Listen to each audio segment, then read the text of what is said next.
Hello.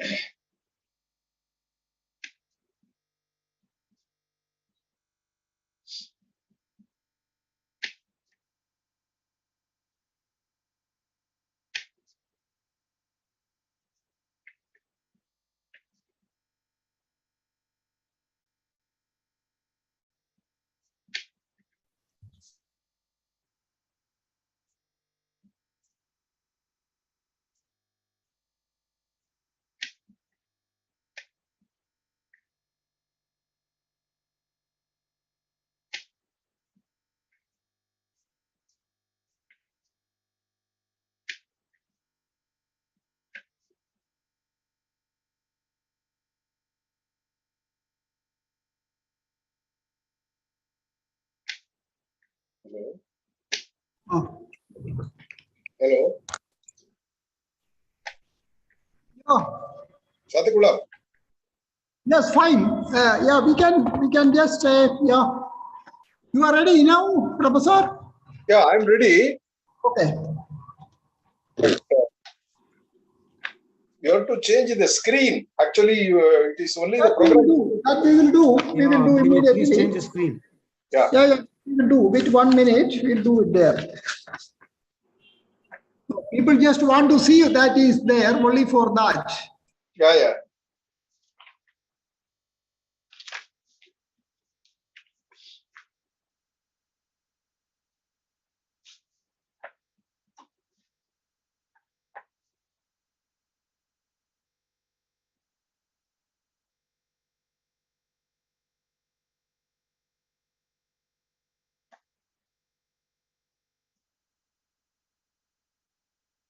Yeah.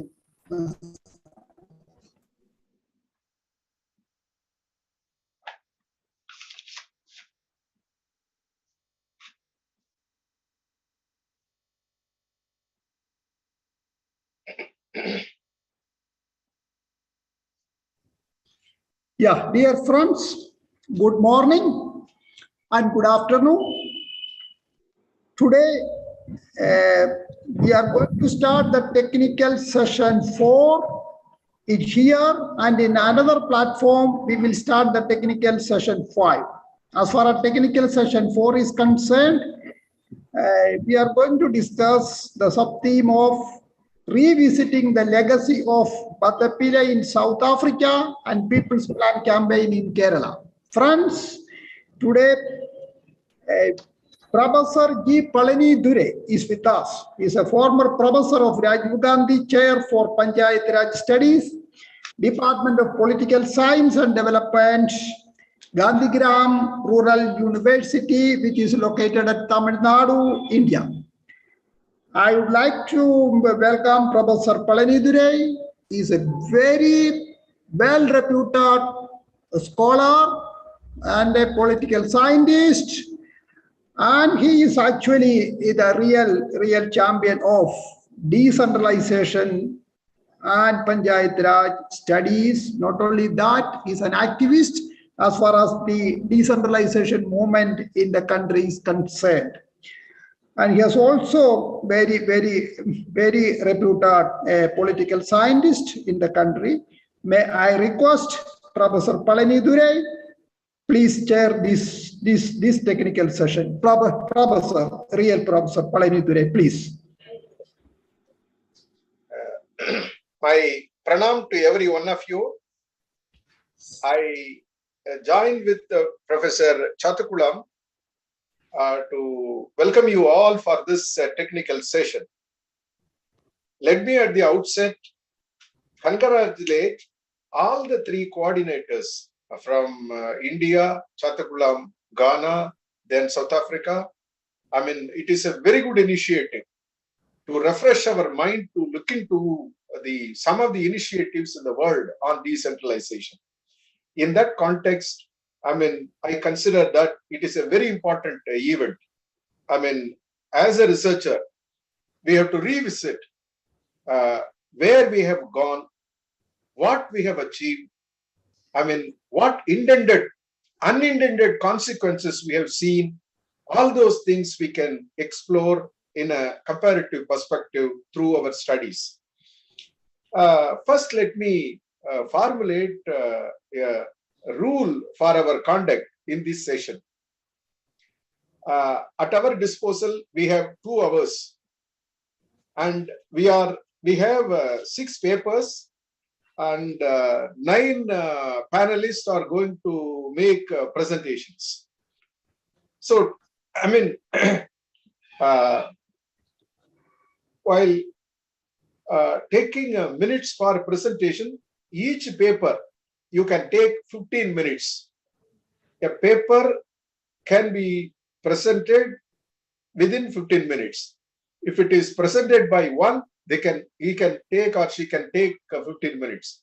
Supposing the same, the paper is being written by 2, they have to share the 15 minutes. This you have to bear it in your mind.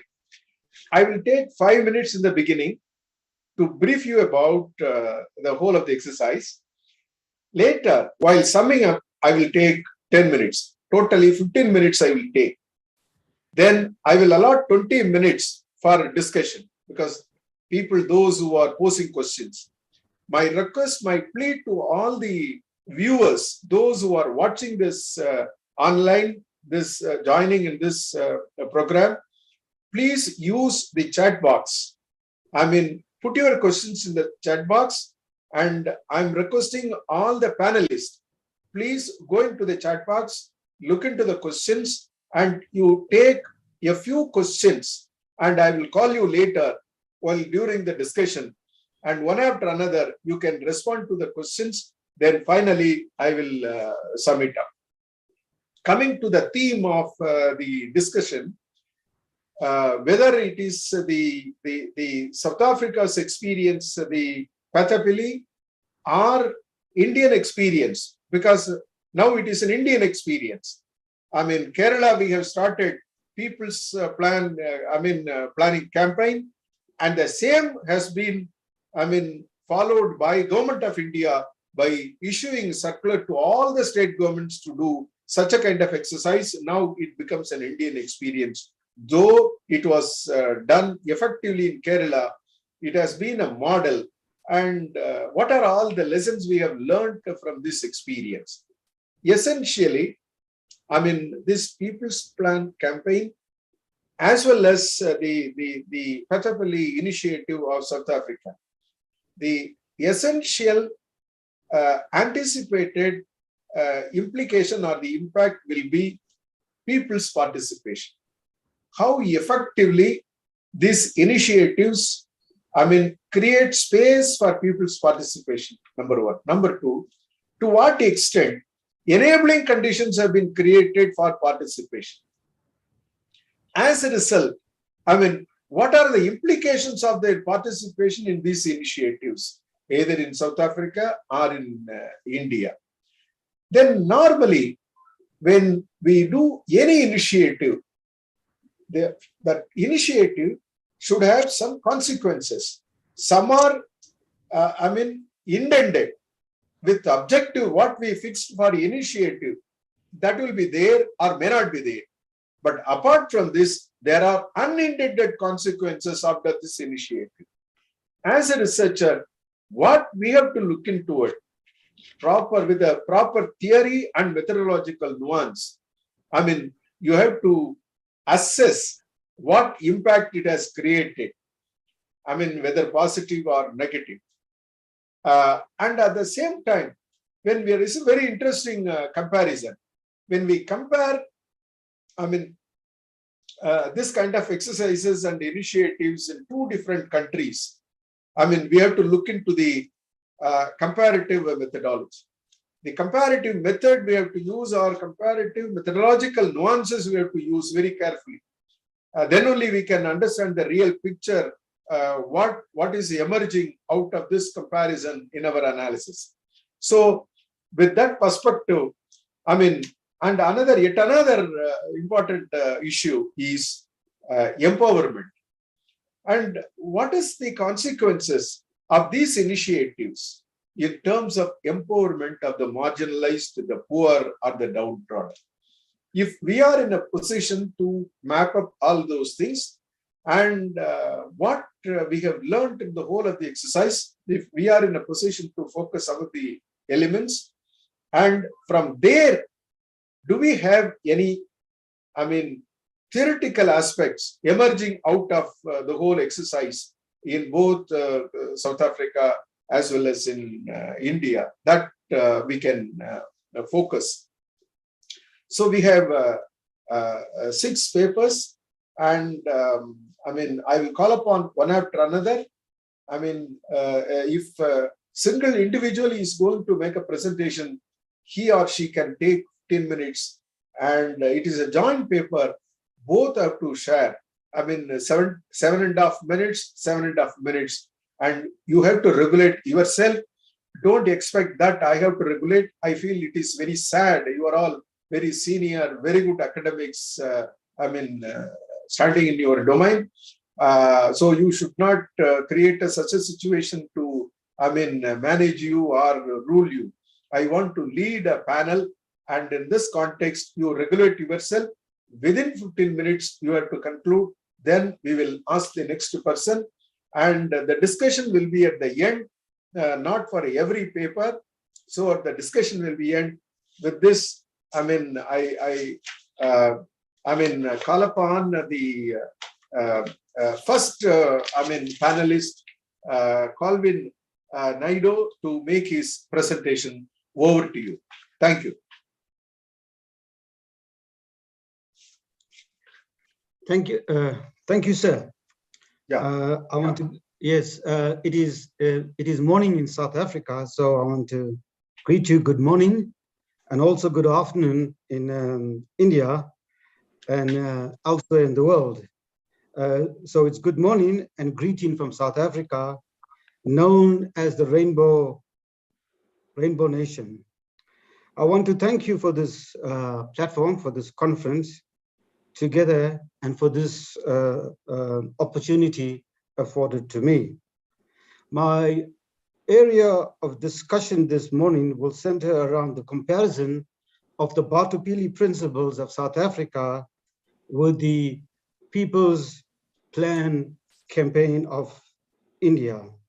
And in doing so, I want to compare the two structures of both the countries, and to see how we can learn from both our countries. I won't go into details of the Batupili principles, because most of my colleagues have done that yesterday. But seeing that today is a new day, and most of yesterday's presenters might not be on this platform today. Today, I will briefly touch on them this morning. Let me just share my screen with you.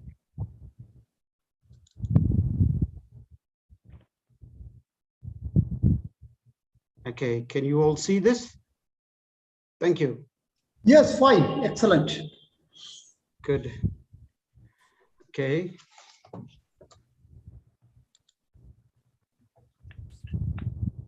Okay, this, as I've mentioned, it's a comparison of the Batupili principles of South Africa with the People's Plan of India.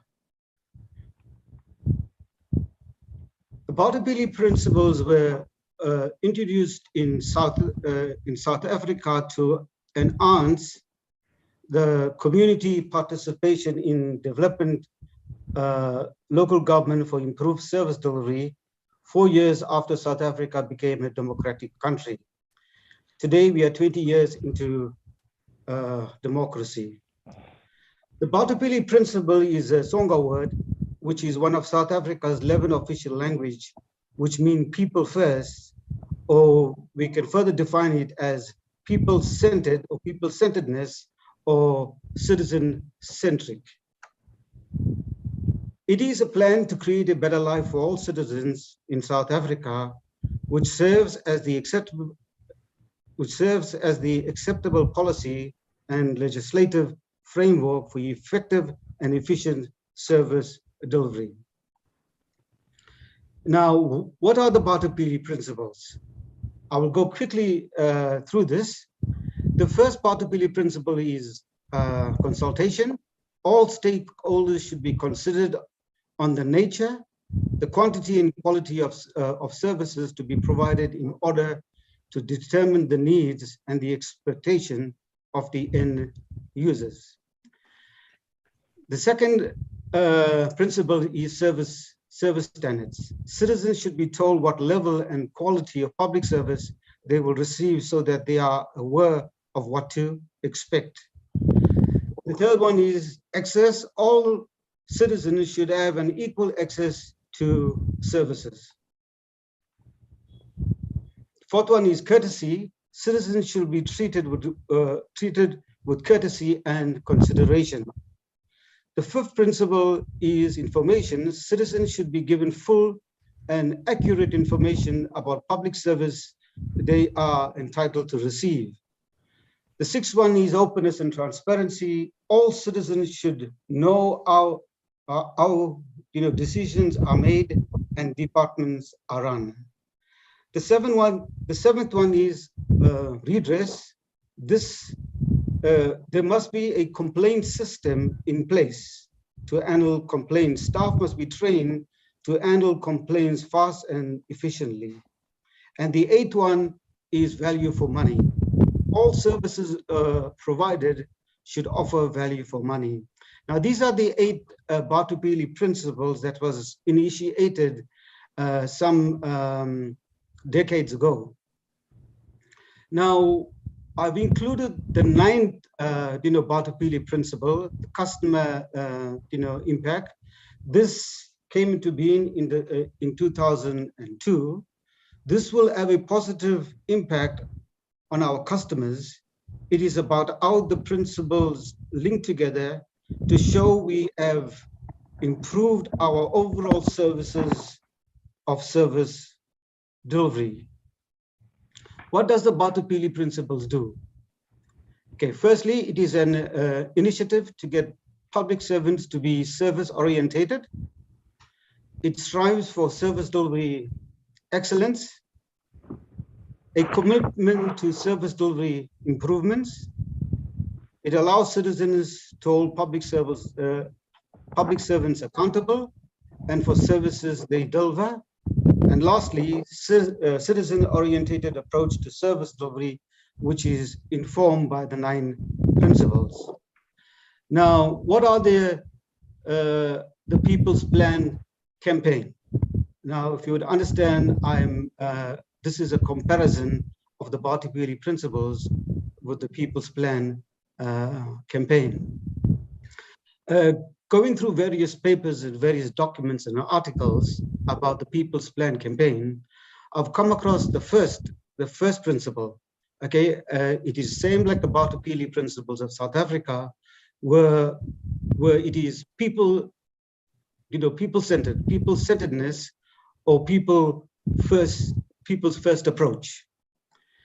It has clear standards of service, equity, transparency, accountability, not only to government, but also to citizens, high standard of integrity, fairness, good behavior, rationality, efficiency, convergence, right to service delivery, government redressal, continuous improvement, and sustainability. Now, before with this, we go into the comparison. I've also wanted to compare how does the Bartolini principles, when it comes to training of municipal officials, compared to the training of the People's Plan campaign in India. Now, the South African government have embarked on a training program for all government officials. In South Africa, we have 257 municipalities, of which we have approximately 1.2 million government officials.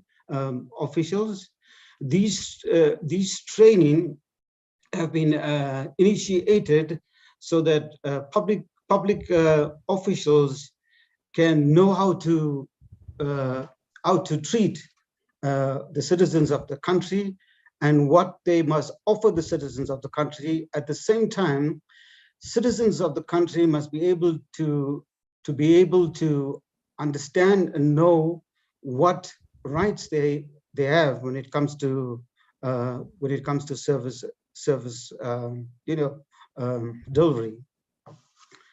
Let's move on. Okay, a study was also conducted in the city of Ekurhuleni with the Batupili principles, or the knowledge of the Batupili principles. 50% of the sample indicated that the citizens have 50% have indicated that they have some knowledge of the Batupili principles, while 33% had bad knowledge of the Batupili principles, and 17 was neither bad nor good. This also shows 50% of the sample indicated that they hardly know anything about the Batupili principles, and therefore the Batupili principles, not only training must given to public officials, training must also given to the citizens of the country, so that they will know what they are they are to expect from government. Okay, the study continues. If you would look at the comments here on the service delivery that was conducted in the city of Ekurhuleni, right on the top here, the comments was no answer. In other words, almost 42% of the sample indicated that they were not happy with the services of the country.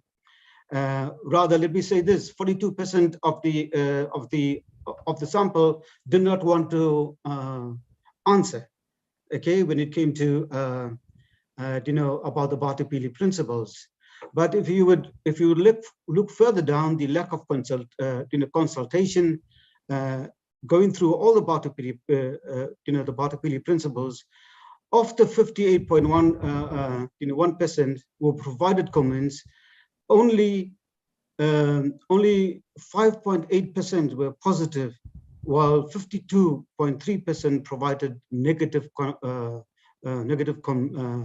comments. In other words, 94% of the citizens who took part in the study indicated that service delivery lacks when it comes to the government, and also they lack knowing what the Batupili principles is all about. Okay, this is now the comparisons about the Batupili principles, People First in South Africa, and the People's Plan, campaign of India. And the differences, there are not much difference, just slight difference. The first difference is South Africa and the Batupili principles, we have consultation, while India doesn't have consultation. Do they consult the citizens when it comes to service delivery? Okay, the others are fine. Let's just move on. Okay, we come to the sixth one, where all citizens are entitled to full disclosure and accurate informations about the services that they are to receive. Well, India doesn't have that. and therefore the difference is information. When it comes to transparency, both countries, have that. When it comes to, value for money, India doesn't have, this principle, value for money. Okay, but what South Africa doesn't have these three: convergence and inclusion and holistic approach. South Africa doesn't have continuous improvement in Dr. Kelvin Naidu, can you Yes. sum up within 3 minutes? Okay. All right, sure. Okay. Okay. When we are comparing both structures of both company with the service delivery framework in the table, one finds that South Africa that for South Africa, the Baltopili principles lacks convergence, inclusion, and holistic approach, continuous improvement, as well as sustainability. While on the side of India, centralized people plan campaign does not have consultation, openness, and seemingly it falls far short of the value for money. Okay, it has been found that there are lessons to be learned from both sides. The Baltopili principles of South Africa and the decentralized people's plan of India, because there are principles that appear in the Baltopili principle, in the people's plan principles, which the Baltopili principles do not have. And it's and in South Africa, the lack of convergence, inclusion, holistic approach, continuous improvement, as well as sustainable, whereas India does not have consultation, openness, and seemingly it falls short of the value of money. This implies that South Africa can borrow and include these positive aspects of the PPC to strengthen, its local government and improve public service delivery. And India can also do the same and inculcate professionalism by noting of the Baltopili principles. Now, the recommendation is, while it will be ideal to incorporate consulting, the use of services, increase access, ensuring courtesy, providing more and better information, increasing openness, remedy mistakes and failures, and getting the best value for money for India, South Africa should include convergence and inclusion and a holistic approach, continuous improvement and sustainability. This hopefully will improve the quality and the accessibility of government services by improving efficiency and accountability in both countries. Very quickly, okay, training on the Baltopili principles must become a compulsory as a national requirement in South Africa, and it goes for the same in India. Training on the People's Plan campaign must be compulsory also as a national requirement in India. Okay, I've also published a book. It is at the final stages. It will be ready on Monday, the 31st. The Baltopili principles made easy for every citizen to know what government must provide for them. Thank you. Thank you, Kelvin Naidu. I mean, excellent presentation. We have a few questions. We will take it up later. Now we will move on to the next presentation by Professor Uma Maheshwari and Arvind. May I call upon them to make a presentation. So each one can 7.5 minutes. Please conclude within 15 minutes. Yes, sir. Okay. Good afternoon, everyone. I first wish to express my thanks to the organizer of this conference proceedings, Dr. Jose Chathukulam, sir, for giving me a space today to share my ideas on this important topic. And I'm also very happy to have my chairperson, Dr. Palani Durai, sir, because I think placing before the ideas before him is very important. And I'm really happy to talk on the subject on the practices of Batopale in small villages of Tamil Nadu. So I think I'm going to show the slides. Is it on?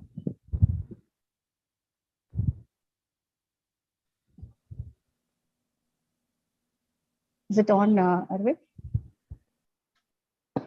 Just a few minutes, sir. Otherwise, I'll go ahead with the presentation. Yeah. Yes, sir. If there is a problem, just you can make a presentation, no problem. Yes, sir. Yes, sir. You skip it. Yes, PPT, sir. you The can skip title it. is, yes, sir. The practices of Batopale in village panchayats of Tamil Nadu, a glimpse of the realities.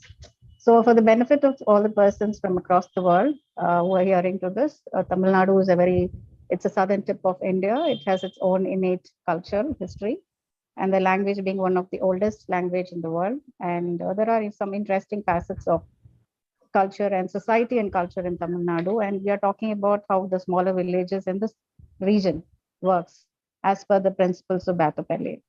So going ahead, the 2011 census talks about the percentage of people in the rural and urban areas and says that we have around 51% of people living in rural areas. And also, focusing on what is the level of the situation or the status of people in rural areas. There are still issues of poverty, lack of infrastructure, and all that has been mentioned. So the paper tries to see how the reality is in post-corona, or rather after, because we haven't had the census in 2011. We are going ahead with the data provided by Antodaya, wherein they have done some studies, and they have tried to in 2020, wherein they have studied about all the villages in India, and I am trying to focus on villages in Tamil Nadu. So the focus of this paper is just evaluation of certain schemes that is provided by the central government and the state government, and also to see if the rural backwardness remains the same, or there are some important enhancement in development, and also if the principles of Batopale can be applied here to see if it's more people centric, or if the programs that are being provided by the central and state government is more citizen focused. So I don't have to really explain what is a village, but we have as you look into the villages of Tamil Nadu, it has its own distinct pattern of formation, because in Tamil Nadu, we have the caste domination, or the society is more segmented on the basis of caste. So that is going to be one important factor while you're going to study about villages in Tamil Nadu. And when you say the choice of villages that I have made in our study is about the villages which is less than 500 households, a small village, or rather a small hamlet.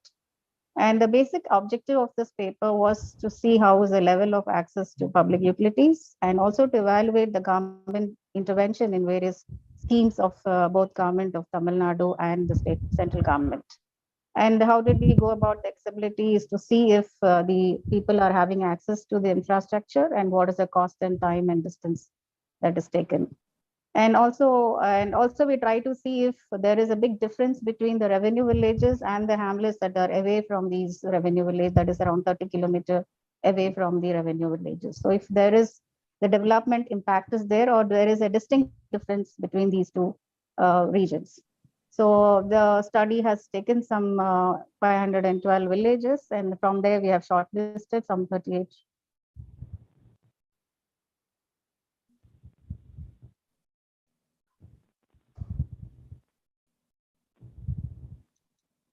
Salem district. And to give a kind of an introduction to Salem, Salem is again a district with its innate socio-economic fabric, agriculture being predominant, of course, prosperous in the industrial sector, but it is more segmented on the basis of caste. So caste is a very distinctive feature, and a lot of studies have been made in this region, especially on the caste distinctions and problems of caste.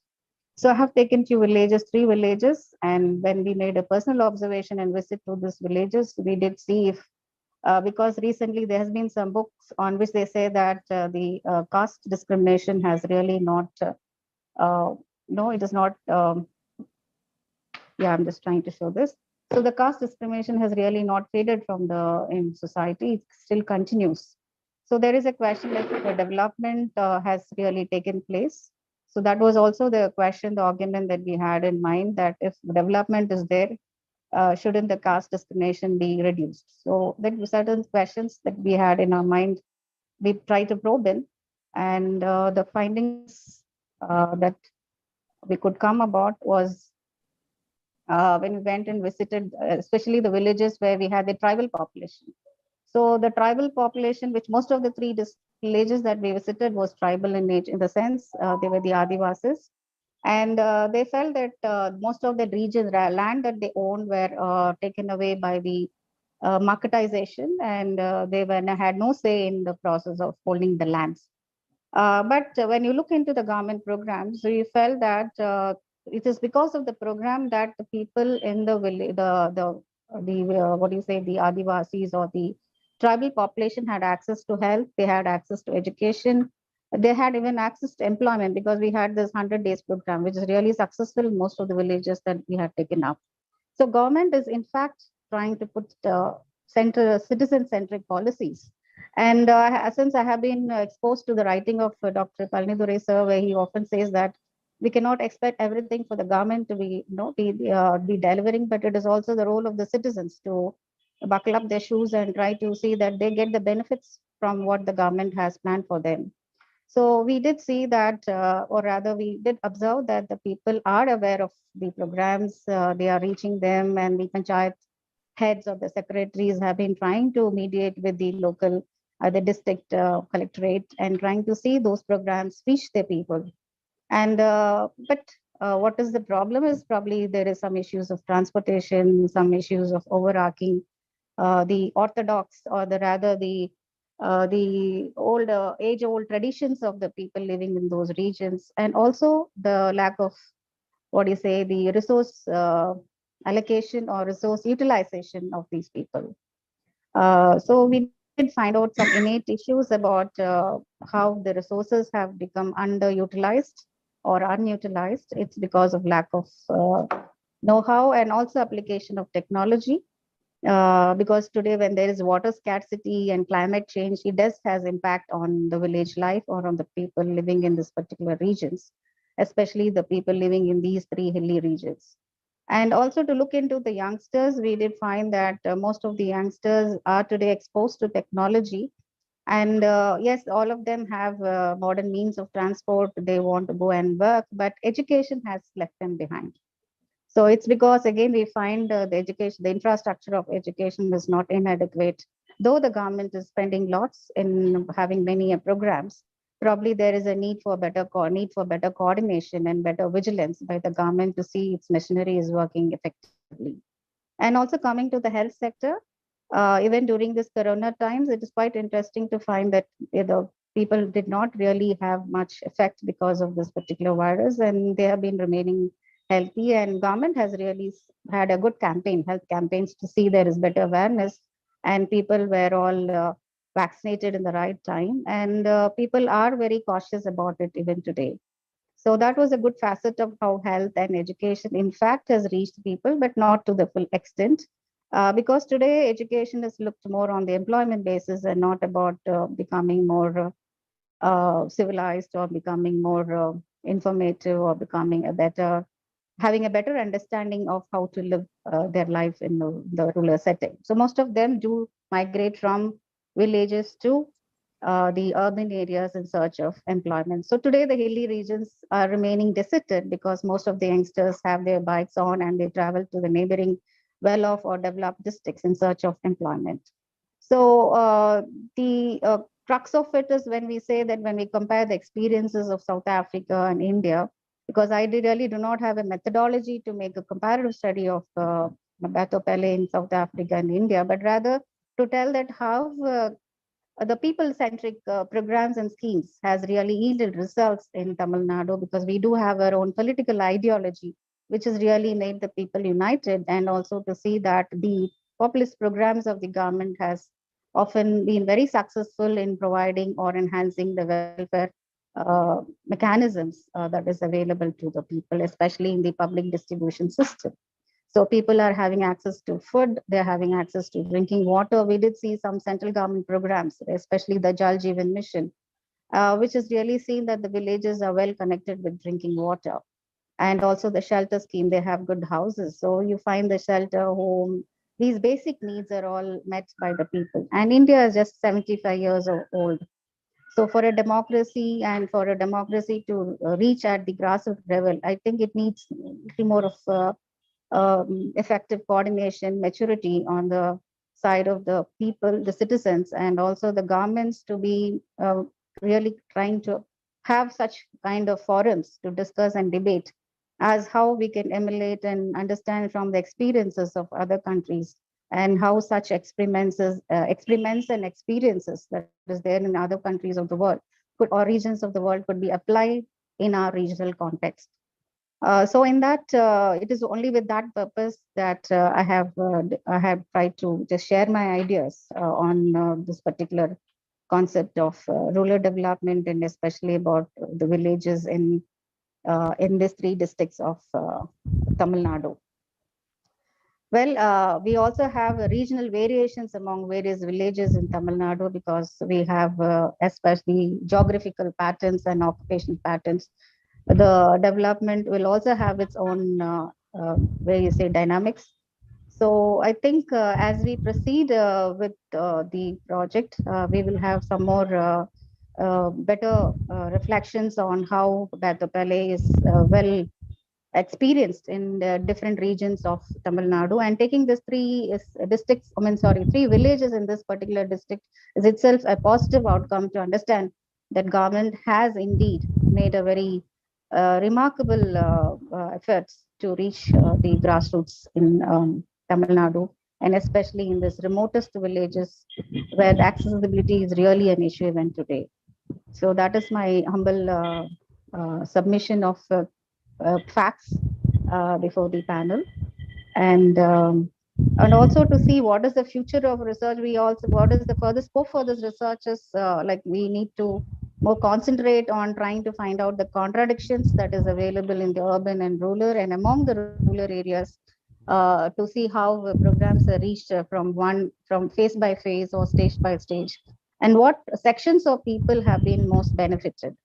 And I think if education has really reached the villages, I think the caste discrimination or any kind of discrimination would slowly evade. And so it would take more years because there is a lot of politics involved in the delivery of certain schemes and programs that is very inevitable at the local level. So we need to understand if we could come over these politics and just look upon citizens first. So I think with more better leadership amongst the people at the village level and with more of community orientation by the people at this level can really see there is better networking and better effect of these Battupalli principles in village panchayats of Tamil Nadu. Thank you, Professor Uma, for your excellent presentation. I have a few questions we will discuss at a later stage. Definitely, okay. Sir. Now we will move on to the next presentation by Emily Mugo. May I call upon Emily Mugo to make her presentation. Over to Emily Mugo.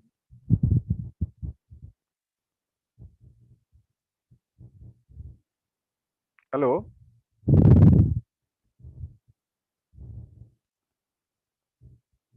Emily Mugo is ready? Or can I go to the next presentation? Matthew Kurian and Raju John. If Emily Mugo is not with us.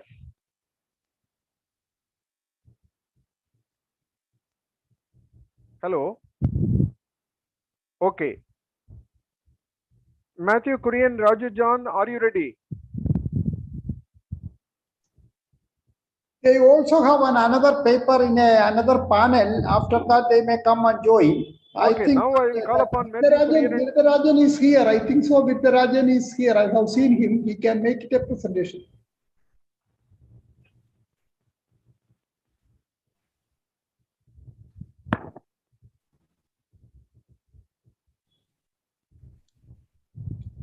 Sir, can you please unmute your mic, please? Now is it audible, sir? Now is it audible? Now is it audible, sir? Hello? Yes, yes. Who is on the line?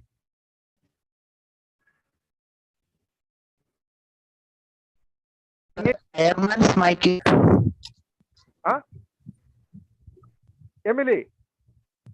Okay. Hello. Hello? Ah, Hello? Sir, yeah. Matthew name? sir is presenting in another session. So here he has asked me to present here. So on behalf of, Emily Mogo, you are presenting, huh? No, No, Professor no. Palani Dure, there is another paper jointly by Professor Mati Kurian and one more a co-presenter, and the presenter is here and he will make the presentation. Fine. Okay, fine. Okay, do it. thank you. Let me share my screen. 1 minute, please.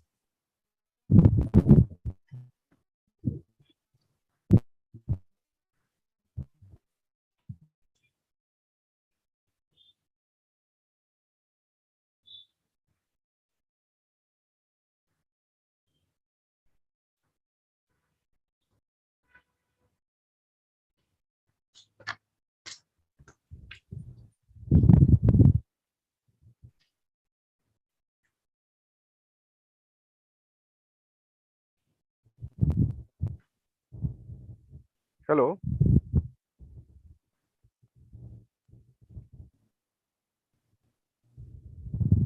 So Mr. Raju John, yeah, I think he is okay.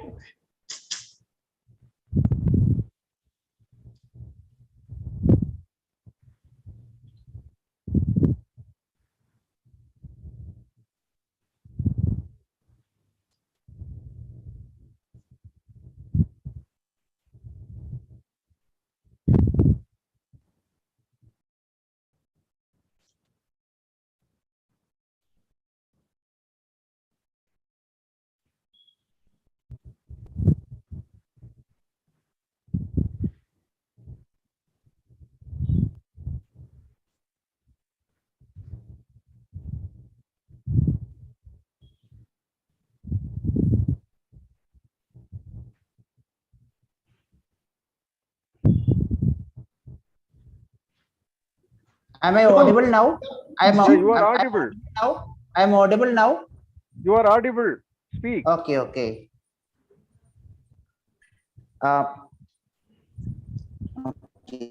hope my presentation is also visible to all of you. No, Raju John, Mr. Raju John, we cannot Respected wait for. Chair, dignitaries and friends. The title of the presentation is now. Now you are not audible. Yeah. We Right. could see only. No, Professor Palani Dure, you can call upon the another person, then you can give after some time. Then meanwhile, he will be ready with his presentation and slides. Okay, please go ahead. Can I ask the next presenter? Yes, please, and he will wait. Okay. Yeah.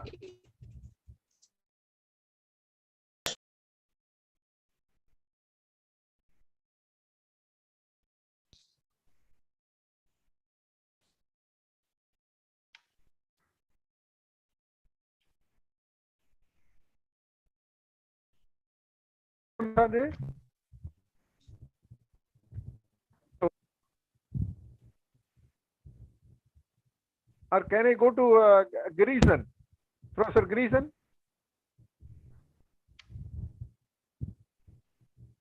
Hello? Sir, I'm not trying to just connect it. I'm traveling. Okay. Maybe another 5 minutes I may take. Another 5 minutes. Hello, good morning. Hello? Hello, good morning. Yeah, who is on the line? Yeah, this is Asante, William Asante, sir. If I can proceed. Okay, please. Please proceed. Please proceed. All right. Okay, so let me begin. I want to share the screen, but it is not giving me the opportunity. So you let me start. Good morning to everybody and good afternoon as well. I'm presenting on the topic, confronting the challenges of forest resources governance in Show Ghana. your face in the screen. Hello? You are not coming in the screen. Sorry, Chair. I think was this Raju John is sharing his screen. He must stop sharing his screen. Can you please ask him to stop sharing his screen? Yeah, we will do it. Okay. And then let me share mine. Okay. Just a minute. Yeah.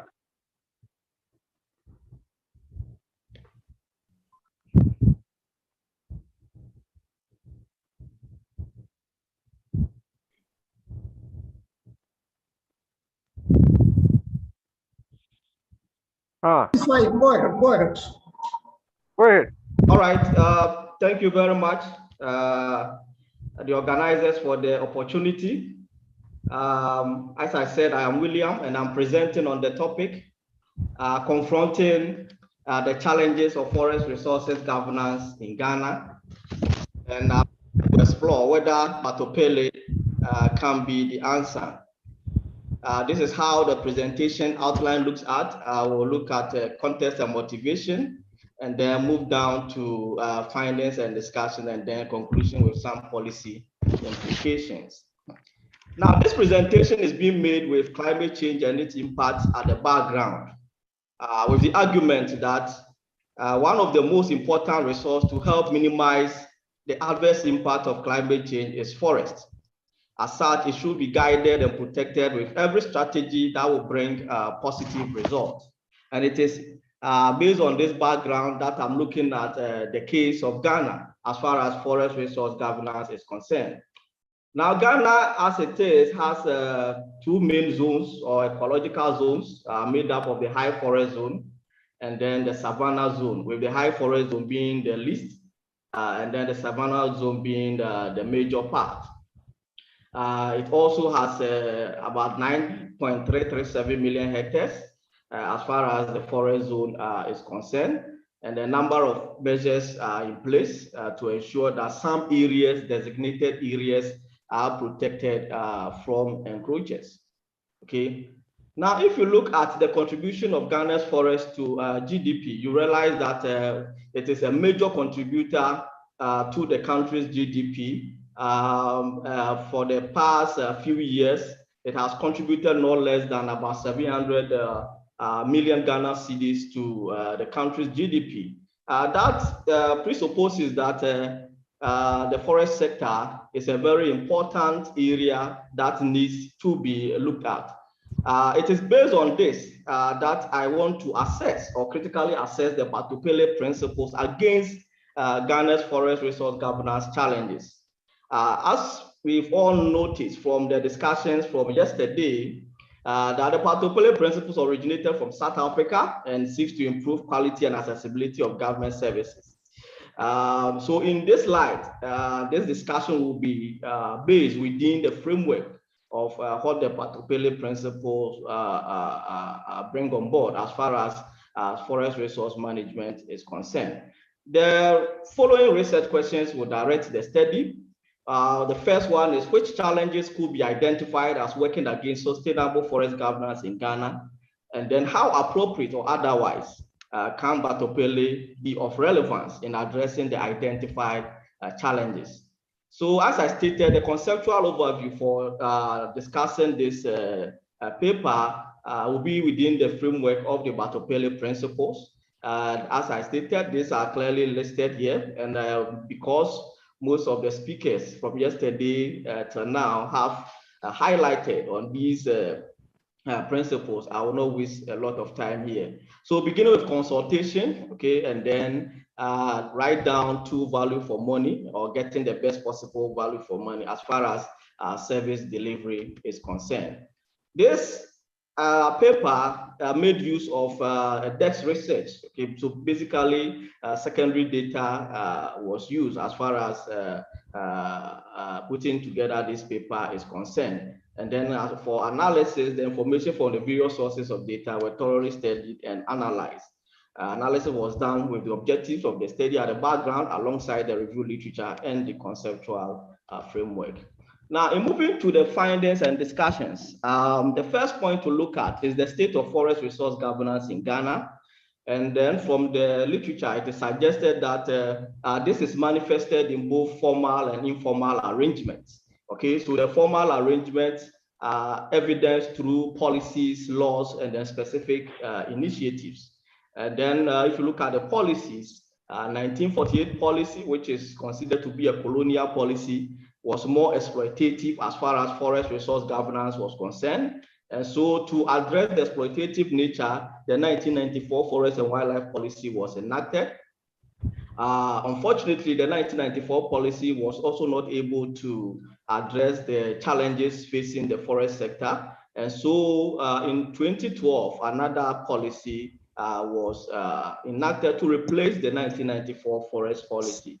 Now, the 2012 Forest and Wildlife Policy promises to strengthen the enforcement challenges of the previous policies. A number of laws have also been enacted as far as the formal arrangement of forest resources governance are concerned.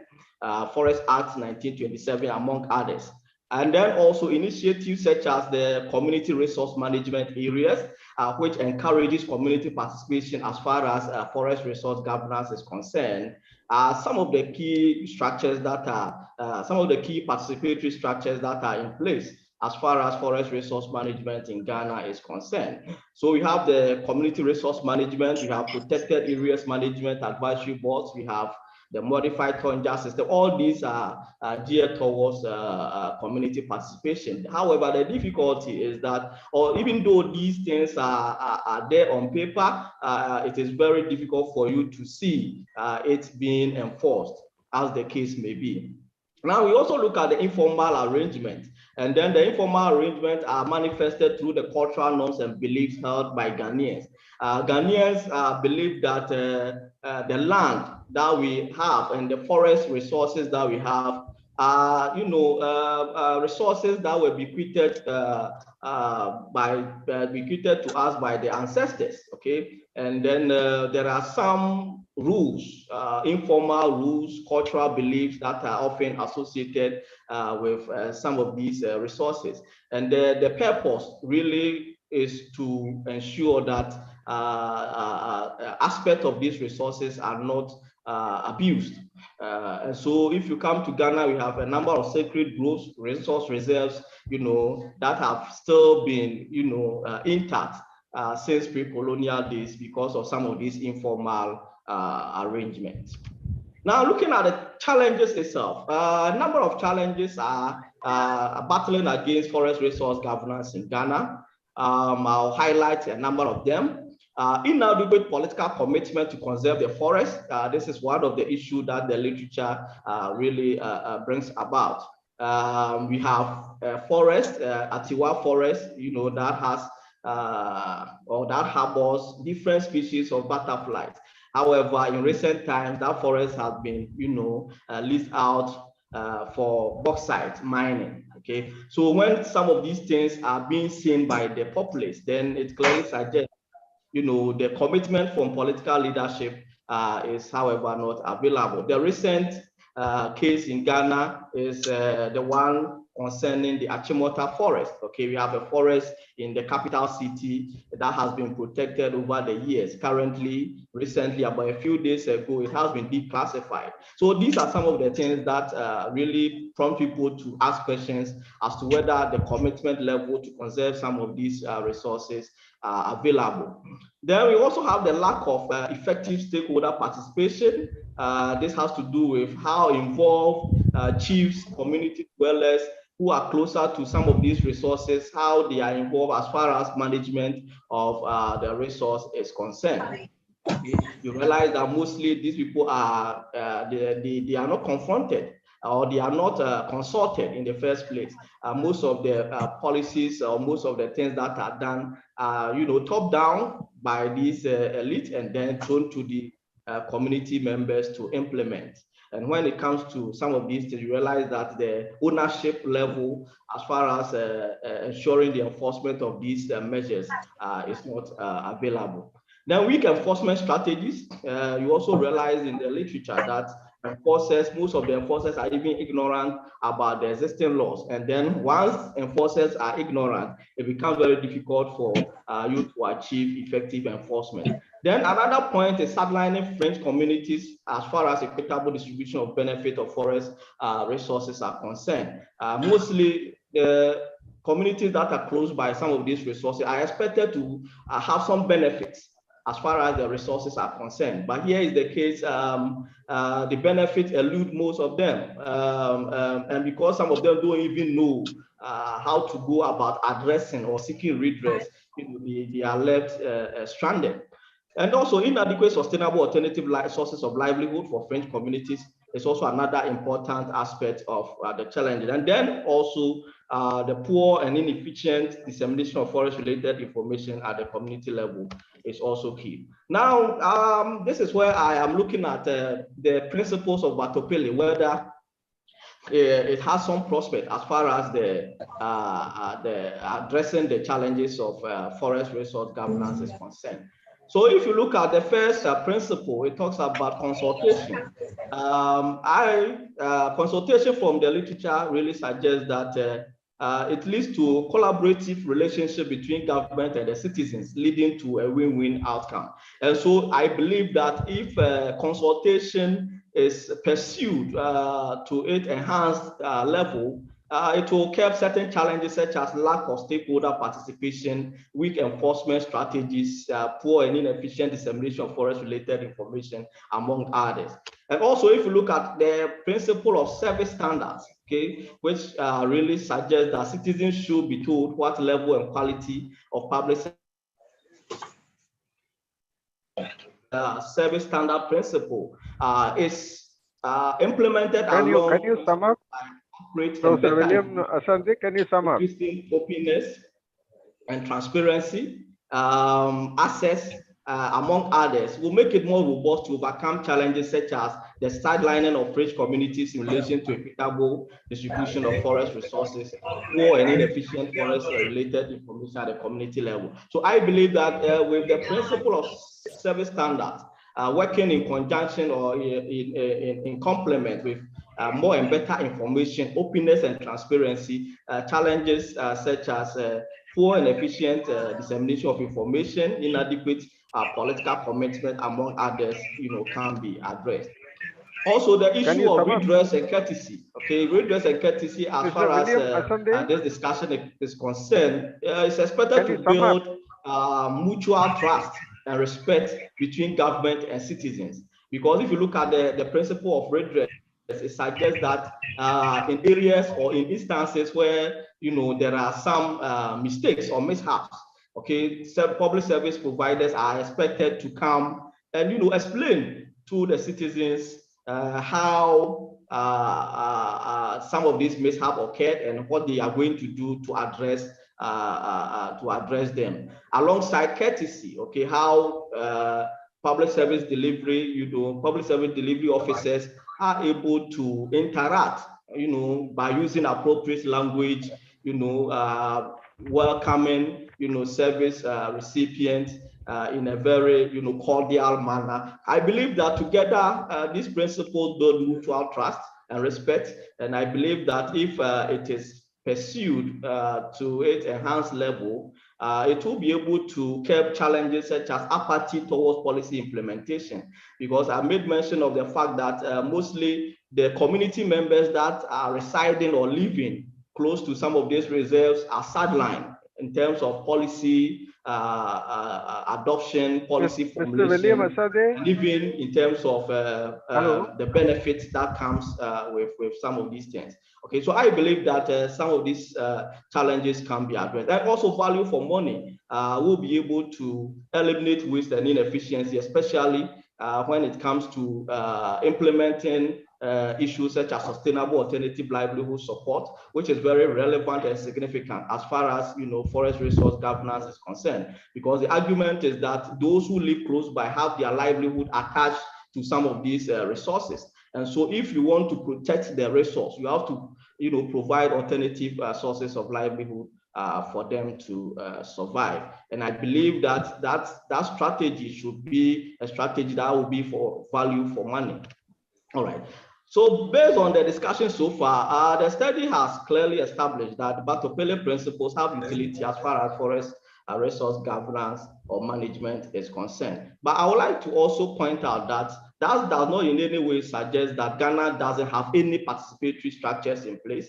The structures are there, but how energized are these structures is often the question. And so I believe that once we have a clearly spelled out principles like Batopele, which is clearly set apart, if the country is able to adopt a number of it to energize, the current structures that we have, and then the objective of having a sustainable forest governance will be achieved. Now, the study has shown that the adoption of the Batopele principle will put citizens in position to check government and demand better governance services. It will also make government sensitive to the needs of the populace and be responsive at the same time.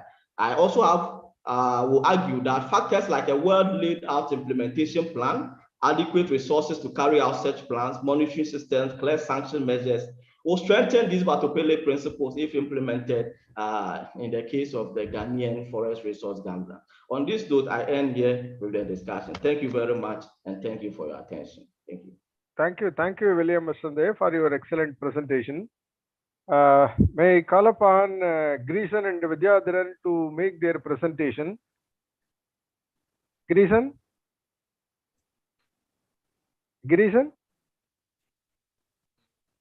Vidyadharan? Hello? Greeson? Sir, can I go ahead? Greeson? Yes, sir. Yeah, please. Yes. Actually, I mean, Yes, sir, my colleague, Mr. Vidyadharan is presenting, and I'll just, because I'm currently at Goa and he's in Kasaragod, Kerala. So okay. Jointly presenting. Okay. Because since I was traveling, he couldn't switch on the video so far. Okay. So this presentation. So you can take 15 minutes for your presentation. Definitely. Thank you, sir. Okay. As Go a ahead. chairperson and my colleagues, at the outset, I would like to thank Dr. Jose and other co-organizers for organizing this webinar on a very important theme. And the presentation is going to be very brief. It's in institutionalization of people's planning experience in Kerala. Will it bring people-centered development? In fact, we have been discussing about Batopele and we have been discussing about People Plan campaign, which has happened almost many years back, nearly 27 years back, 27 years back.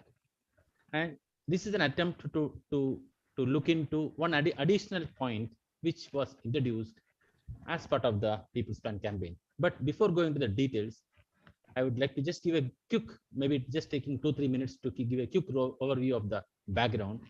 In fact, we have seen that enactment of 73rd and 74th constitutional amendments have enabled local governments with the power and authority to function as units of self-government in different parts. And subsequently, the local governments have started assuming the center stage in ushering people-centric governance, as they are expected to be more responsive, more effective, more efficient, and more people-friendly from the standpoint of decentralized democratic governance. And the 73rd and 74th constitutional amendments have brought in major changes, which brought in major changes in the political landscape of the country, though with varying levels of intensity, initiative, drive, interest, and diversity of operations in practice. Next slide, please. And the state of Kerala has been a trendsetter, as we all know, in the practice of decentralized governance. And there were a number of efforts made in line with that. I would like to just highlight some of the important points which could be viewed as institutionalization of local governments, which has happened subsequent to the People's Plan campaign.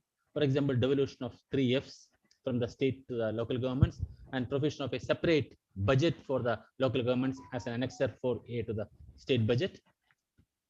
Then introduction of a scientific formula for allocation of funds to the different spheres of local governments from Grama Panchayat up to the district panchayat, and devolution of significant segment of plan funds by the state government to the local governments, and also mandatory provisions in the budgetary allocations for the production sector, service sector, infrastructure, and introduction of scheduled class plan or scheduled class sub plan, tribal sub plan, and women component plan. And also all this could be brought in, can be called as something like participatory planning, or you can say planning from below, which was very popularly known as People's Plan campaign.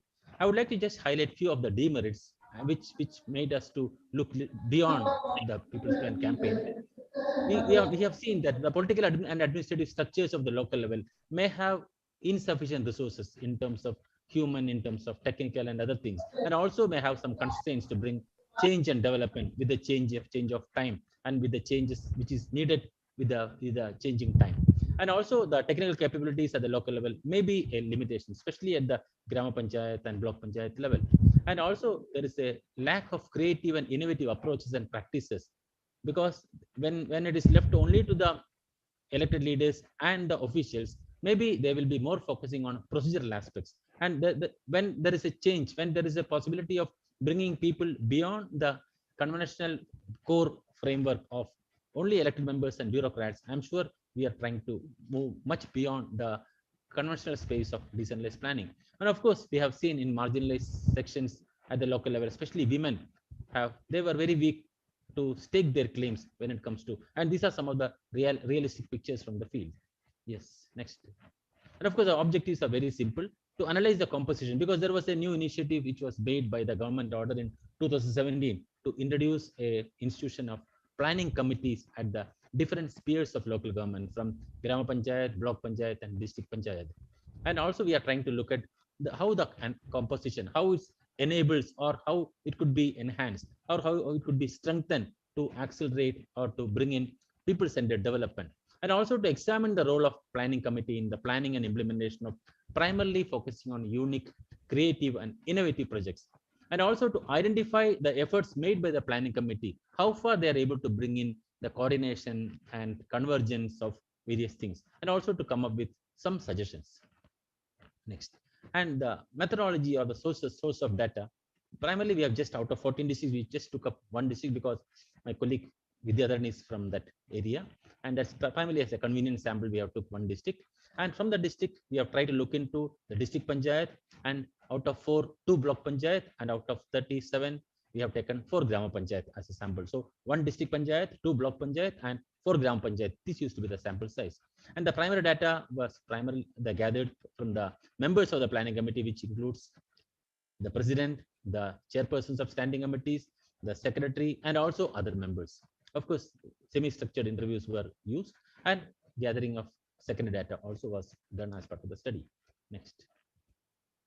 When it comes to the first point of our objective, as per the government order, the planning committee shall have 12 members, which includes the president as a chairperson, and planning expert is a non-elected member as a vice chairperson, and chairpersons of standing committees, 4 chairpersons of standing committees as ex officio members, and the secretary as a convener, and experts or volunteers, primarily from the specialization or experts from the domain. And when you look at the composition, we could find there is a provision for equal number of internal as well as external. When I say internal, it primarily looks into the elected members and the officials, and the external members primarily look at the experts. So there is, composition wise, there is equal space for internal and external. But when you look at the thing again, structurally, the provisions also allows addition of more experts, more than what is indicated, because though the size is 12, but the panchayat or the local government feels they can bring in more experts in the field. And I think not just experts, they could be from anywhere, because it doesn't say that experts need to be from the locality. I think it's a very enabling provision. I would like to look at this as one of the progressive and futuristic point as part of the GEO for the composition. Next. When you look at the number from the sample, you could find in district panchayat there are total 16 members, in which 10 are experts. And in the sample block panchayat, Karadaka as well as Kanyangat, it is from 14 to 16 members, in which 8 to 10 are experts. And the sample Gram Panchayat, there are 4 Gram Panchayat: Ajanur, Beradaka, Delambadi, and Madikai. There are from 12 to 15 members. It varies from Panchayat to Panchayat, and out of which 6 to 9. So in general, we can say more than half of the experts, more than half of the total planning committee was from outside. And we could see there is a representation of youth and youth organizations, but with a tag that all of them were affiliated to political parties only. And also there is an inclusion of elected members, both serving as well as former members as experts, because experts to be nominated by the local government. And we could find an inclusion of key officials as experts from diverse domains like agriculture, education, and local self-government level, local LSGD department. Yes. And when it comes to the one important observation we have made it is that, because when you look at the whole structure, especially when you look at take the number of experts from the sample panchayat, we could find only 2 female representation into the number of into the experts. And the another observation is that all experts were members of political party or party affiliated organizations. And the third observation, there is no expert from outside the locality, though there is no restriction that experts could be from anywhere. But we could see in the sample panchayat, there was no expert from outside the locality. And when it comes to the role of Panchayat Planning Committee in the planning and implementation, we could find, except by the district Panchayat Planning Committee, no significant contributions could be cited from block panchayat and gram panchayats in the sample area. And we could find that the district panchayat, in collaboration with one of the Open University, the recently inaugurated Sri Narayana Open University, and ASAP and Kudumbashree Mission, initiated a unique project primarily for you can say graduating women who were dropped out after +2 long time back, plus providing with lot of skills primarily on 3 areas like accounting technician, community mobilizer, and artisanal bakery. I think this is a very good and unique initiative, primarily brought in with the introduction of district planning, with the suggestions made by the district panchayat planning committee members. And also they have also introduced an internship for PG students to work with the planning committee through the district industry center. This is another very unique initiative, probably for the first time it was made in this area. And they also organized a KL14 Global Summit for non-resident Keralites, primarily to attract more young people from outside the country and to provide them an investment-friendly environment, which was held in the month of March, 16th and 17th March. And District Panchayat is also planning to organize an exclusive Grama Sabha for young professionals just 2 days after today. And the District Panchayat has submitted a proposal for converting the Tata Trust Hospital, which was developed with the full support from Tata Group during the COVID period, into a district hospital in a place, but the district is still pending with the state government. And District Panchayat is taking up the support of the Central University and Center for Rural Management for carrying out an economic review, and that is also under discussion. These are some of the unique initiatives which was made in this area, primarily at the District Panchayat with the inputs from the District Panchayat Planning Committee. And once you look at the second point of efforts for coordination convergence, there could be some initiatives made, but there is a lot of scope and possibilities for collaborations and as well as convergence of programs. But unfortunately, that could not be seen in the field. Next slide, please. Coming to some general comments, we could find planning committee of all spheres is not very active with respect to the expected role as visualized through the government order as a follow-up of the People's Plan campaign. And because when we look at the number of meetings it was convened just during the last 1 year is from 2 to 6 times in a year, and the attendance in these meetings was almost half of it. But at the same time, one could find a lot of potentials to contribute to streamline and to rejuvenate the planning from below with the active role and active involvement and participation of the planning committee members. And at the same time, we could not find any active functional linkages between the District Panchayat Planning Committee and the District Planning Committee, which is a mandatory or constitutional authority for the planning as per the as indicated in the 74th Constitutional Amendment Act. Of course, the Kasaragod District Panchayat took an effort to organize a workshop to discuss about the possibility of taking up integrated projects with different local governments. And we could not find any monitoring assignments taken up by the District Panchayat or Block Panchayat Planning Committee about the ongoing or completed projects. Next. Would like to put forward some suggestions. There is a need to rejuvenate the planning committees at different spheres of PRIs, especially at the block panchayats and the gram panchayat. When you look at the district block and Gram Panchayat, District Panchayat was able to bring in some important initiatives, some important contributions with the involvement of planning committee members. But we could not find anything significant at the block and the Gram Panchayat. And it's also very important to convene at least one meeting in a month. It could be offline, or it could be online, or it could be in a hybrid mode. And there is a need to include more women experts. I'm sure in the context of Kerala, there is no dearth of experts in women, especially in several domains. But unfortunately, when you look at the sample Panchayat, we could find only 2 women experts in the group. And there is a need to utilize the provision of including experts in specific domains as per the unique needs and priorities of the locality, because the GEO provides a lot of scope for bringing or incorporating experts from diverse domains, depends upon the requirement of the locality, requirement of the local government. And of course, there is a need for bringing judicious approach in the selection of experts, and it shall not be limited to the political parties only, because one of the observation we have made is that all the experts were affiliated to political party or political party affiliated organizations. I'm sure there is a need, and of course, if they have the domain expertise, there is nothing wrong. But at the same time, I think there is a need also to bring in a better or more judicious approach in the selection of experts. And also there is a need to explore the possibility of involving experts and professionals from anywhere, because that's again a scope available, because then that need not be constrained by the locality or the geographical limitations.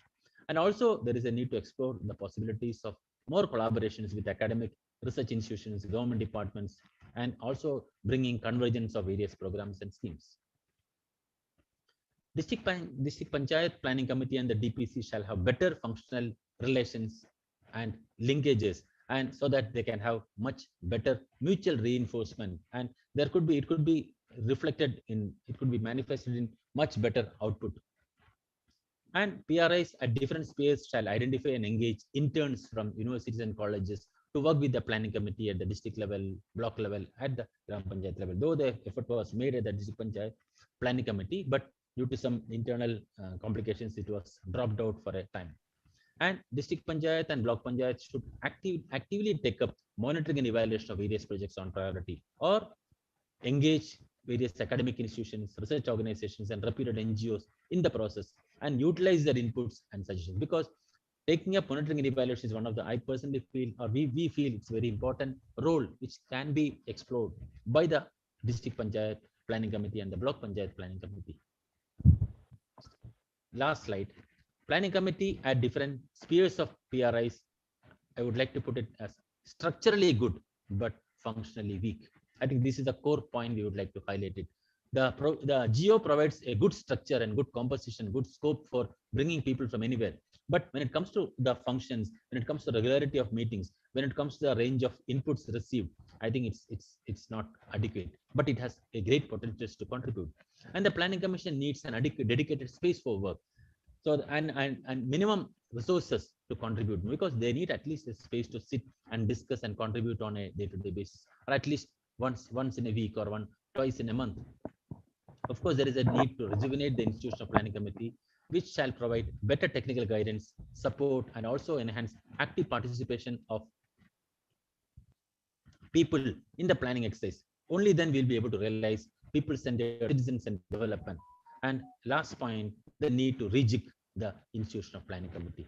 And this is in a nutshell the contribution from myself and Mr. Vidyadharan. He's working as a member of the District Panchayat Planning Committee at Kasaragod. Thank you. Thank you, Jason. I mean, excellent presentation you have made. A few questions. I mean, we will take it up later. May I call upon Matthew Kurian and Raju John? Raju John? Yeah, yes, sir. Are you ready? Yeah, ready. Am I audible? I am ready. Okay. So, okay, thank you. I think I'm facing some connectivity issues here, so let me quickly make my presentation. I hope the PowerPoint is visible to all of you, and my audio is also clear. Yeah, respected chair, dignitaries and friends. The title of our presentation is revisiting the legacy of People's Planning Campaign in Kerala. At the outset, let me thank the organizers of the seminar for giving me an opportunity to present a paper in this prestigious international webinar. Planning campaign is very much limited. I have not been associated with this at any stage. And only when I started working about this area in connection with the seminar, I had some information and some knowledge. So basically, I am here to present my paper and invite comments and suggestions from everyone so that our paper can be made much more better. So all such comments are earnestly solicited. So let me begin the presentation. We all know that Kerala is always among the frontrunners of the process of democratic decentralization in India. And the most famous experiment that was done in this regard is the People's Plan campaign. And our contention is that the ultimate long-run effects of People Plan campaign will be reflected in the performance and outcomes of the local self-governments in Kerala. And Kerala Economic Review is an annual publication of State Planning Board, Government of Kerala. And every year, the Kerala Economic Review contains a chapter on local self-governments. And we all know that People Plans campaign became prominent since 1997. So the 25 issues of Kerala Economic Review, which came out since 1997, can potentially provide a macro level information regarding the effects and outcomes of people's planning for the past quarter century. So the present paper is trying to understand the trends and patterns that are visible in local self-governments in Kerala using information available in Kerala Economic Review. So we will be discussing the following aspects. First is the income source of local self-governments in Kerala, expenditure priorities and patterns, and finally, the recent policy changes and the way forward. Now, this table, it shows the plan outlay to local self-governments in Kerala. We all know that in Kerala, a substantial amount of the total plan is given to local self-governments every year. But one thing that is very much visible from the table is that there is some fluctuations. We can see that the extent of devolution is not increasing in a steady manner over years. And clearly, there are years where there is a decline in the extent of devolution when we compare to the previous years. And this fluctuation is likely to affect the extent of projects that are done by local self-governments over the years. And this issue will not be a problem if local self-governments in Kerala are financially autonomous with regarding to revenue generation and income sources. But unfortunately, the available information suggests that that's not the case. The next table, it shows the percentage share of major income source of local self-governments. And we can see that the own funds of local self-governments are not a very substantial source of income to local self-governments. That means on governments are very much dependent on the state fluctuations in the amount of or in the extent of devolution that is being delivered to the local self-government every year. So this, when we look at these two forces, it means that it is likely to create problems in the functioning of local self-governments in Kerala. Now, we have briefly mentioned about the aspects regarding to income. Let us look at the expenditure pattern of local self-governments in Kerala. This table shows the sectoral distribution of expenditure of local self-governments in the productive sector. Initial years of local people's planning, the government of Kerala itself pointed out that the economic agenda of decentralization is very important. Decentralization can not only decide on the priorities of local government, can also contribute to development of productive sectors in local economy. But unfortunately, this table suggests that local self-governments in Kerala are not performing adequately in this regard.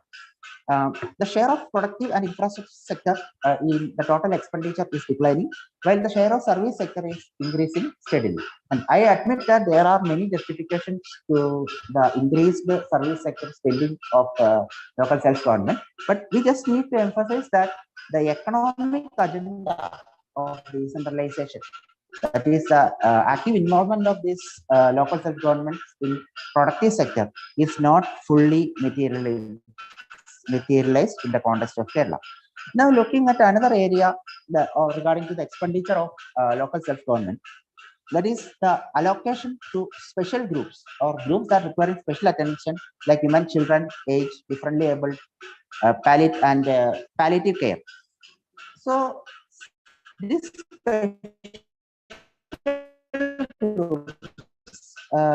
need more funds attention. So far we have been briefly talking about the income sources patterns in the expenditure of local self funds.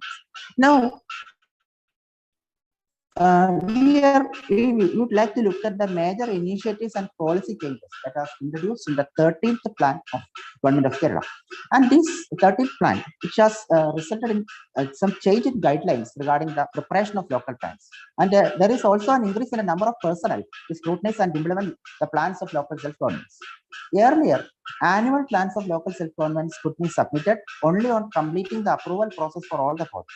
Now, it was decided to submit the annual plan for the approval first and then conduct the appraisal of projects after. And this change has helped the local governments to avoid long delays in approving annual plans. And naturally, this has created its own positive impact in the timely completion of the plans of local governments also. Again, the 13th plan document, it also stressed the need for enhanced outlay for productive sector and more focus on higher outlay for plans for special groups. So far we have been looking at the major trends in income, major trends in expenditure, and a few suggestions that are made in the 13th plan document. Now, with this, what we are trying to say is that the researchers were so far trying to identify some important economic issues in local self-governments in Kerala, like financial dependency, low productive expenditure, and poor allocation to groups that are requiring special attention. And fortunately, the 13th plan of Kerala is trying to address many of these issues that are raised here. So this suggests that the People's Plan in Kerala is undergoing through a process of positive changes will increase the coverage and effectiveness of local self-governments in Kerala. Thank you very much. Thank you.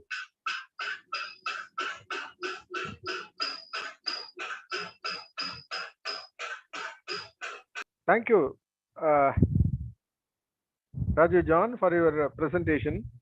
Emily Mogo is in line.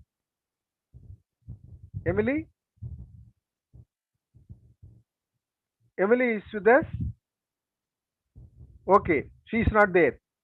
Then we can go for a general discussion on the presentations made during this session.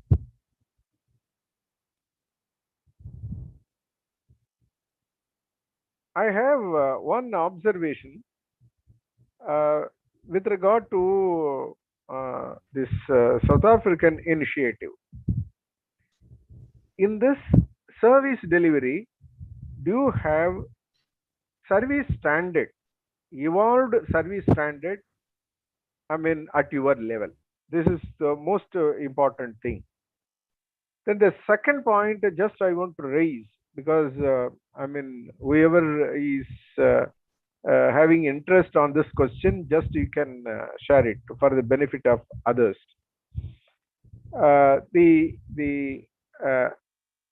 When Henry Tunney are all the scholars, those who have devoted their attention on evolving comparative method and methodological nuances.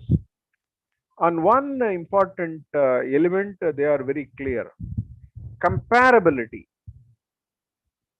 What are the comparing elements are there in both cases? And dissimilarities also. This methodological nuance will help us to understand properly the issue and the outcome of this exercise. This is the one. Then, with regard to Kerala's initiative, what is the status? Because we know pretty well that Kerala is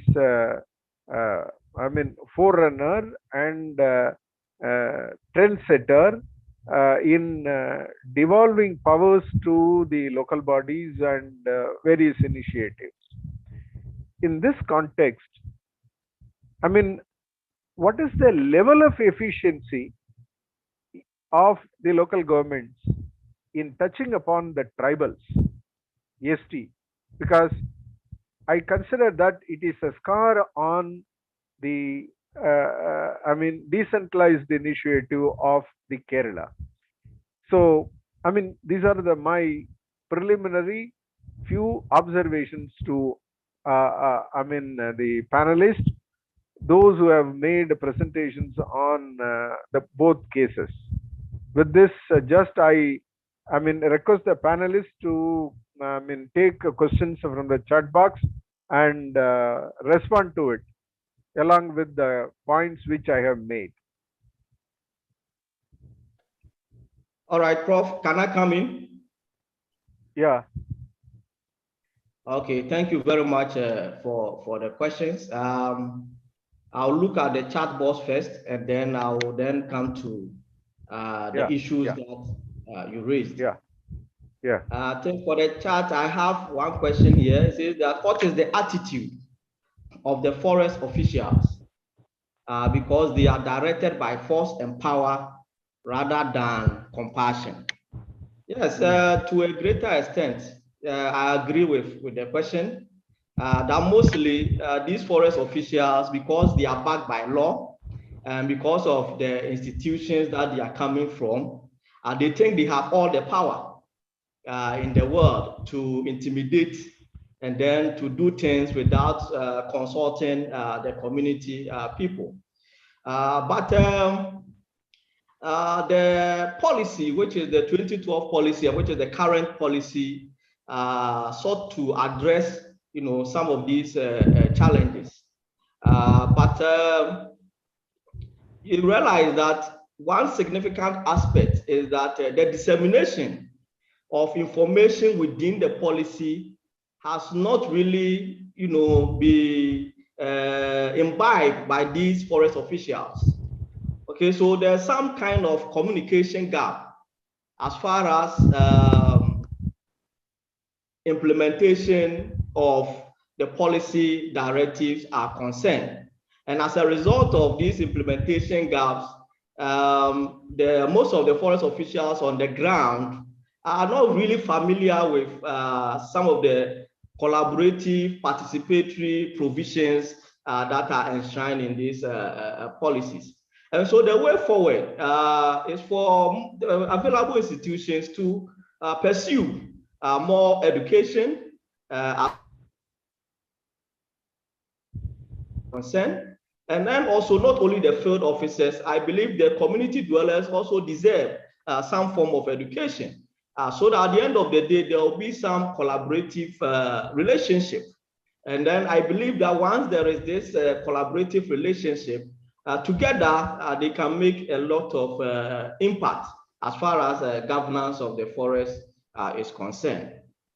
Yeah, so that is my point as far as that question is concerned. And then let me come to Prof. Chairperson's issues. Now, the first one has to do with service standards.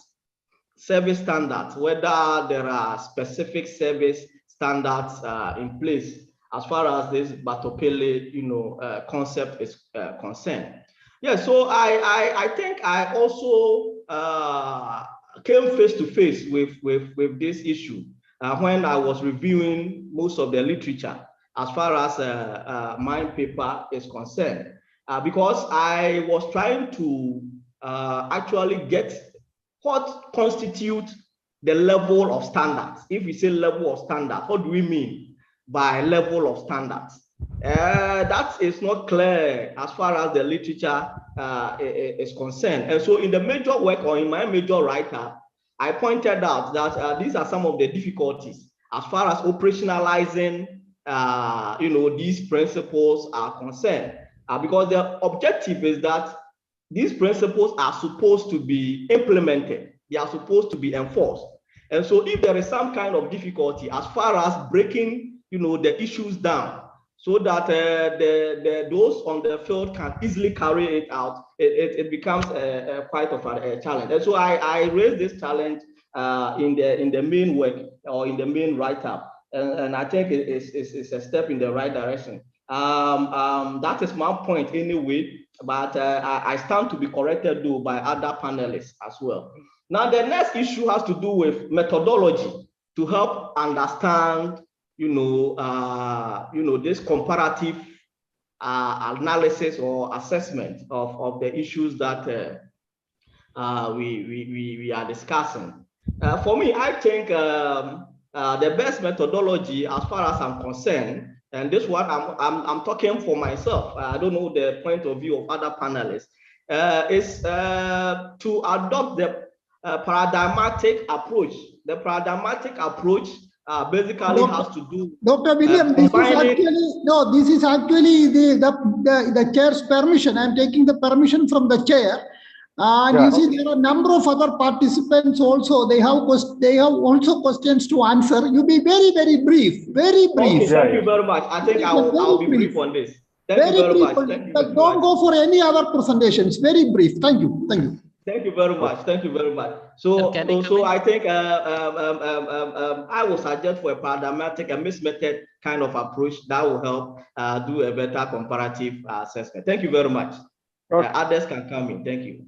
Sir, can I come in? Yeah. Sir, Dr. Girish, and there is a question in the chat box. The major problem is whether they are experts or not, and what is their capacity to give expert support to the PRIs? I think it's a very interesting question. I would like to say we could find, when we try to analyze the type of experts from the sample panchayat, like 1 district panchayat, 2 blocks, and 4 gram panchayat, we could find, yes, there are some domain experts, especially the vice chairpersons and some of the experts. But when you look at as a whole, I think there is a lot of scope for improvement. And in terms of, and that's also very much reflected in terms of their attendance in the meetings and the kind of inputs they give. I'm sure there is, but another point which I would like to bring it out, there is a need for more domain experts with special reference to the type of requirements, type of specialty. Like, for example, Kasaragod has a lot of potentials in the field of tourism, but I could not find any at any level. There is no expert from the background of tourism. So likewise, it could be just one example. My point is that there is a lot of scope for bringing more domain specific experts. It may be available in the locality, may not be available, but I think the geo and the provision allows bringing experts from anywhere. Thank you. Thank you. Next. Thank you, hello. Hello. Can I comment to question which is raised about my presentation in the chat box now? Yeah, thank you. I have a question regarding the accuracy of data in state economic review, and is there any amount of manipulation by the government officials? Yeah, I don't think that I am in a position to make some allegations regarding manipulation of data against the state government. But when we, even though I use this data, I have some reservations about the manner in which the information about local self-governments are being presented in the various volumes of economic reviews. Actually, one thing which I observed is that there is no continuity of data regarding many variables. We take, for example, the extent of productive expenditure, by local self-governments. Now, that information is not available in a continuous and consistent manner. So I think, yeah, there are a lot of possibilities for improvement of the data regarding the local self-government, even in the case of Kerala Economic Review. That is my comment to that question. Thank you. Yeah. Thank you. Thank you. Thank you, Chair. Can I come in? Yeah. Thank you, Chair. Can I come in? In connection with the chat box, with the questions that I've asked there, one of the questions is, what could be the reason for the highest number of non-response to the principles? Well, there could be a number of reasons, why we have non-response, responses to the Battopili principles. You must understand the government's initiative was to train officials, and they did not want this, let the citizens of the country, be afforded their training, and therefore training is one of the reasons why we have not, not responded. And plus the citizens there is no visibility of the government when it comes to service, service provision. The citizens hardly see the government, involved, informing information. One of the principles, the citizens are not informed about the details of the service provisions, and various other elements that the citizens don't know about. And sometimes you find out the government just comes into an area and they start doing things without informing the community. Now we have also with these councillors, and we have ward committees in South Africa. And now these ward committees and councillors are, responsible to inform the community of any projects that are taking place. And this hardly happens with the councillors and the ward committee members. The other question that was raised is the similarity of both the principles. I haven't gone deeper into it, and most probably my next paper will be going I'll go deeper into find out the similarities. But my book that is going to be out soon, as a outline about a lot of issues about the Batupili principles and how the Batupili principles can be bettered by the local government. If other colleagues want to come in from South Africa and assist with these questions, it'll be appreciated. Yeah. Thank you. Yeah. So may I give my response? Yes, sir. So I had applied, there was a question if this could be applied in Tamil Nadu context, and if Batupili principles can be adopted by the government as such, that government of Tamil Nadu will accept or seek some kind of cooperation from them to implement Batupili principles in Tamil Nadu. So that was a question. And also if the Chief Minister of Tamil Nadu would initiate such Batupili principles in Tamil Nadu. So my response to that is that I think Tamil Nadu has been right from the starting through its Dravidian model trying to reach out to the people, and I think we are well ahead when compared to other states in India. And we're taking it in my analysis. I have taken 3 principles of Batupili principles.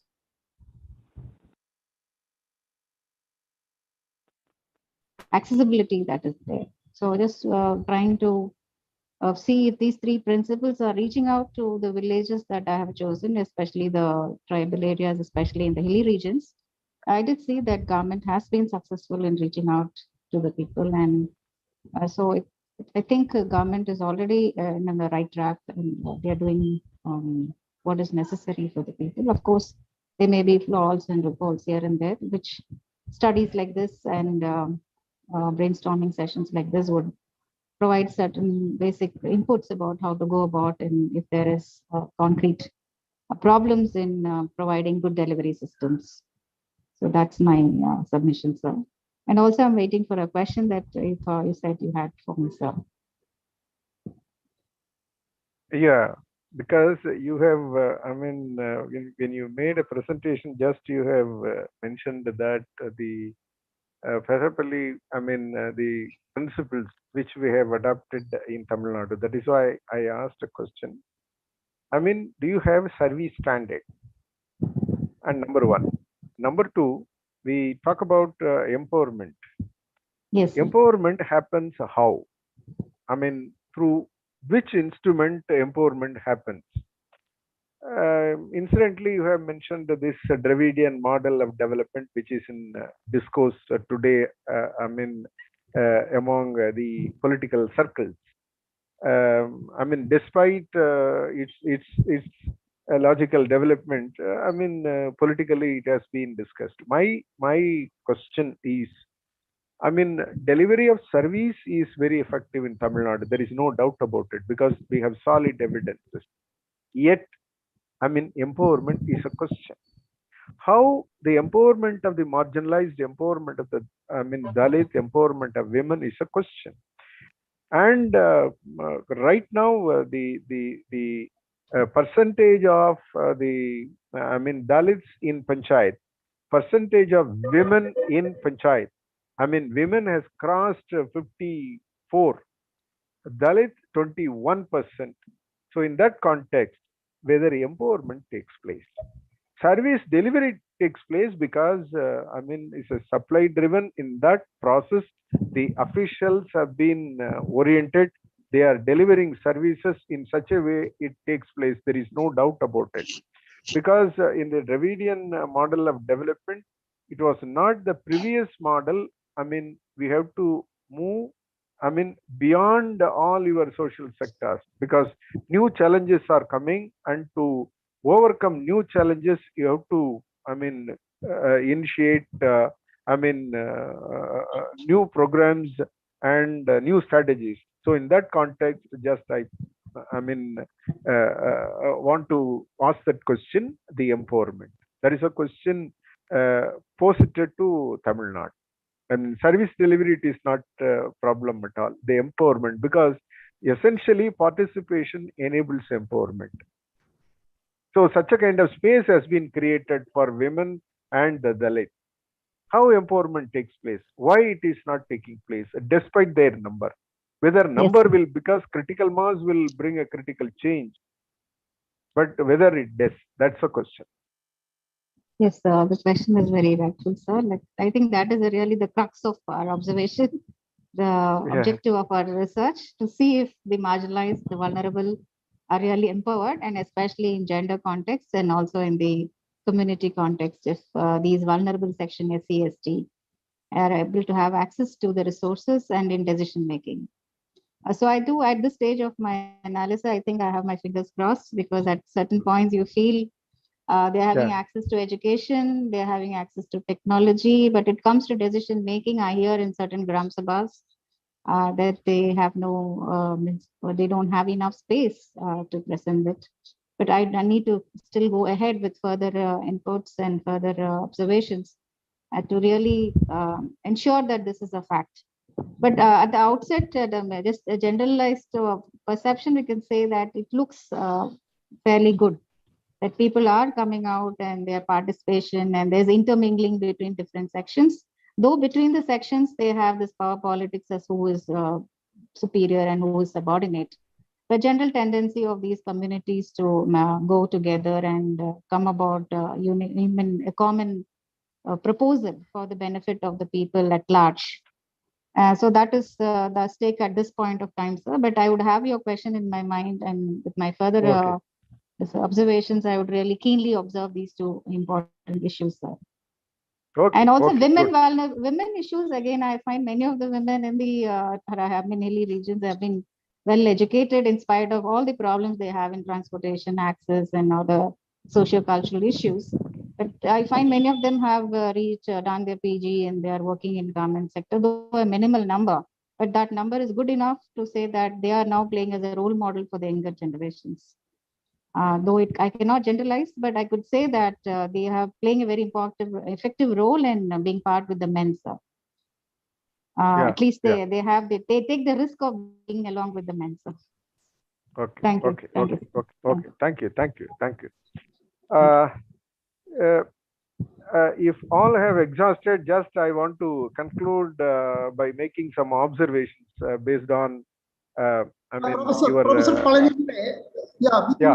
Professor Person, just I have one small question when you raised a very important issue. You see, this is actually Professor Palani raised a very, very serious issue as far as the development model which is taking place at Tamil Nadu. This is for the attention of the scholarship from South Africa and scholars and researchers from Ghana and the other parts of Tamil Nadu. What he made that there in Tamil Nadu, for a good amount of good quality of service delivery which is taking place, but simultaneously the rate of real citizen empowerment is relatively less. This is a very, very interesting observation from your side. I think serious academic attention is very much needed to understand this kind of a dichotomy, this kind of a situation, some kind of a paradox. In this kind of a situation, one side a high level of good quality of service delivery, and the other side simultaneously you can expect some amount of empowerment or citizen empowerment. That is not taking place as far as Tamil Nadu is concerned. That is what I heard from your observation. It's a very serious academic attention is needed. Thank you, Professor Palani Dure. Thank you. Thank you, Jose. I want to make a few observations from Botapalli, initiative. When you look at the service standard is more important. Unless we have a service standard, how do you evaluate?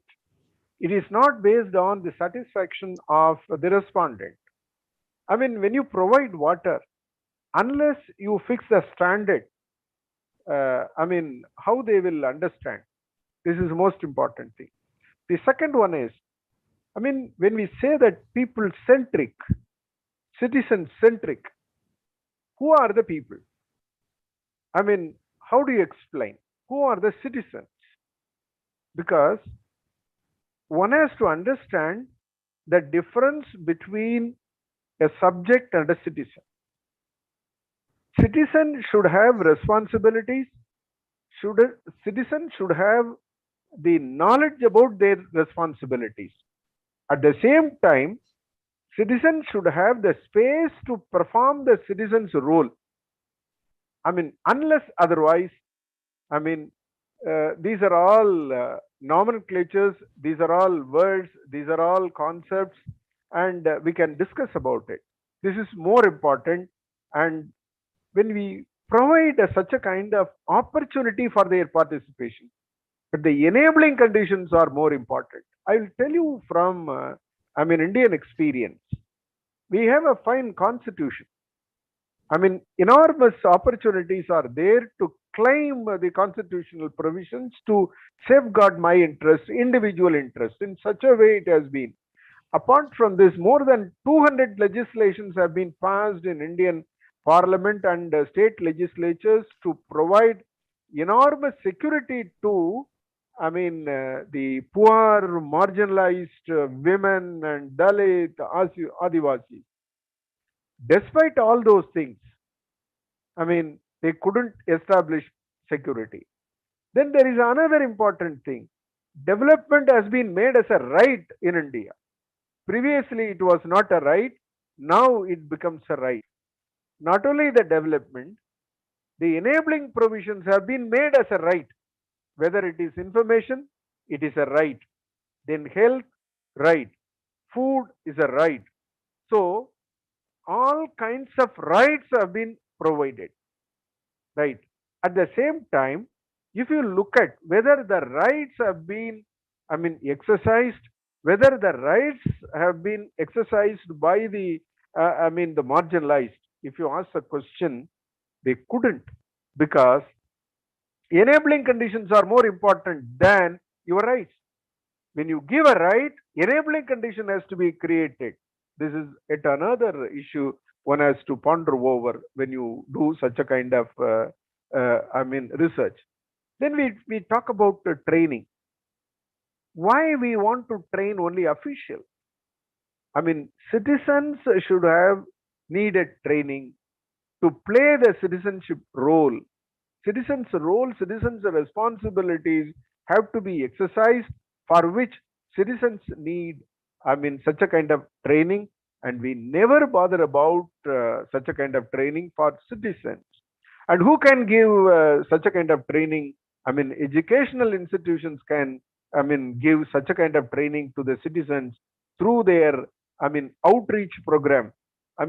Academic social responsibility. We have an academic social responsibility. Academic institutions can do such a kind of, training to the citizens.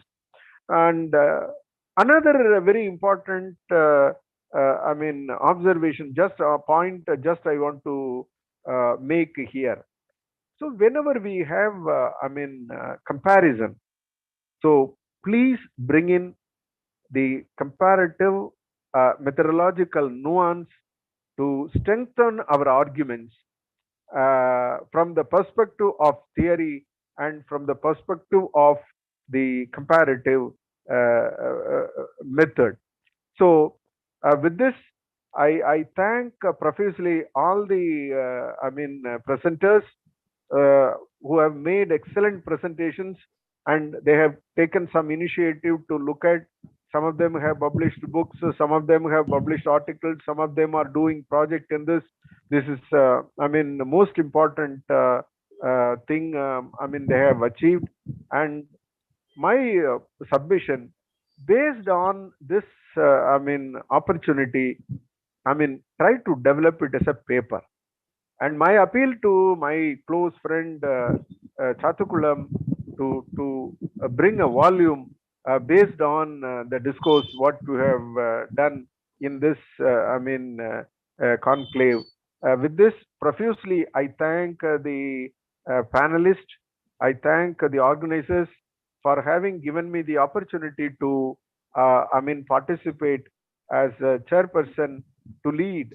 I never ruled because they themselves regulated, perfectly, and they participated very effectively and lively. I thank all the presenters, and I thank my friend Chathukulam and his colleagues for having taken a very innovative initiative to bring together people from Africa, Ghana, and India, other parts of India, to make a presentation on this very important theme, People's Plan Initiative and Petrapalli Initiative of South Africa. With this, I thank every one of you for having listened to these presentations and my comments. Thank you so much. Thank you, sir. Yeah, Professor Palanidure, I would like to give a note of thanks to a kind of a formality. And I would like to say that they're in an excellent manner, in excellent style. You could conduct the proceedings. You could chair the session. And very particularly, and your comments on different issues and your summing up of the technical session. I again, for the organizers and all the presenters, as far as this particular session is concerned, I express my sincere thanks to Professor Palanidure. Thank you, fine. I also would like to thank you all the paper presenters for their excellent presentations. And Professor Palanidure, you are very right. Myself and other partners from South Africa and Ghana. And we are also taken a decision to, after the seminar, immediately we will work and we will write all the paper presenters and very seriously, and they can fulfill their paper, those who have not submitted the full paper.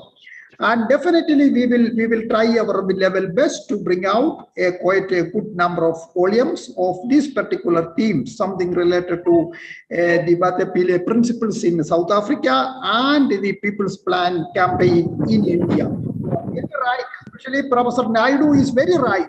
Now the People's Plan campaign is not in the Kerala business. Now it become an all India business in the sense that there we have a Grama Panchayat Development Plan, GPDP. Professor Naidu, you are very right in that way.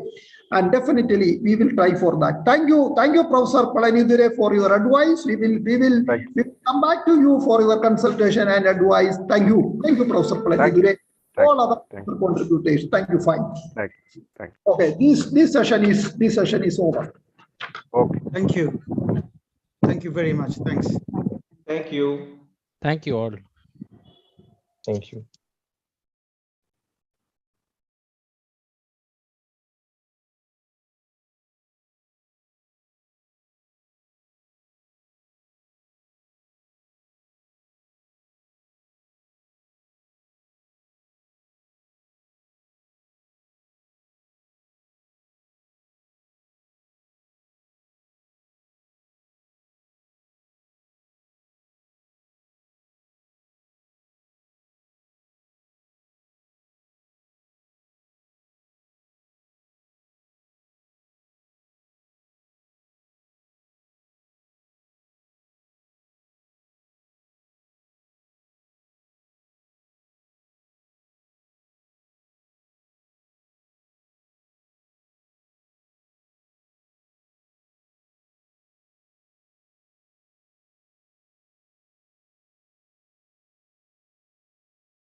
Yeah, Professor Emmanuel, we have some more time. Our scheduled time is 3:45.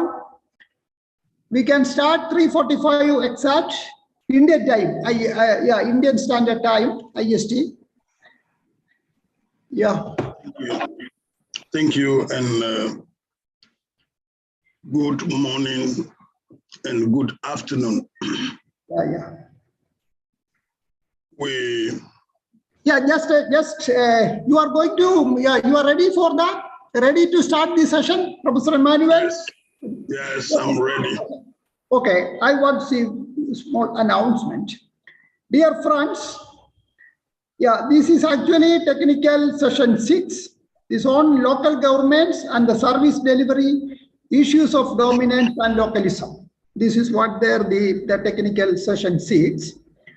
And we are very happy Professor Emmanuel Kojo Sagoy is with us.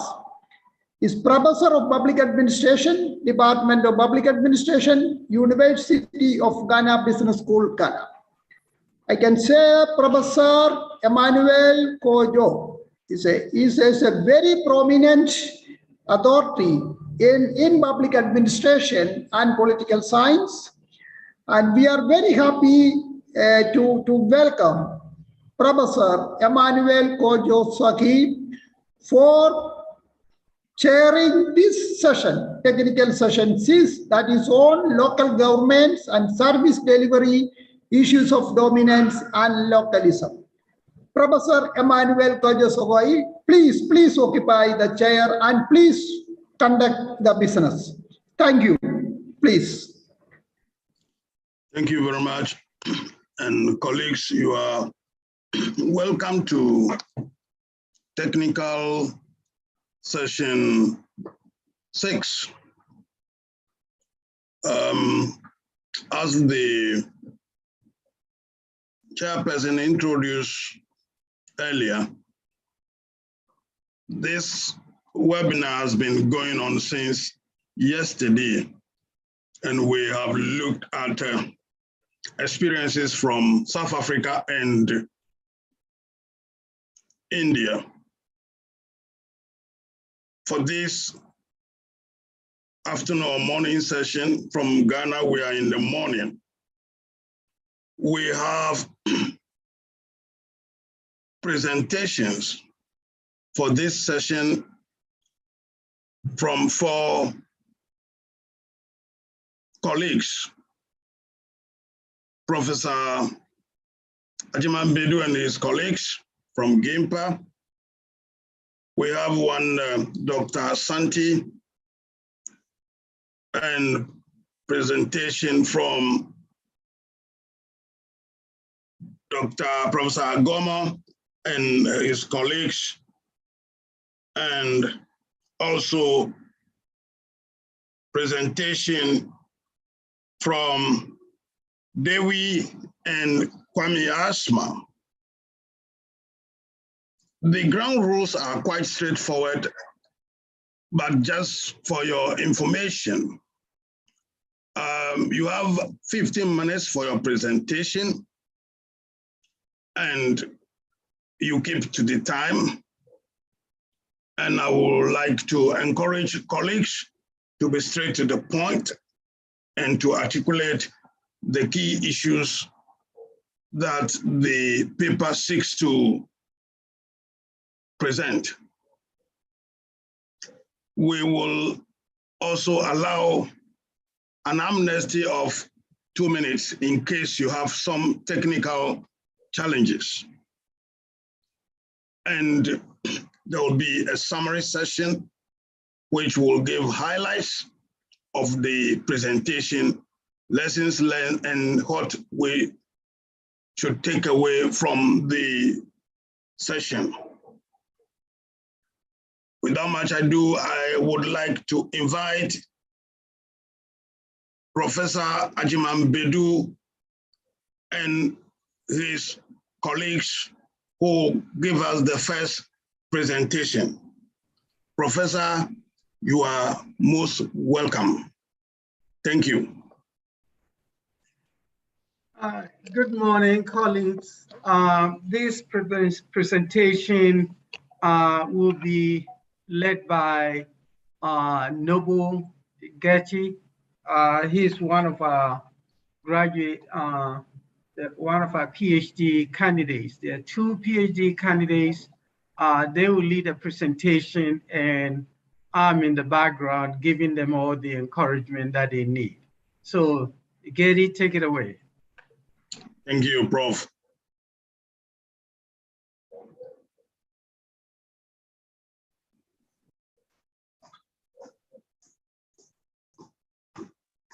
Hello, good morning, good afternoon. Good. Thank you, Prof. Yeah, you are Thank welcome. you, Prof.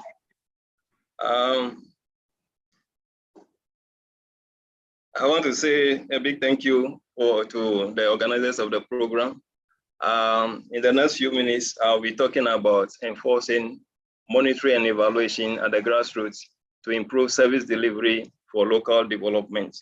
My name is Noble Koblagati, and I'm doing this with Nana Adjoa Educhum as the principal authors of this paper. And then we have Professor Ajiman Bedu behind the paper. And I want to use this opportunity to say a big thank you for providing your shoulders for us to lean on to produce this paper. Thank you, Prof. Please, can I share the screen? Hello? Hello? Hello? Hello?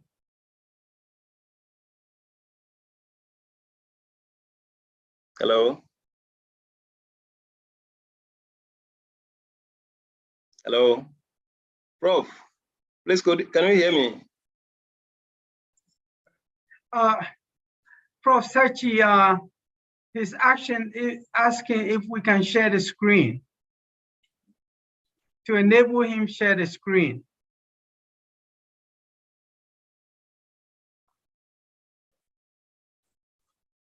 Hello? Prof, I cannot hear Prof. I don't know if other people are hearing me. Yeah, we are hearing you.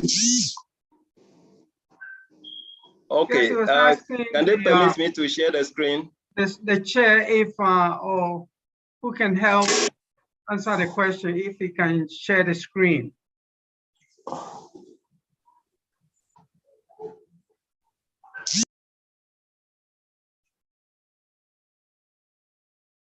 Hello?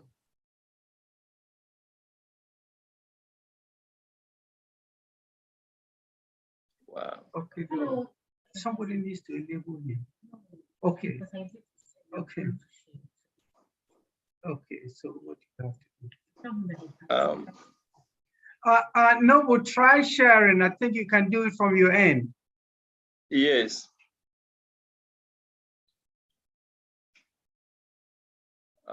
Yes, I have clicked on the sharing, but it's not, I don't know if it is showing.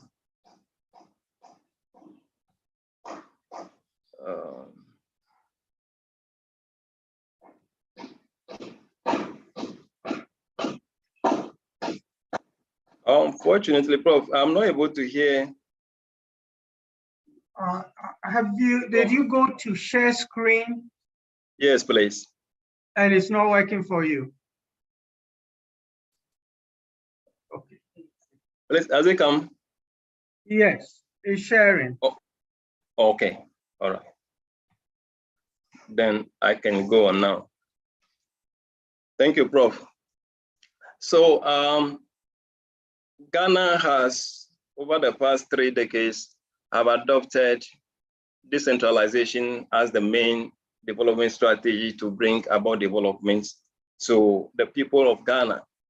And as part of this decentralization policy, local government systems have been created where powers and functions have been transferred from the central government to serve national governments to promote service delivery and development at the local level. At the heart of this local government system, we have metropolitan, municipal, and district assemblies created, and they serve as the highest political authority, and then the primary agents of development at the local level. So far, 261 of those MMDAs have been created. Many years after the implementation of local government policy in Ghana, evidence from the annual district league table reveals that some MMDAs do perform well, though an overview of developmental activities also revealed that there is haphazard implementation of policy projects, uncompleted projects, abandoned projects, and sometimes projects that are implemented do not meet the needs of the local people. Unfortunately, the focus has been on the poor performance of the MMDAs rather than the good performance. And so we are asking this central question: how can the good performance of the MMDAs be highlighted to encourage the other MMDAs? In other words, how can we promote the performance of the MMDAs across the country? And we come up with a proposition that there is a need for us to integrate monitoring and evaluation principles into all the stages of the policy cycle. There is a observation that there is limited consideration of M&E principles, which usually accounts for some developmental challenges at the local level. And so the objective of this paper is to investigate how M&E can be integrated into all stages of the policy process at the local level in order to promote transparency, accountability, citizen participation, and overall improved service delivery for local development. We assume that if this is done, then the policy process will be significantly improved, outcomes assured, sustainable development achieved, and then the MMDAs will learn from one another. So we are talking about good performing district assembly, and this is based on the concept of good performing organization, which has been defined as public organizations that are reasonably effective in carrying out their functions, despite operating in an environment in which most agencies are ineffective. And when we are talking about good performing organizations, they are not just organizations that perform better than others, rather they perform effectively in an environment in which others do not perform well at all. And in such environments, failure is actually the norm. So it is within this context that we situate district assemblies, and we come up with some of them as the top performers, and then others not performing well. And we do this on the basis of an independent expert report called the Ghana District League Table, which is an index introduced in 2014 by independent organizations such as UNICEF and Center for Democratic Development. And it has been used as a tool, as a social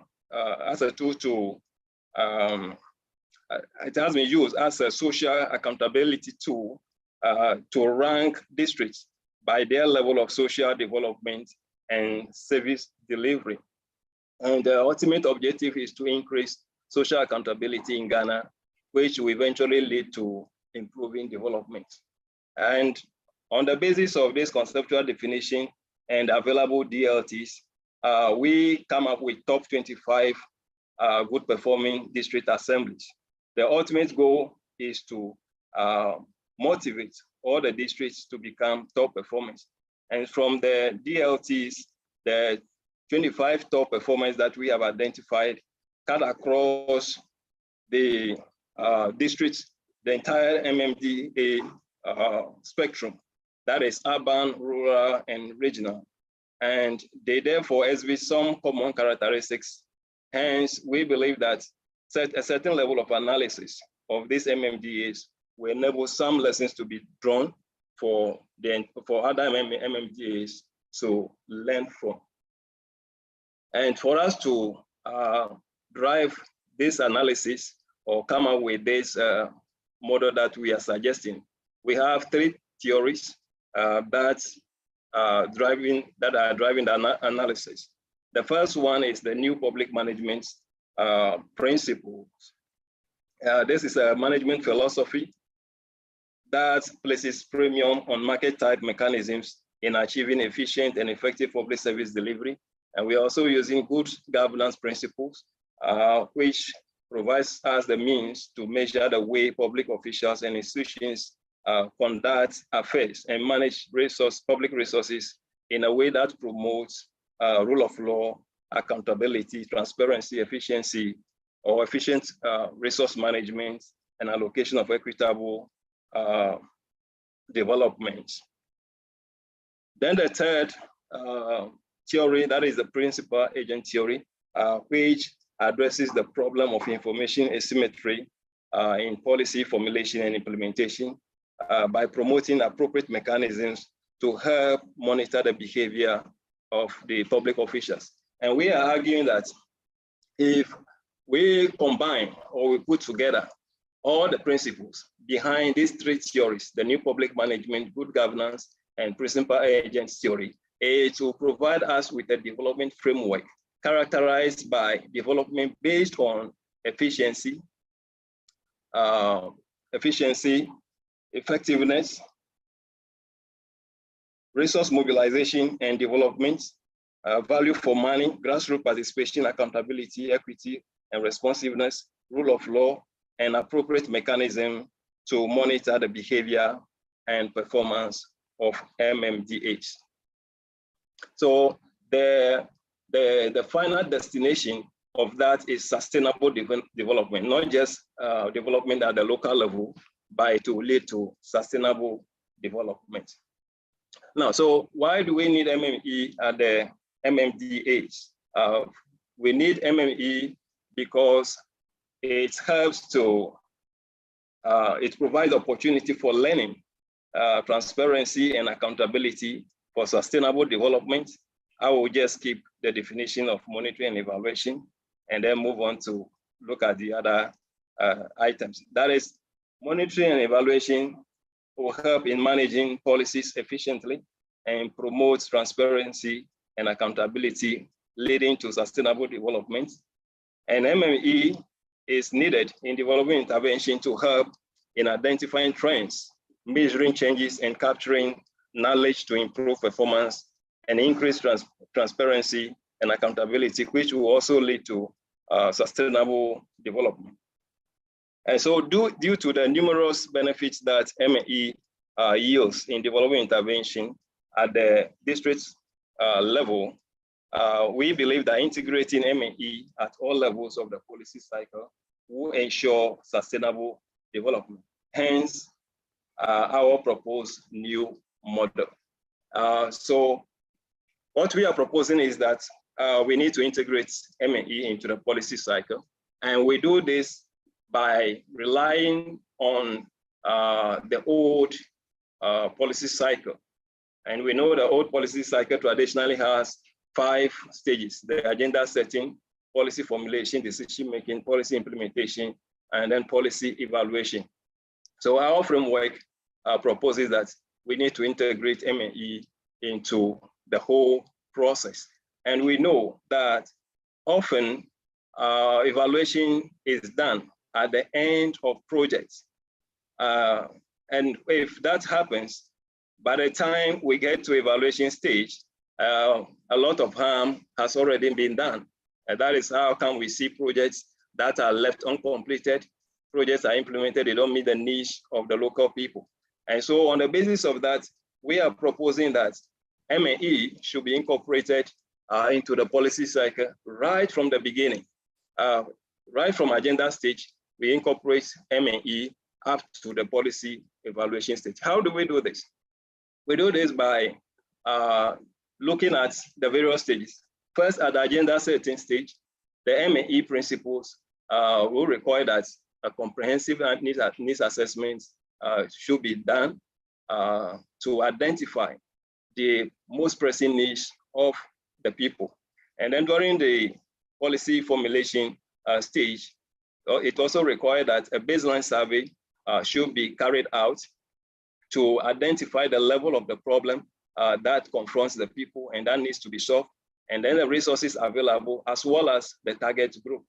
At the decision-making stage, there's the need for stakeholder consultation in order to probe the views of the various stakeholders.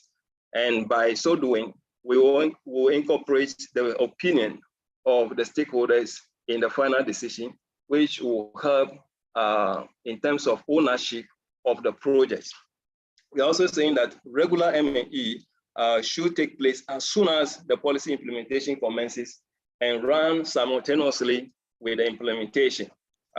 It shouldn't be the case that the implementation starts for a very long time before M&E comes in. It should also start as soon as possible and run with it simultaneously.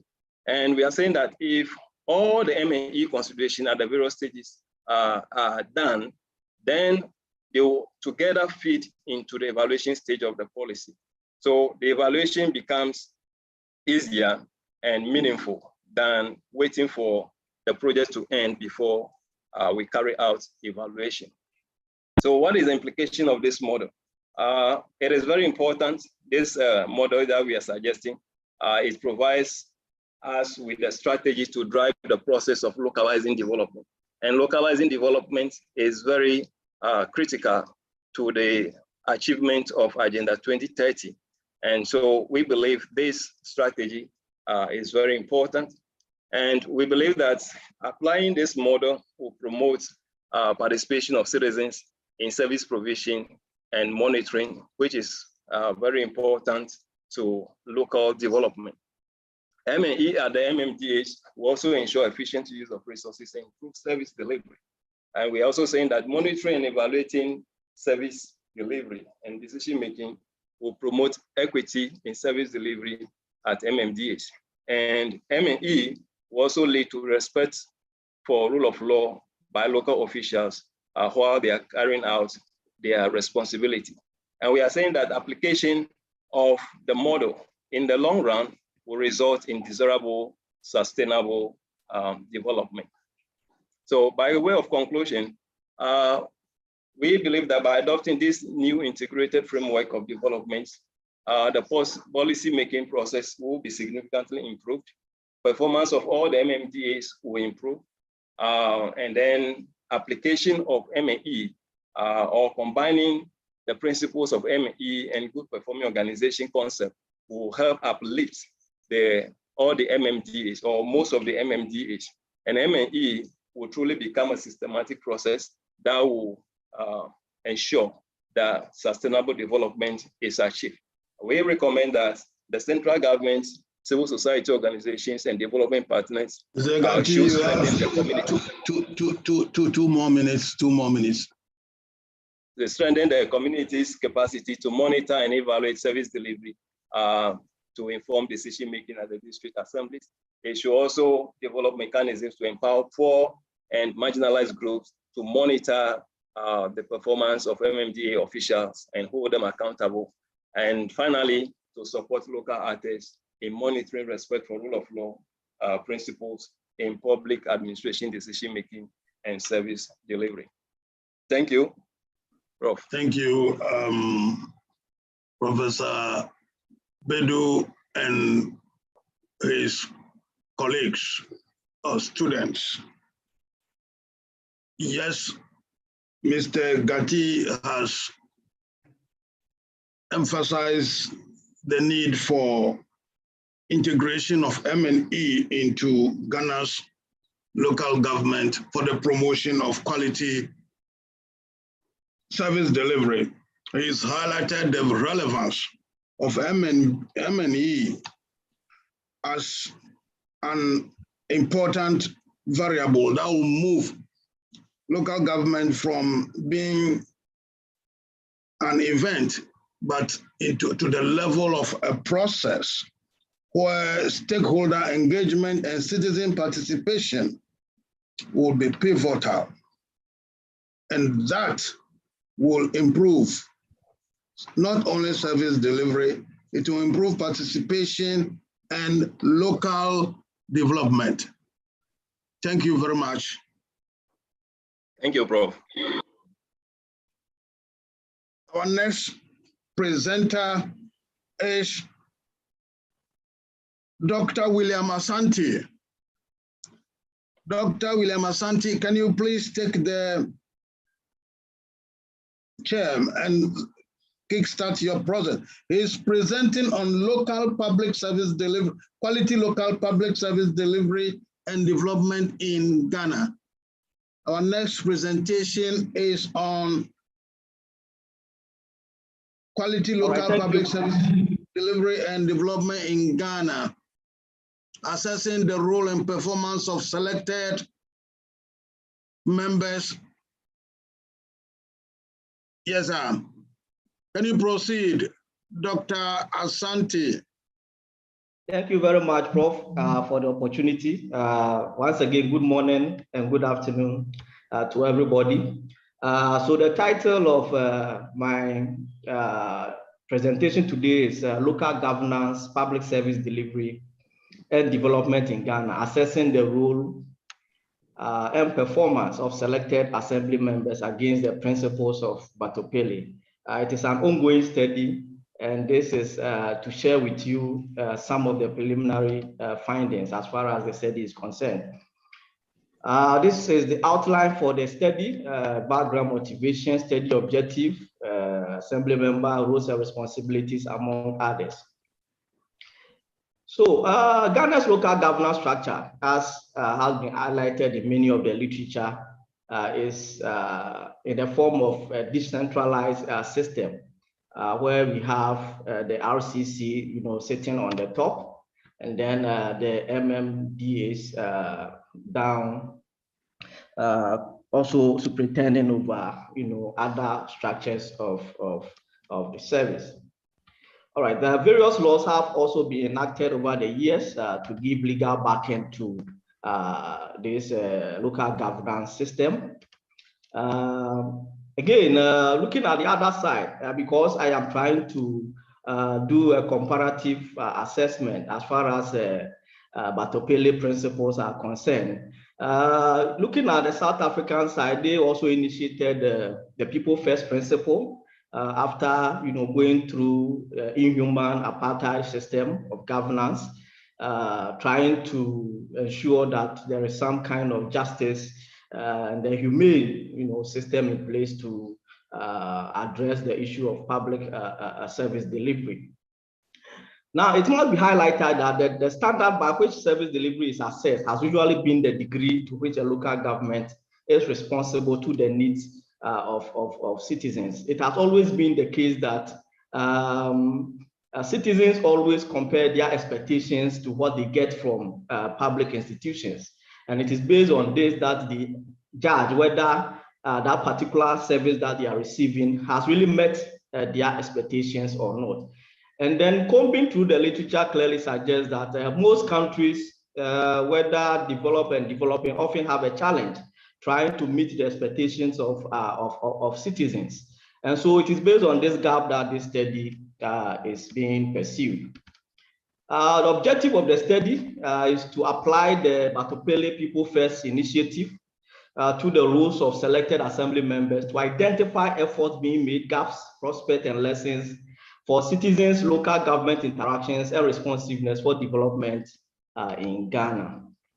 So looking at the role and responsibility of assembly members, I had to refer to the current act okay, that governs local government in Ghana, which is Local Governance Act 2016 Act 936.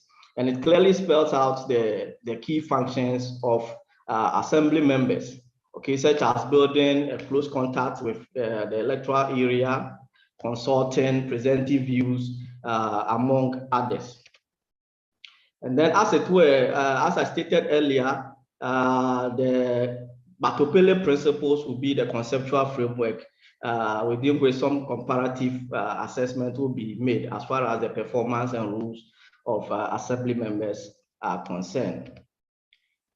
So the study draws on the paradigm of pragmatism and adopts a cross-section mixed method research design. The study area for this particular discussion is Wa East District Assembly, the Upper West region. The study makes use of both quantitative and qualitative data. Quantitative data emerging from questionnaire administration, whereas the qualitative emerging from in-depth interview. Sample size for the quantitative was 396 from a sample frame of 37,427 registered voters based on the Yamani formula. Sample size for qualitative data was 10 assembly members who were purposively selected. And then the criteria for selection was that they have to be in their second term of office, and also they have to be residing in the communities that they operate. For analysis, quantitative data analyzed through frequencies, percentages, and then the qualitative follow the procedure as outlined by Sanders et al., becoming familiar with the data, doing the coding, examining teams, recognizing relationships, and then refining teams. So basically, this slide presents the findings, background characteristics. You realize that for employment status, the people are mostly peasant farmers. A significant number of them are also unemployed. If you look at the educational level, you realize that majority are uneducated. Okay, and the length of stay at the locality, most of them have stayed at the place from 10 years and beyond.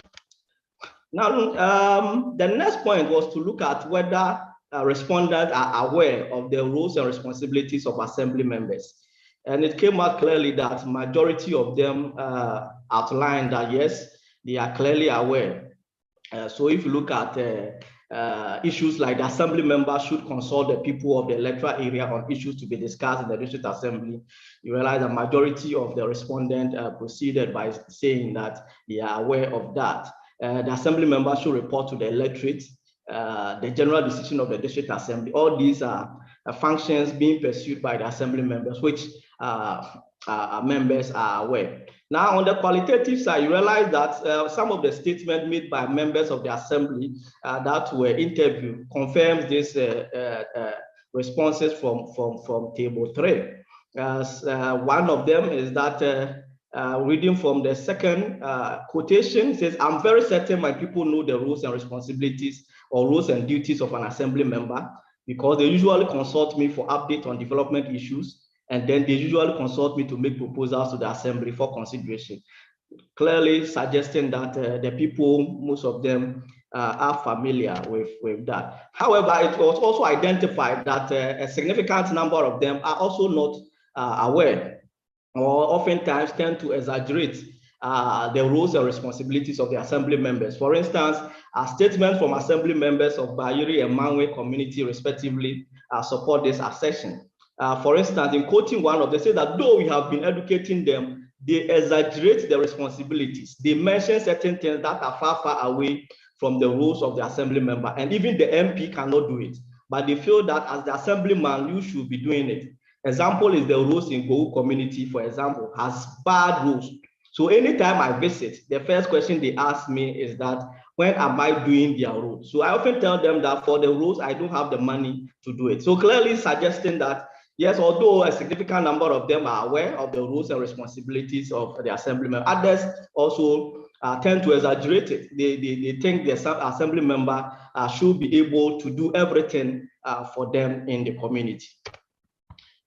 Then the next point to look at is the evidence of Batopele principle in the assembly members' constituent interactions. This was just to gauge, the views of respondents as to whether, elements of, Batopele principles are evident as far as their interactions with the constituents are concerned. And it clearly shows from the table that most of these principles are not clearly, seen as far as the interactions of assembly members and communities are concerned. I think the only key ones that received positive responses was the third point, which is I have equal access to the services to which I am entitled, regardless of geographical location or disability. And then the district assembly officer or officers show respect to me by using appropriate language to address me and offer assurances that my complaints will be addressed. You realize that these two receive, positive responses as far as the principles, the 8 principles of Batopele is concerned. However, I also realize that, yes, if you look at their interactions with their constituents, some consultations are done purely around, whether they have to make an input for district assemblies' annual development plans. So they often tell me, or most of the respondents suggested that in every year, visit or delegation from the district assembly, visit the communities and then takes their input and then ensure that their input are factored in the drafting or the drawing up of the annual development plan. Then also general needs of the community, interactions are based on some of these issues, briefings by assembly members after a district assembly meeting. These are issues that are often, were often mentioned as far as consultation is concerned. Okay, so the other issue of service standard, i.e. being informed about what level and quality of public services one is expected to get, was also not being pursued. So this is one issue that really, came out and was very, received very discouraging responses concerning the level and quality of services. Okay, oftentimes, mostly when the decision is made, they are just spoken to that, the government has approved this project and it is coming on board, so the community should support it. And that is it. As to whether the project will meet their, their needs or, will improve their well-being is a different matter altogether. All right. So with the discussion, I realized that implicit in some of the roles and responsibilities of the assembly members, as outlined in Act 936, dual element of Batopele principle. I realized that if you take, you lay the principles with the functions and rules of assembly, we realize that elements of the principles of Batopele are evident. For instance, maintaining close contact with the electoral area of the district assembly, consulting the people of the electoral area on issues to be discussed, collating their views, opinions, and proposals, and then presenting the views, opinions, and proposals of the electorate to the DA. So you realize that the above ties in with the Batopele principles of providing more and better information, increasing openness and transparency, consulting users of services, and getting the best possible value for money. Now, this study argues that the reason for the discouraging response may possibly be that the principles have not been set apart to be pursued, just like what the South African people have done, that they have set apart these principles to be pursued, whereas in Ghana, there's nothing like that. Okay, so it is believed that once we also make some commitment by setting this apart to be pursued, I believe that it will get a positive response. Now, the study also reveals some obstacles presented by the BP principles. In the course of the work, I realized that there were some obstacles, especially with regards to some of the concepts. So the principle that citizens should be consulted about the level and quality of the public services they receive can be problematic. Okay, because you see, operationalizing level and quality of services is very difficult and will also require a very informed and highly educated recipient of such services. I realize that, yes, even though the principle suggests that, yes, level of quality, level and quality of services should be pursued, sometimes breaking it down for the people to understand which level. And also you have to get an informed, citizenry for them to be able to judge whether the service they are receiving is quality or has met the standards that they are expecting. Now, this brings into question how this can be implemented in places where levels of education are very low, especially the case, the Wa East district. Now, the principle that all citizens should have equal access to the services to which they are entitled to is a fair request, but not realistic as far as service provision or resource allocation is concerned. So these are some of the issues that I realized that, poses some kind of challenge as far as, pursuing this study is concerned. Now, the study, however, agrees with earlier ones that if the Batopele principles are implemented adequately, it has the potential to take public service to greater heights. Okay, this is because it shifts focus to recipient of public services. So the argument is that if, despite some of these difficulties, as far as trying to, implement or enforce the Batopele principle is concerned, it is still, very relevant since it shifts the focus to recipients of such services. Now, the Ghanaian case has shown that many gaps exist as far as evidence of the BP principles in the country's local government. Dr. Asante, you have exhausted your time. Thank you. I'm wrapping up, Prof. So okay, it has also, okay, thank you very much. Yeah, it has also revealed that for the Batopele to work in Ghana, we need an informed and literate, citizenry. It is a key ingredient to ensure that the principles work very well. In conclusion, this study will recommend that public servants can take the lead to adopt these principles in their relations. And then finally, this study will want to make an argument or want to take the position that it doesn't seek to represent the entire Ghana, but has set the stage for more cases and more studies to be conducted. Thank you very much, Prof. Chair. Thank you, Dr. Asante. That was a great one. Yes, Dr. Asante has, in his presentation, established that Ghana has a decentralized local government system. And this is inherent in our constitution and related acts of parliament. But there is a misconception of the role of the assembly members.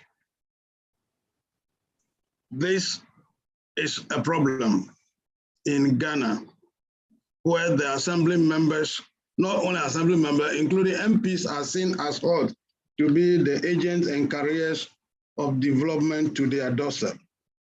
Yes, it is important that, but assembly members do not have the resources.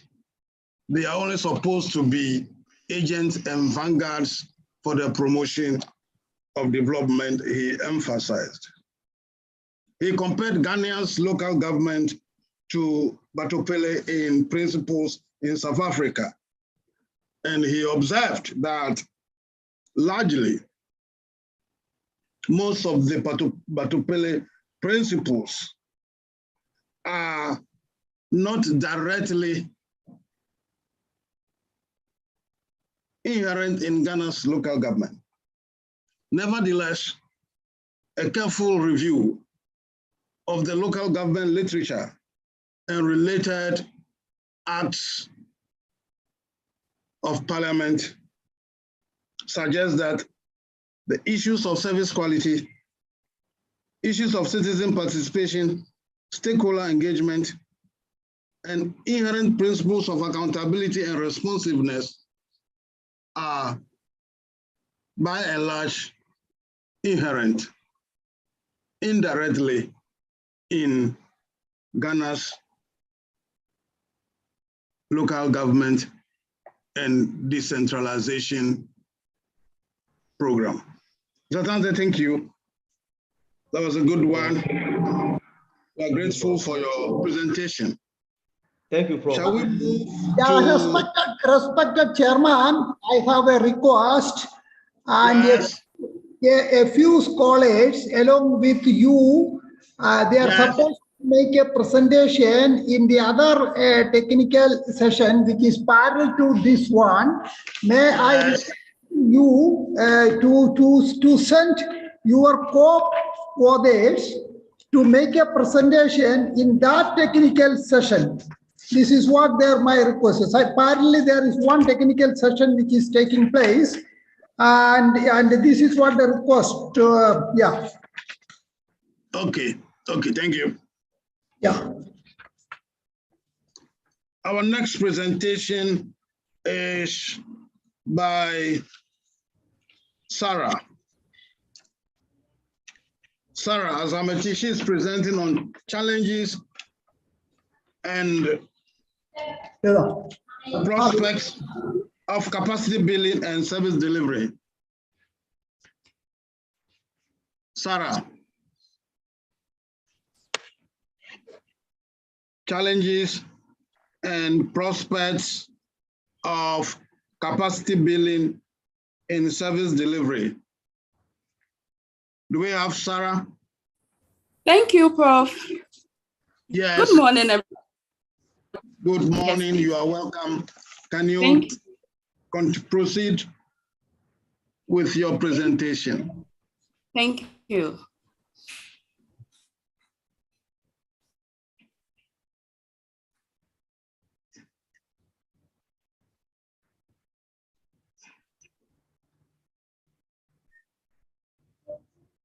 Yeah, you can start sharing your screen, your presentation on the screen. Yes.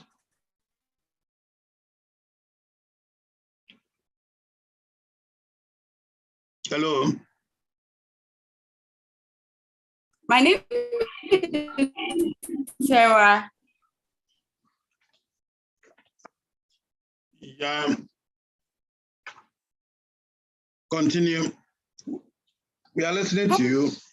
Yes, pardon me. My network is quite unstable and I might not be able to put on my video for now.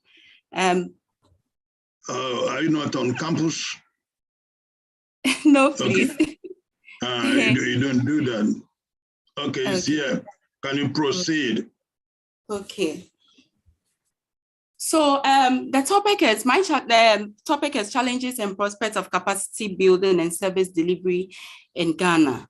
And why this topic? We know that in recent times, capacity building has been a very major area of concentration in local governance.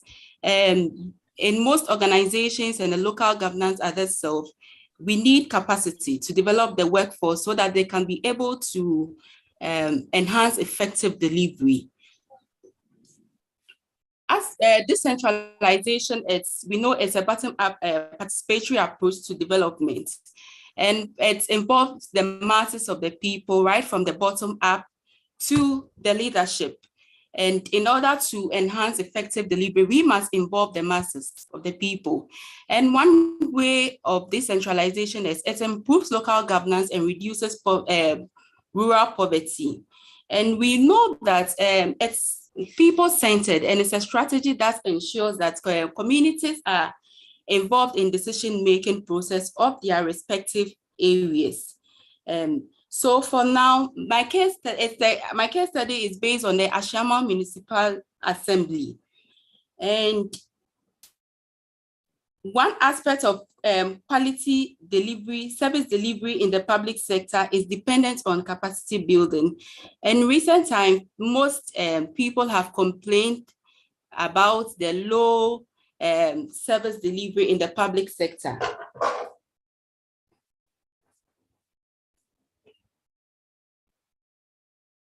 So the main research objectives, why this research, is to examine the challenges and prospects of capacity building and their implications for service delivery in local governance.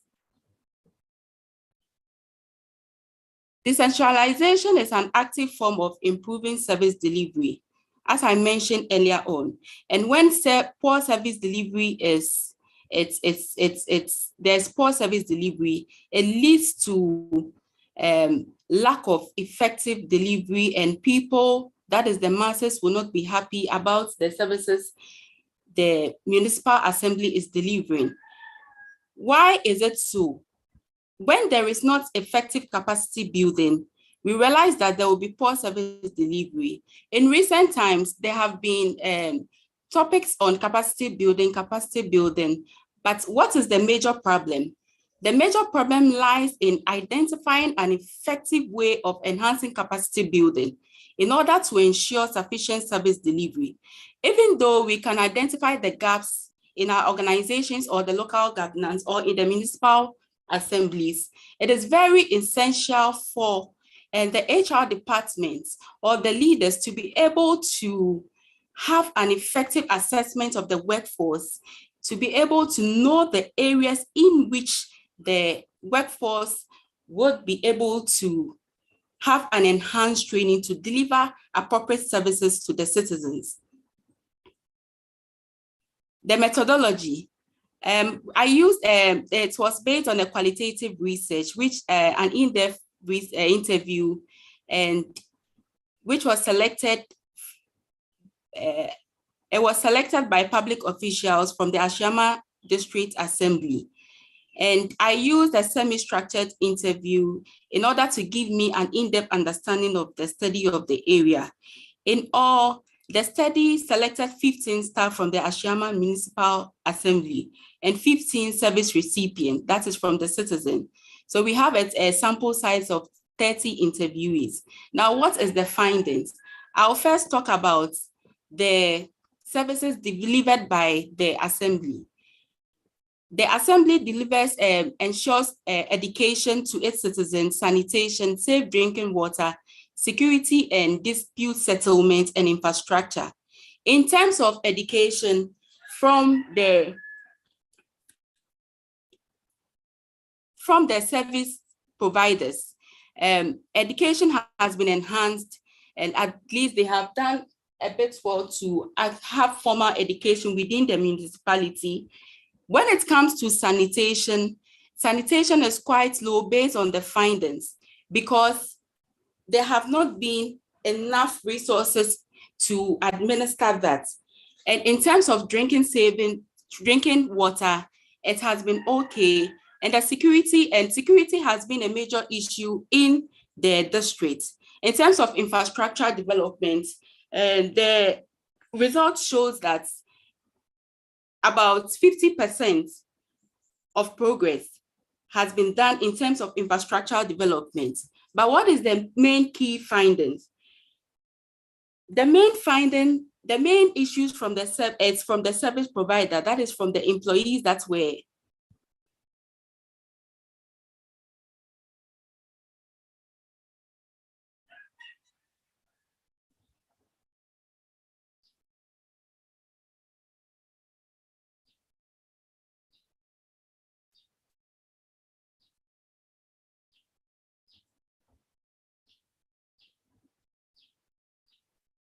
Hello, Sarah. Hello. Hello. Hello. Hello.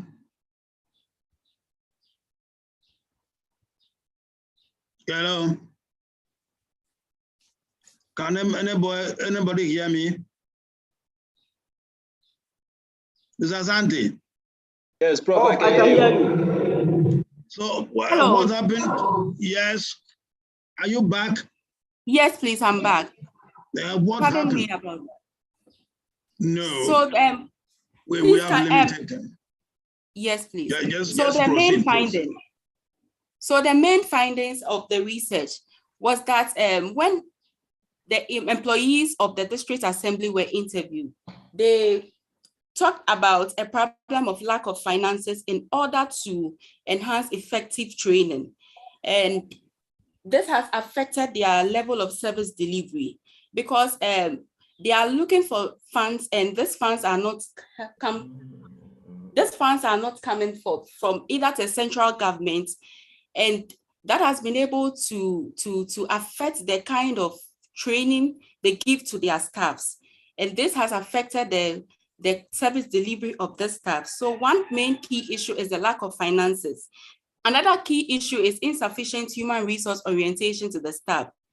When a staff is employed to deliver the services to its citizens, one main key issue is that there is no defined orientation to the staffs. They actually don't know their job description, their job roles, and in turn affect the level of delivery for the citizens. So that is one major key findings that I came about.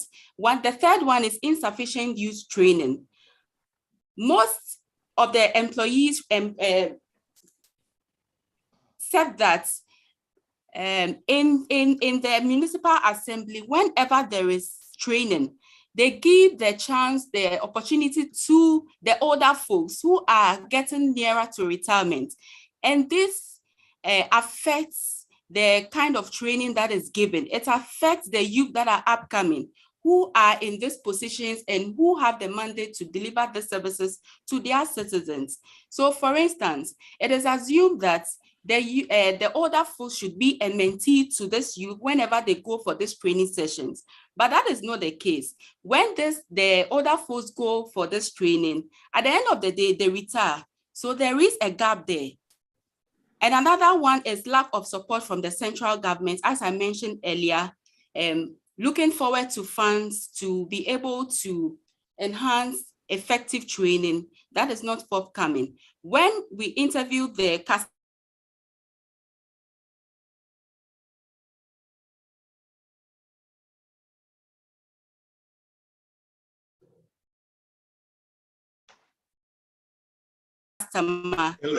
Hello. One.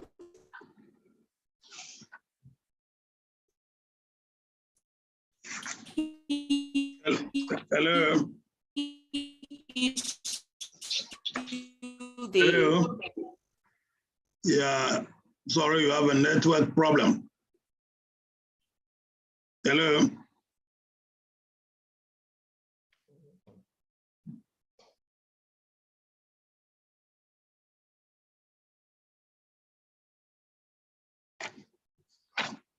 Hello. Sarah.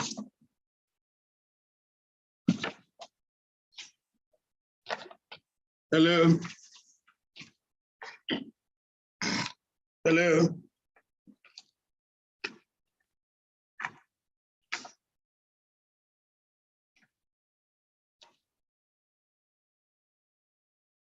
Hello.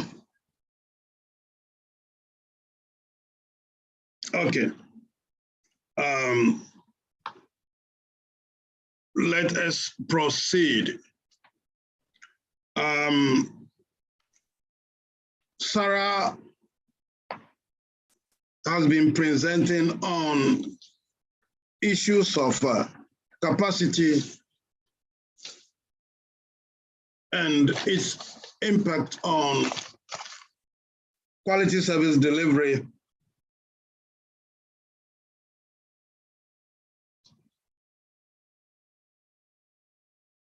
at the local level in Ghana.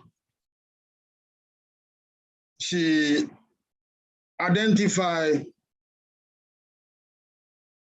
institutional, human resource, financial and non-financial resources as some of the challenges confronting local government and their ability to deliver quality service.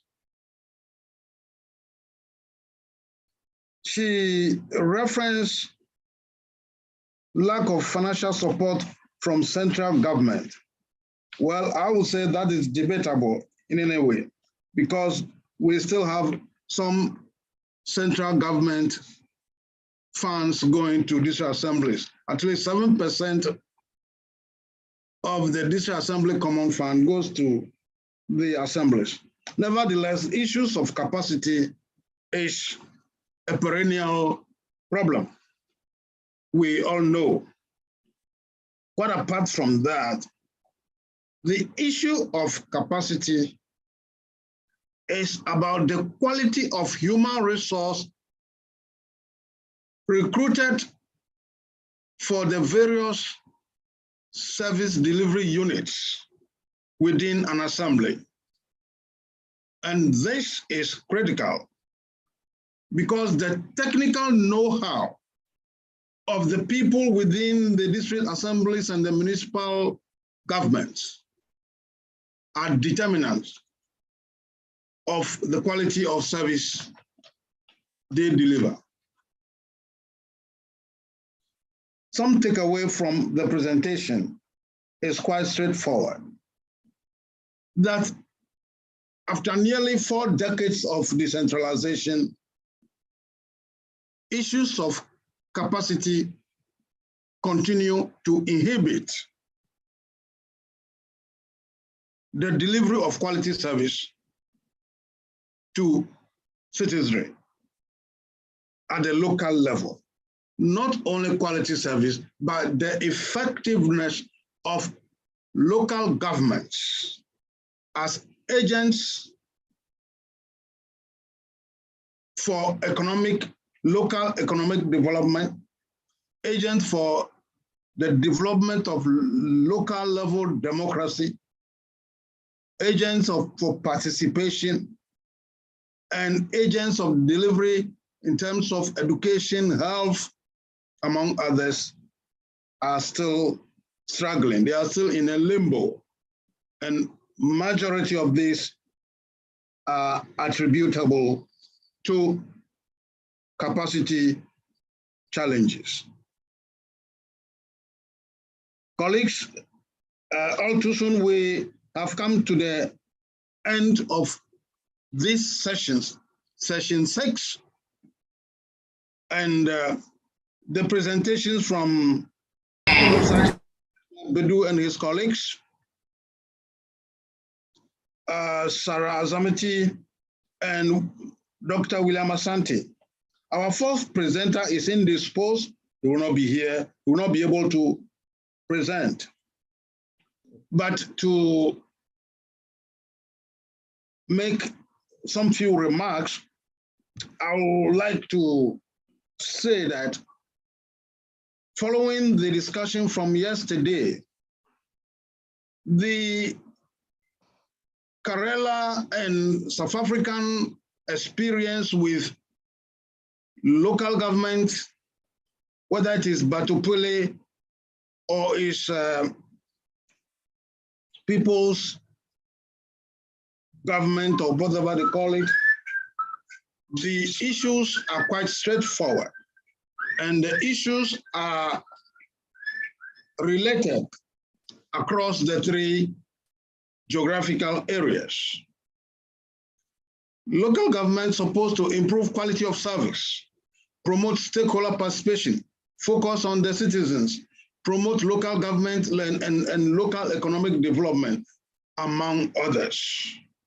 It is a way to empower the citizens, empower the disadvantaged, women, youth, disabled, and among others. Largely, most of the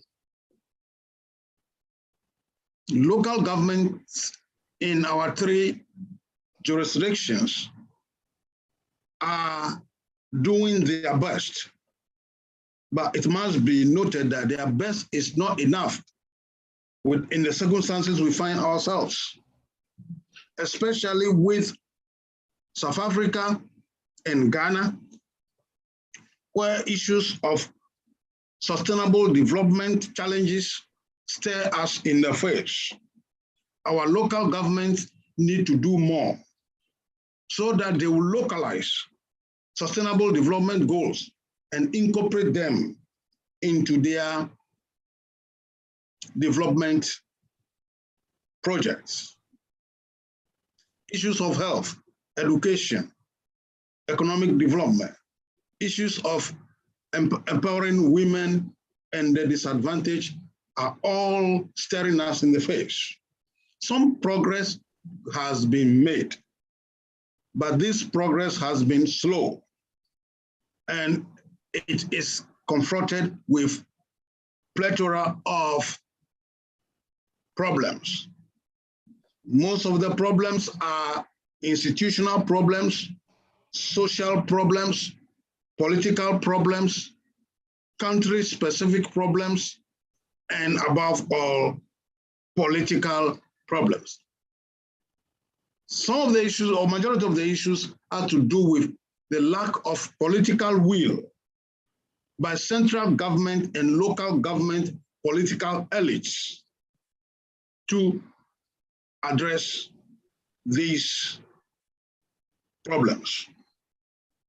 These have been highlighted in the works of Professor Jima and his colleagues, where issues of monitoring are still at the periphery of local governance.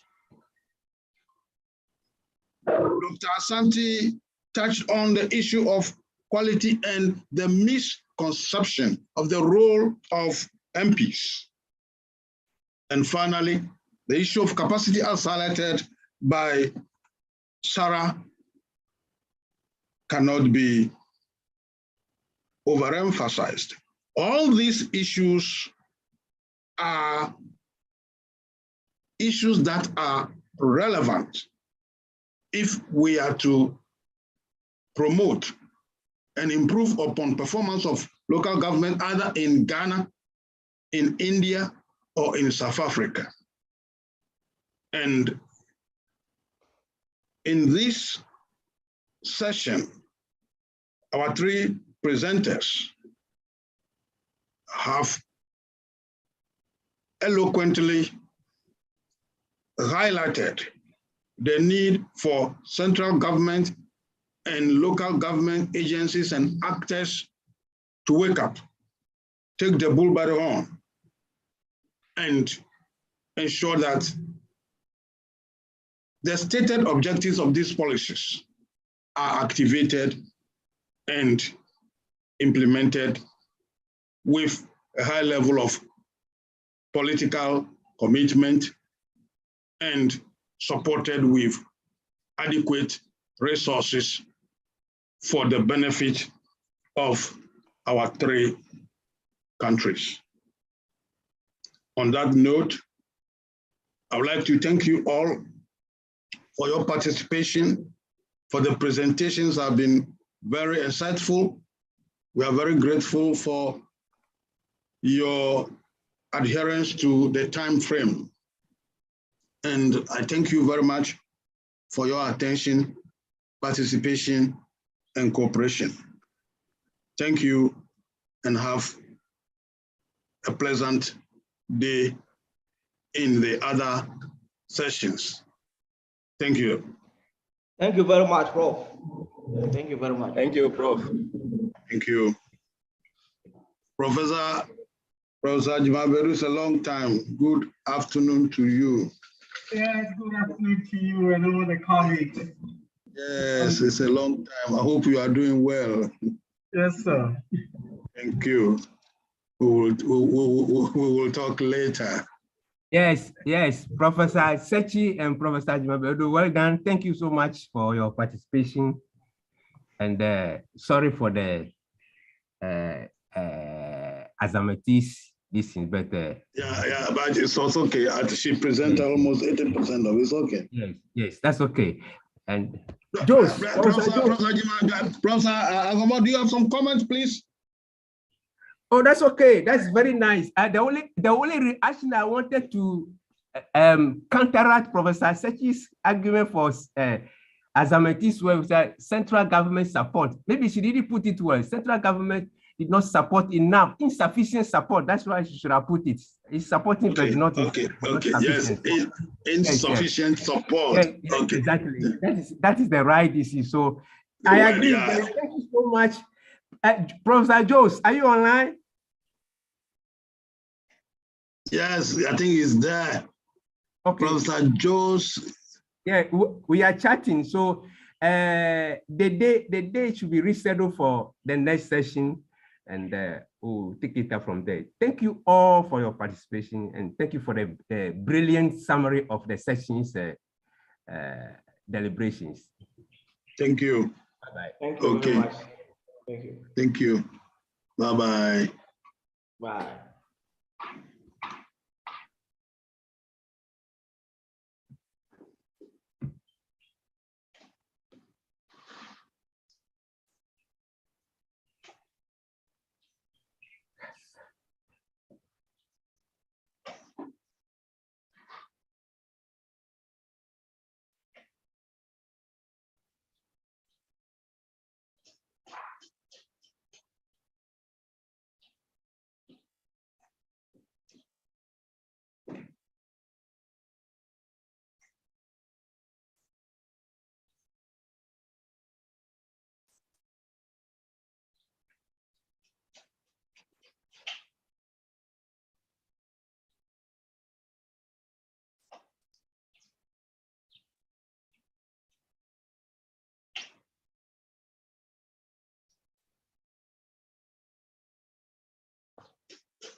Message എനിക്ക് വന്നില്ല, അതാ പറ്റിയത്.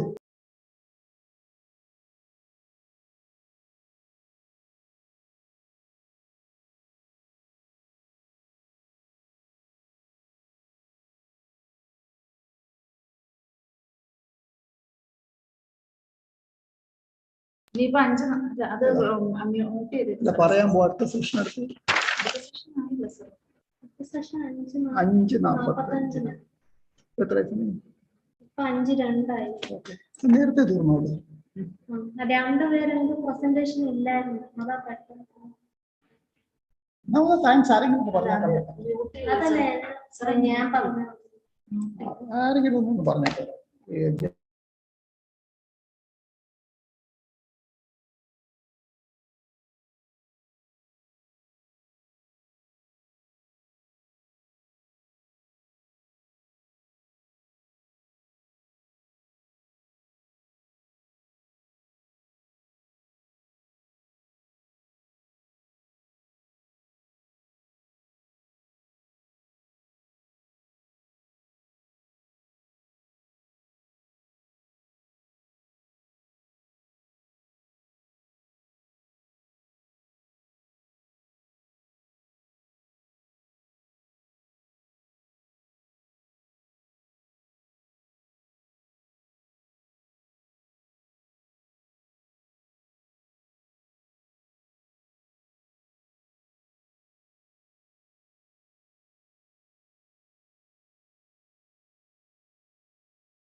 ഇവരെ ഒന്ന് വിളിക്കാം, ലാവണ്യെ ഒന്ന് വിളിക്കാവോ?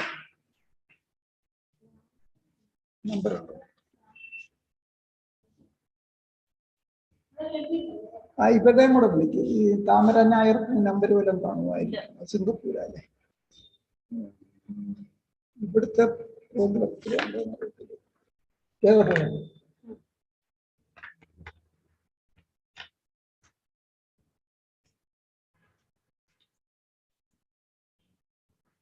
ഇപ്പൊ അവിടെ എത്ര പേര് കയറും അറിയത്തില്ല.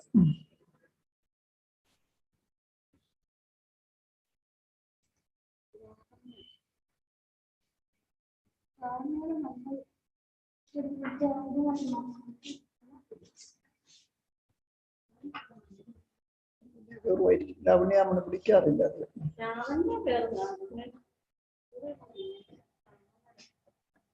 അവരെ കിട്ടിയല്ല, ഇത് സിംഗപ്പൂരല്ലേ? ഇത് എത്ര മണിക്കാ കയറണ്ടേ?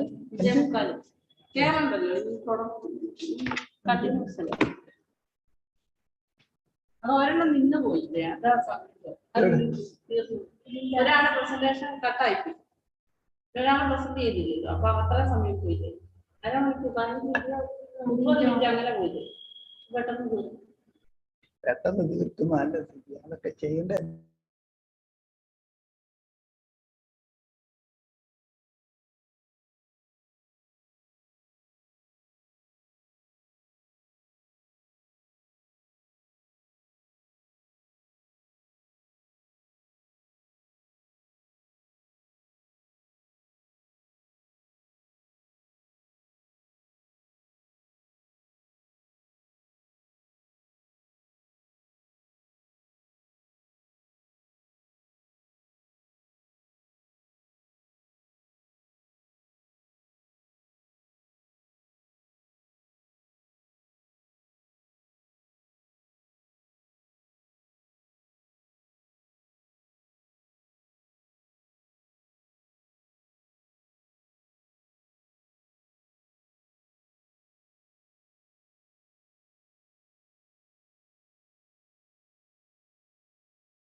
What is happening?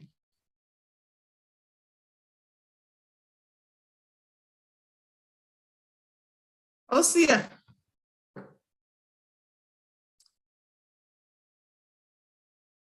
Osia Mokele.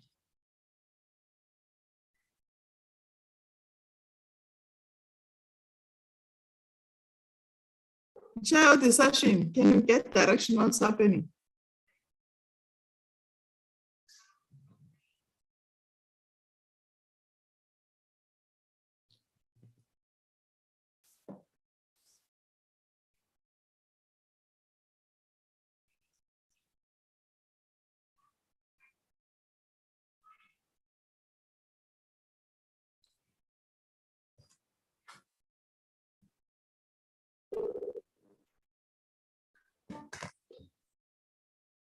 Doctor, How are you?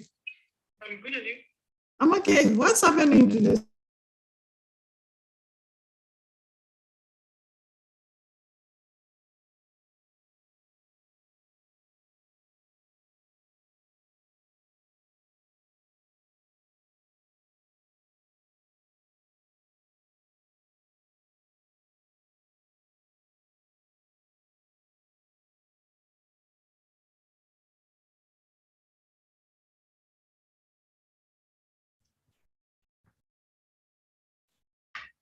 ആൾക്കാര് വരേണ്ട സമയമായി. എവിടെയാ? 5:45 സെഷൻ. എത്രയായി? 5:31. ആ 5:45 ഇതിന് മുമ്പ് ആൾക്കാർ വരണം. ആ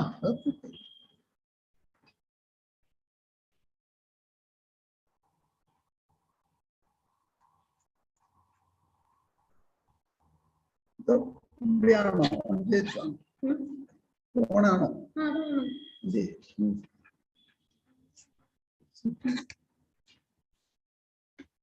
Your screen share. ആ ഇവിടെ ഇതൊന്നും സാറിന് അവര് വീഡിയോയും കൂടെ ഓൺ ആക്കിയതല്ലേ പിന്നെ ആൾക്കാർ ഇവിടെ ഉണ്ടാവും.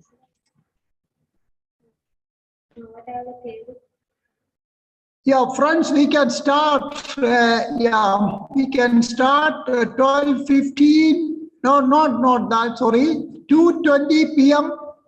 GMT at Ghana timing. We can start the 2:20 p.m. and South Africa 4:20. And as far as Indian time is concerned, 5:45. We can start. We can go a few minutes more.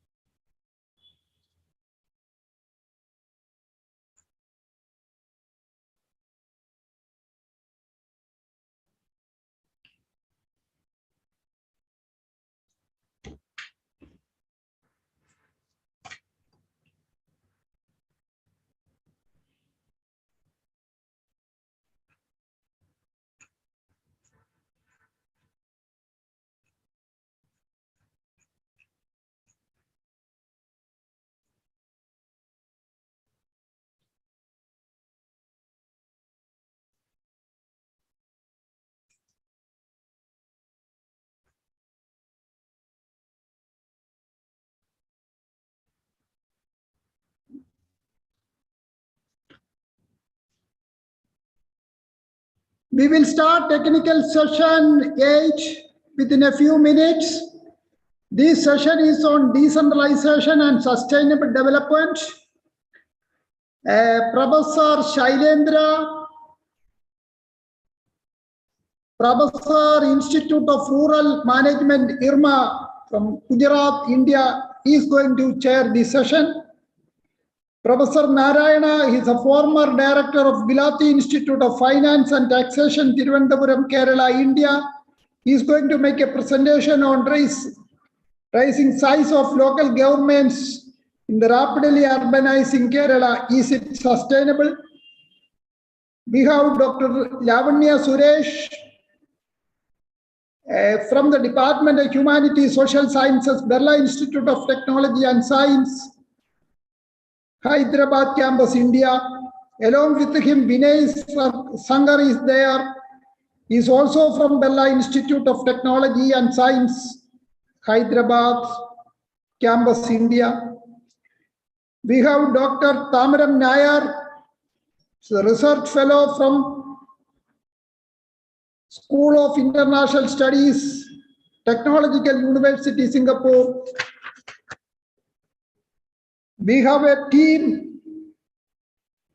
They are going to present on classification of social enterprises, Foundation for Governance and Sustainability of Social Enterprises in Ghana, Ernst Christian Winful, and the research team. We have a Mexican scholar from us, Ed B. He will be presenting on local provision for public service for sustainable development, what Latin American local government can learn from Indian and South African experiences. Gabriel Martus Tubukia is also with Professor Eddy. We have Remit Basu with us. He's a consultant, development consultant, Faridabad, India. He's going to talk on sustainable development goals and their localization in the Indian context.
Hello.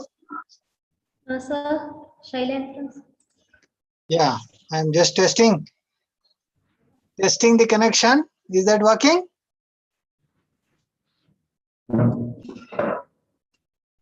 Hi, Yeah, hi. Hi, Professor Shailendra. Most welcome. Yes. Am I audible? Yes. Oh, very good. Yeah. We have some more time. No issue. Yeah. I thought I will just test the waters. Yeah, that is good. Yeah. Because we have become professionals these days of online and webinars. We have to test No, that the new issues are coming up and things that, we are expertise on certain level, but still we have some problems here and there. Yeah, the glitches will be there always. The glitches will be always there, and we have to manage with them. Yeah, but it's good you have organized this and people have come together. I compliment you for this. Thank you. I heard all these speeches of the inaugural. They were good actually. They gave a good perspective. Of course, I was recalling when I had gone to South Africa. Long back, I had gone to South Africa, and also though you have visited Ghana also. I went to Kenya also. Ghana I have not gone. South Africa I have gone, and Ethiopia I have studied well. Ethiopia. Ethiopia I have written paper also in EPW, Ethiopia and India and joint forest management. And today we have some forest management issues on Ghana. What issues? Yeah. Right. Yeah. It's a interesting panel. I look forward to all of them. Look forward to their presentations. More than me telling anything, I would like to listen to them. That is the role in you. Anyway, you have given to the all the chairmen are supposed to listen. No, we all are in the process. No. That's good. We have a good number of African scholars and African African studies expert, and Professor M. Jose is also here. He's also an expert in African affairs. Right. Yeah. Aaron was in he was in Tigray. Eritrea. Right. I used to go to Tigray. Yeah, that's so there is some Africa connection is there. 7 years I used to go to, 7 years I had a project in Africa. Yeah, good. Right. It's good. Am I audible? You are very much Jose. Yeah, good afternoon, Dr. Shailendra. Yeah. Hi, Dr. Jose. Nice. Yeah. I was in Rwanda, Dr. Shailendra.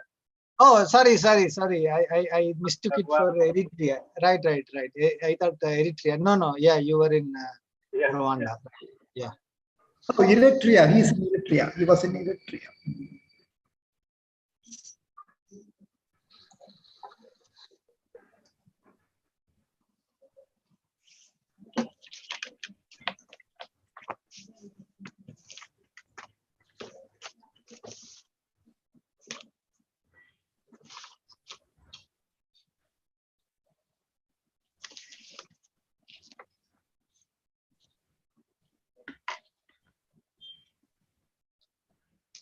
So some volume will be brought out of this proceedings? Yeah, definitely. Not proceedings. What we will do, we will ask them, the paper contributors, to, they have majority of them submitted their first draft. Again, we will ask them. We will review the paper, ask them.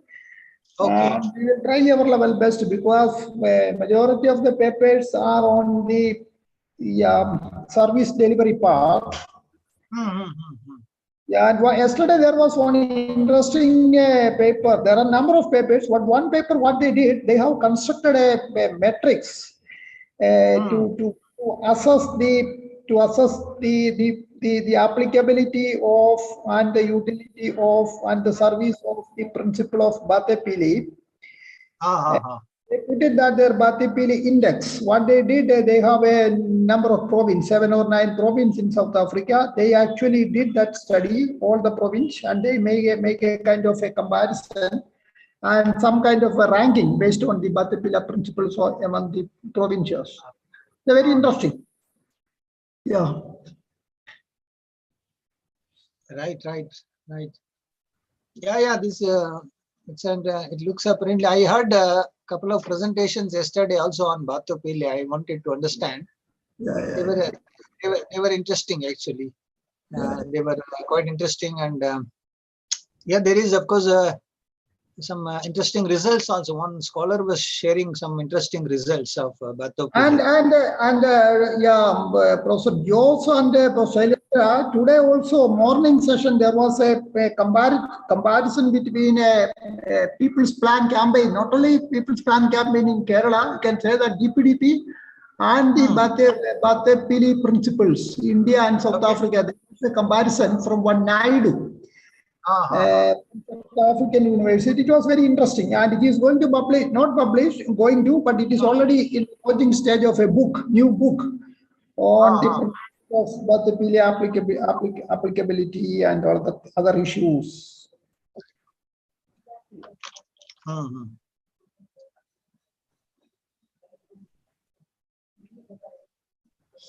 But value of money is also one of the principles of Bate Pili, and they have given much importance of that aspect. And in the Indian context, so far we have not considered directly that value of money in connection with the service delivery. And a lot of consultation. It starts from consultation. Yeah, it is already time we can start. Right. Yeah. Okay. Yes. I will just Right, make a few points. Yeah. Okay. Sure. Go ahead. Yeah. Friends, now we are reaching the technical session 8. This technical session is on decentralization and sustainable development. And Dr. Professor H.S. Shailendra is with us. He is Professor, Institute of Rural Management, Anand. In India, we used to say IRMA, IRMA, IRMA, which is located at Gujarat state of India. And that institute is internationally reputed institute as far as the rural management and rural management studies are concerned, studies, research, and consultancy work. Of course, Professor Shailendra is an internationally reputed social scientist and is an economist by profession.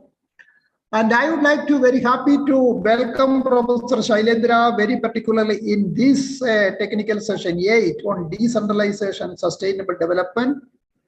There are many reasons for that. One is that Shailendra is a well-reputed scholar, and this one aspect. Second thing is that Shailendra, I would like to say that he is also an expert in the African affairs and African studies. He visited a number of countries. He visited South Africa. He of course did a major project for Ethiopia and other African countries. As far as we are concerned and the Indian context, I would say that he is the best, the excellent person to monitor, to chair this session because of his expertise and professions, things there. And I'm very happy to introduce and welcome Professor Shailendra. And now this is your platform. You please conduct this session, please, and thank you. Welcome, Professor Shailendra. Thank you. Okay. Thank you, Dr. Jose, for the opportunity and the nice words. So I don't know. So I ask all the panelists to take those words with a pinch of salt. Right. Good afternoon. Good evening, friends. So I'm pleased to be participating in this international webinar on grassroots participation and local development, comparing the People's Plan campaign and the Batopile approach of South Africa. It's a very interesting kind of a webinar, and this comparative perspective is even more. Am I audible? Yes. Yeah, you are audible and you are very clear also. And this comparative perspective is the most interesting part of the seminar. And as Dr. Jose mentioned, I have had the opportunity to visit some of the African countries and also particularly study for a fairly longer period issues of development in the context of Ethiopia. Right. So of course, my role is mainly to chair the session and moderate the discussion. But anyway, I am tempted to say a few words, right? Maybe as a kind of a brief guidance. Of course, operational guidance have already been released by Dr. Jose and team. Just on the theme, today's theme, our session's theme on decentralization and sustainable development. Right. Of course, the broader context is again grassroots participation and local development, and within that, this theme of decentralization and sustainable development has been proposed. Right. Of course, that is also kind of an interesting dimension, because issues of decentralization, issues of sustainable development have been there for quite some time, right? Separately, decentralization also has made a good amount of progress theoretically and in terms of policy, and issues concerning sustainable development goals also have been debated and has made considerable progress in terms of policy. Though there are also other issues of concern with the notion, with the concept of sustainable development and sustainable development goals, right? Without going into all those details. But now in the recent years, so there is an attempt to link this goal or the concept of sustainable development with decentralization. So which means two important areas of development, right, are being linked together, right? Of course, sustainable development has its own kind of a significance. So now that it is being linked with decentralization, including in the Indian context specifically, now these days we are all talking of localizing SDGs, localizing SDGs. So in that context, so the clear kind of argument is that possibly decentralization can be used as an approach and a method to contribute towards the larger goal of sustainable development, right? That is how I see this link, right? Of course, there is a definition of decentralization. There is also a definition of sustainable development. But I would suggest in terms of decentralization, maybe we take it broadly, all forms of decentralization, devolution, right? In various ways it is used. So we take it in the broader sense, though it is in a progressive sense of devolution and towards grassroots based development, right? Instead of centralization, right? Top down kind of an approach to economically, politically, and otherwise, right? So that is how we can possibly identify decentralization here. And in terms of sustainable development and sustainable development goals, again, they have been defined. But one key element of sustainable development is equity, right? Though, of course, both types of equities, intragenerational and intergenerational equities, are also identified. But we can take, particularly in the current context, so the intragenerational equity, which is an important challenge, current challenge with increasing inequality globally, right? So we can therefore take that as the main focus. So therefore link these two, right? So therefore at the grassroots level, it means that one can say this linkage tells us that what is expected is more resources, more power to grassroots. That is first thing. Second, inclusion and participation at the grassroots level.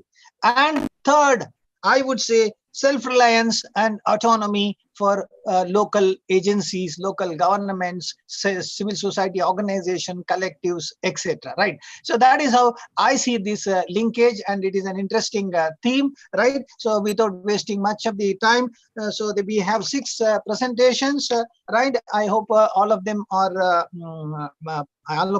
present, right? So I compliment them, and now I straight away invite the first presenter. You all know the rules: 15 minutes, right? I will give you a warning after 12 minutes, right? So let us maintain the time so that we can all maximize, optimize the discussions for learning of all, right? So I invite now the first presenter, D. Narayana, who is former director of Gulati Institute of Finance and Taxation, Thiruvananthapuram, Kerala. He's going to make presentation on rising size of local governments in a rapidly urbanizing Kerala. Is it sustainable? Right? So Dr. Narayana, your time starts now. Thank you, respected Chair, Professor Shailendra, and friends. I have a PPT. I hope you are able to see my slides. Yes, yes. Yeah, you can make it as no. Yeah. You can. Right. That's right now. Yeah. So thank you very much. Now, I do not have to repeat what you have been hearing about Kerala's decentralization experience, the People's Plan campaign, and a whole lot of those things. I'm not going to repeat any of that. For 25 years, you have been hearing that. I look at these claims from a slightly different perspective, a perspective which people have not attempted so far. Now, my argument is that if local governments have been doing all that has been claimed, then that should get reflected in the size and composition of the functionaries. That is the perspective that I take.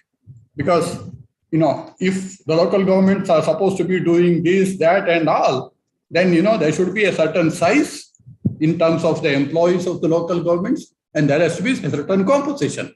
Do we have that? That is the way I'm going to look at it. There's also another reason why I'm, taking this up, because size of government is something which has not been, taken up for any serious discussion, especially in the Indian context. There is a recent global review, just doesn't find a mention of India, so there is very little on size discussed in the Indian context. I do not understand why, but I think that's a major gap.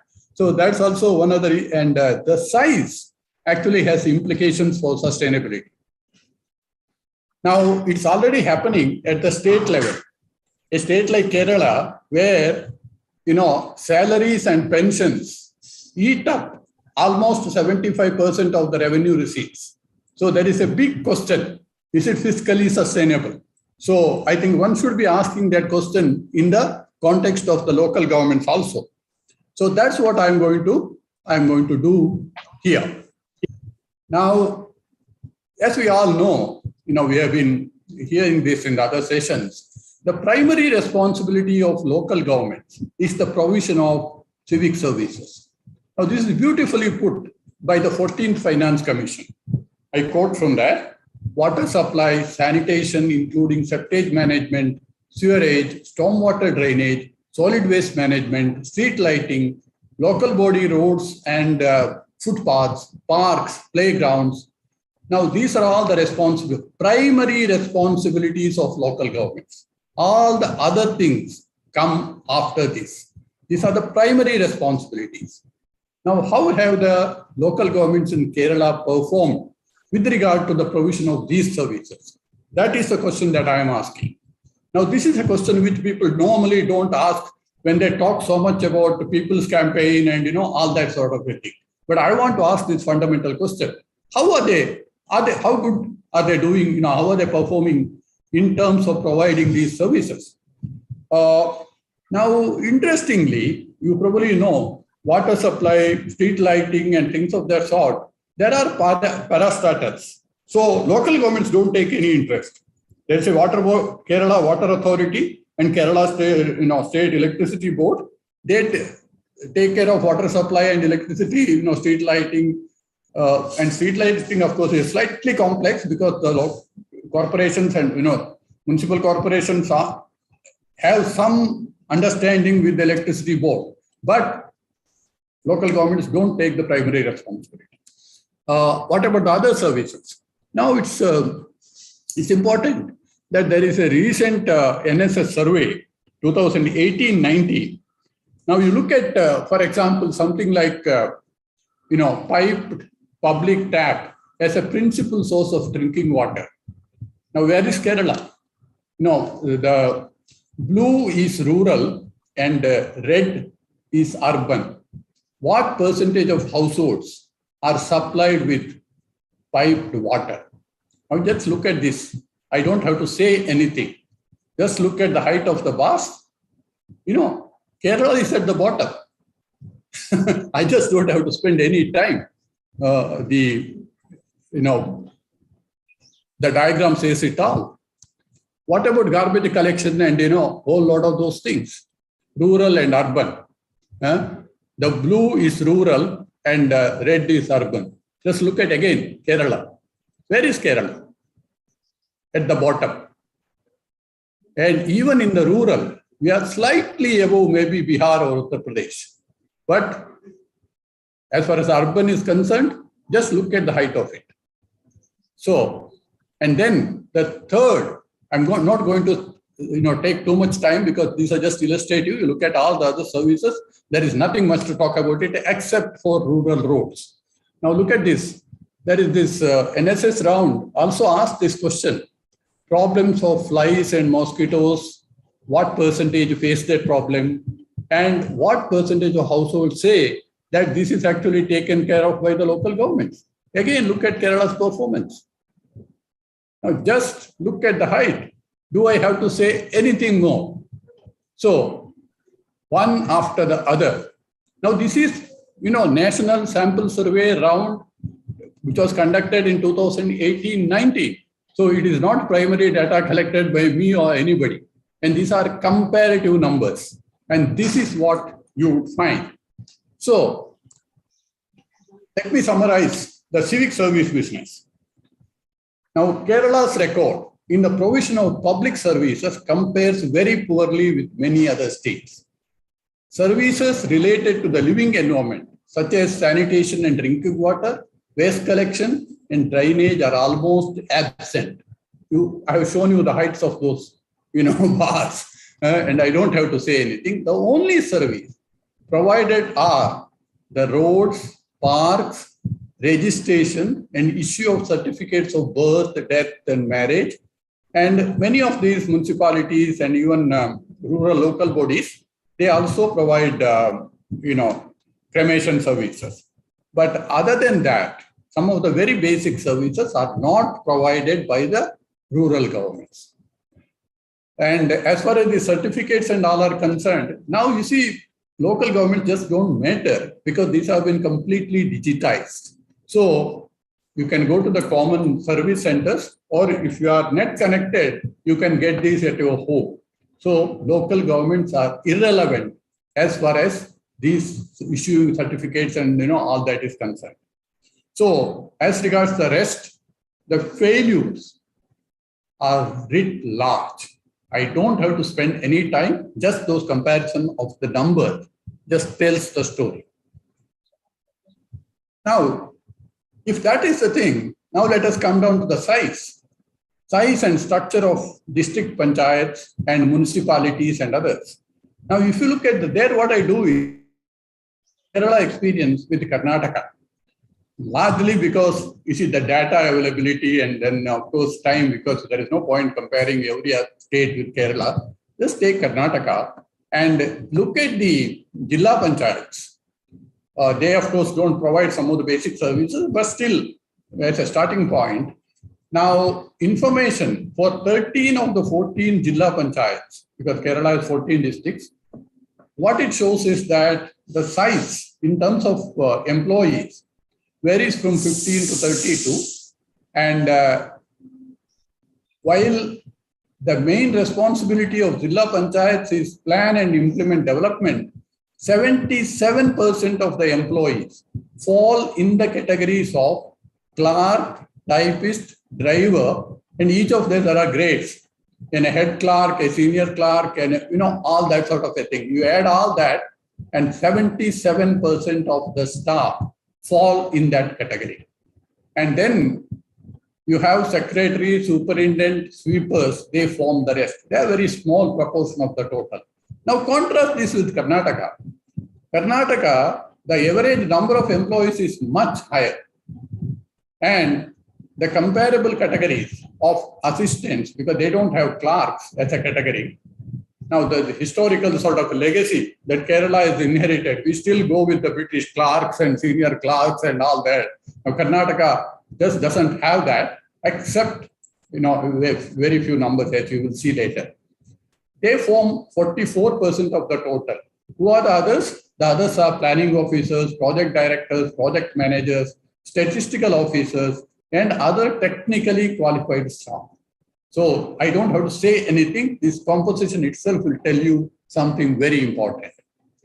And if you look at the Gram Panchayats or that village Panchayats, now this is the sort of, I've taken a few samples for illustrative purposes. Now, you just look at the numbers, number of employees. Now it varies from 9 to 27 here. Because it's a smaller panchayat, you have a lesser number. But you just look at the category. It's all that head clerk, senior clerk, clerk, office attender. They are they form the bulk. Where are technical hands? They are simply not there. There are, of course, some sweepers but even that, the numbers vary. Some panchayats just don't have that. So even now you probably would know what these people are doing in the offices. Now contrast that with Karnataka. Karnataka, we have the aggregate picture, because Kerala, I cannot give you an aggregate picture because whatever I get on the website, there are serious problems. I have discussed that at length in the paper, so I'm not going to spend time on that here. But Karnataka, we actually have the rural development website, which gives you these interesting numbers. There you will see, the first all, that is the total, you would see that out of the 65,000, that 24 and 8, 50% are watermen and pump operators. And they are available 24/7. That is the beauty. So water supply. And then you look at sweepers and cleaners. There are 6,371 in all the village panchayats together. So, and you look for clerks, there are hardly any. And even when you have some, they are clerk come data entry operators. They do more data entry work than the clerical sort of a work. Note this point.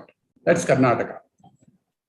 Now, so if you do a comparison, the message is very, very clear. I'm not going to read this out. I think the contrast is very, very clear. Now you look at the municipalities in Kerala. Again, what you find is that slightly different from the village panchayats, but still, over 30% of them are clerks, typists, peons, drivers. There are sanitation workers, some of the municipalities, but many of them do not have. There are about 40% are accounted for by them. Rest are basically health supervisors, inspectors, and that sort of a category. So municipalities, of course, you have to have health inspectors, but other categories you just don't see. This is the picture. Zilla Panchayat, village panchayat, or municipalities. This is what you see. The bulk of them are clerks, typists, peons, drivers. So, and the size is large, it is not small, but this is the composition. So, Dr. Narayana, you have 3 minutes to close. Yeah. Oh, yes, I am almost through. Now, there is very important sustainability question, because Kerala, as you know, already, 2011 census, 50% urban. So very soon, it is almost 80% of all these rural village panchayats will become municipalities. And if 40 to 50% of the employees are going to be clerks and drivers and this sort of a thing, and they don't provide the sort of civic services, I think there is a serious problem. Why has it come like that? That's because the so-called plan campaign, what did it do? It devolved 30% of the plan funds to these panchayats, 30% of the plan funds. But the related officers, though they were devolved to the local governments, they never came to the local government. They are still continuing in the line departments. So the funds, what the line departments do and what the panchayats or local governments do, there is no difference. So naturally, the structure that you have at the line departments got replicated in the local governments. And the line departments, I have done a recent paper which has come in the Indian Public Policy Review, where I have analyzed the size of government in Kerala, Department of Agriculture, and where the department has a very high load of, I'm not going to read the entire quote. Basically, my conclusion there is, it has a very high proportion of clerks, assistants, typists, and drivers. And the paper explains why, so many drivers and all that sort of a thing. Now, the local governments actually replicated exactly that structure. Now, my argument is that if all these village panchayats over the next 5-10 years become municipalities, you will end up having all these municipalities with these clerks and other things with very poor civic services, which has serious implications for growth. Because if they do not provide these basic services, then the stock of, now government has been talking about promoting this, medium, small, micro enterprises. The enterprises end up spending lot more money to get these services. So they cannot be competitive. So this talk of promoting growth, that is, the very basic requirement is really not taken care of. And if the growth doesn't take place, then where are the resources going to be? How long can these, and for paying the salaries and others, they have to use own resources. They cannot use grants. So I think it's going to be so neither are you going to have growth, nor are you going to have these civic services. And I think it's a very unsustainable sort of situation. Thank you very much. I stop. Okay, thank you, Dr. Narayana, for bringing out this issue in an interesting way. Does the size and composition of local governments matter, right? With good amount of empirical data, right? Because we need to debate this issue, particularly within the context of Kerala, right? As Kerala is considered as a kind of a model in terms of decentralization. Of course, the audience and participants, if they have any question, please put your questions in the chat box, right? So we can take up all the questions at the end. But meanwhile, just only one question that I have got, which he need not answer, but he can answer it later on, Dr. Narayana. Yeah, how do you explain of course, the services are poor in Kerala. How do you explain the better overall quality of life and human development in Kerala as compared to other states, right? What explains that, right? Yeah, so you may explain later on. Let us go to the next presenter. So we'll complete because we'll not get into debate now. We'll come back to debate. We have time at the end. Yeah, the next paper presenter, or rather the team, is Dr. Lavanya and Vinay Shankar.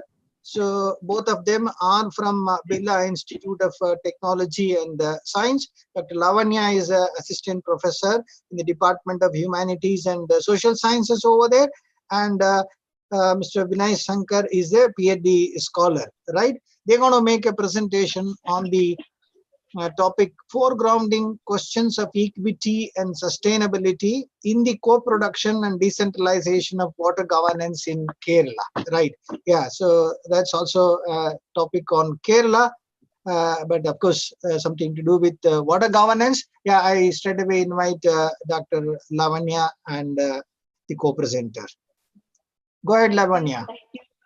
Thank you, sir. Professor Narayana, could you please stop sharing so I may share my PPT? Yeah.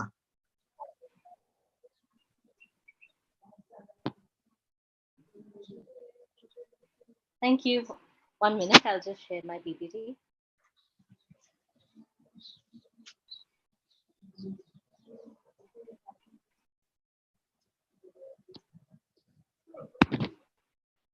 I hope you can see my PPT. Sure. Thank you so much. So thank you very much. I'm very happy to be a part of this conference.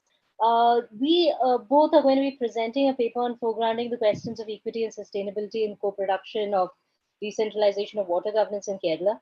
I was very interested in the fact that the Batao Pele principles, I'm sorry, I'm mispronouncing it, and the People's Plan campaign speak very well to Ostrom's idea of co-production, which is what we have taken up in this particular paper. So when we're talking about Ostrom's idea of co-production, we're talking about where local communities and citizens are engaged in producing goods and services, very similar to something that was spoken of in the previous presentation, that alters their perception and connection with the resource. It envisions a decentralized and citizens' participation in a more polycentric system. So basically, co-production refers to the collaborative efforts through which, or a process through which, multiple stakeholders work together to understand the underlying causes of socio-environmental problems and to effectively manage it.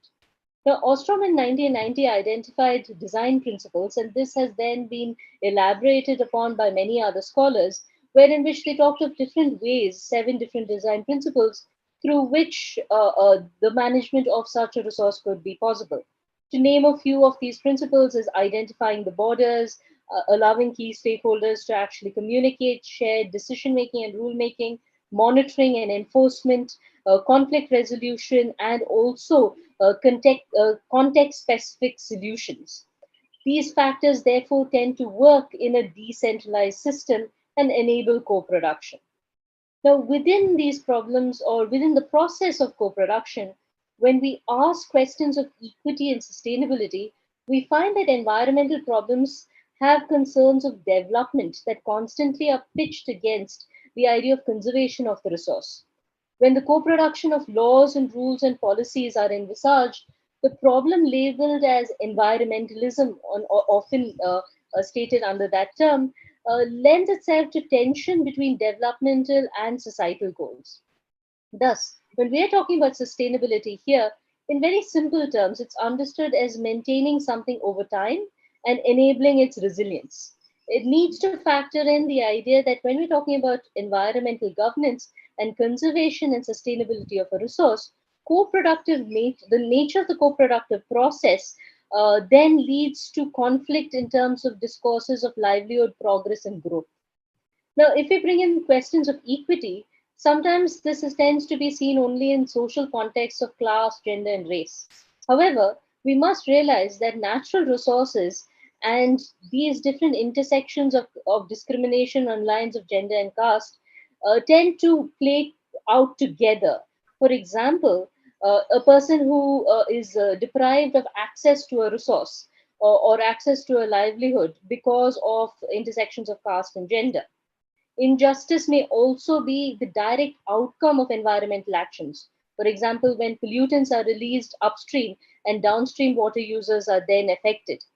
The social and ecological dimensions are often overlaid, therefore. People suffering from air pollution in the US in cities have been people of color. People displaced by dams in India are often marginalized Adivasi groups. Thus, environmental justice and sustainability of the resource are intrinsically linked, not only in agreement, but also in terms of conflict. Often, sustainability goals and environmental goals tend to be an either-or situation. Championing one does not ensure the process or the progress of the other. That is where co-production once more comes into play, wherein which when we talk of addressing these issues at the local level, people are involved in the decision-making process. Co-production aims to enable better access, efficiency, and service quality of all people in the management of the resource. Ostrom and people who have taken this forward have also sought to say that this would be a more efficient way of management of the resource.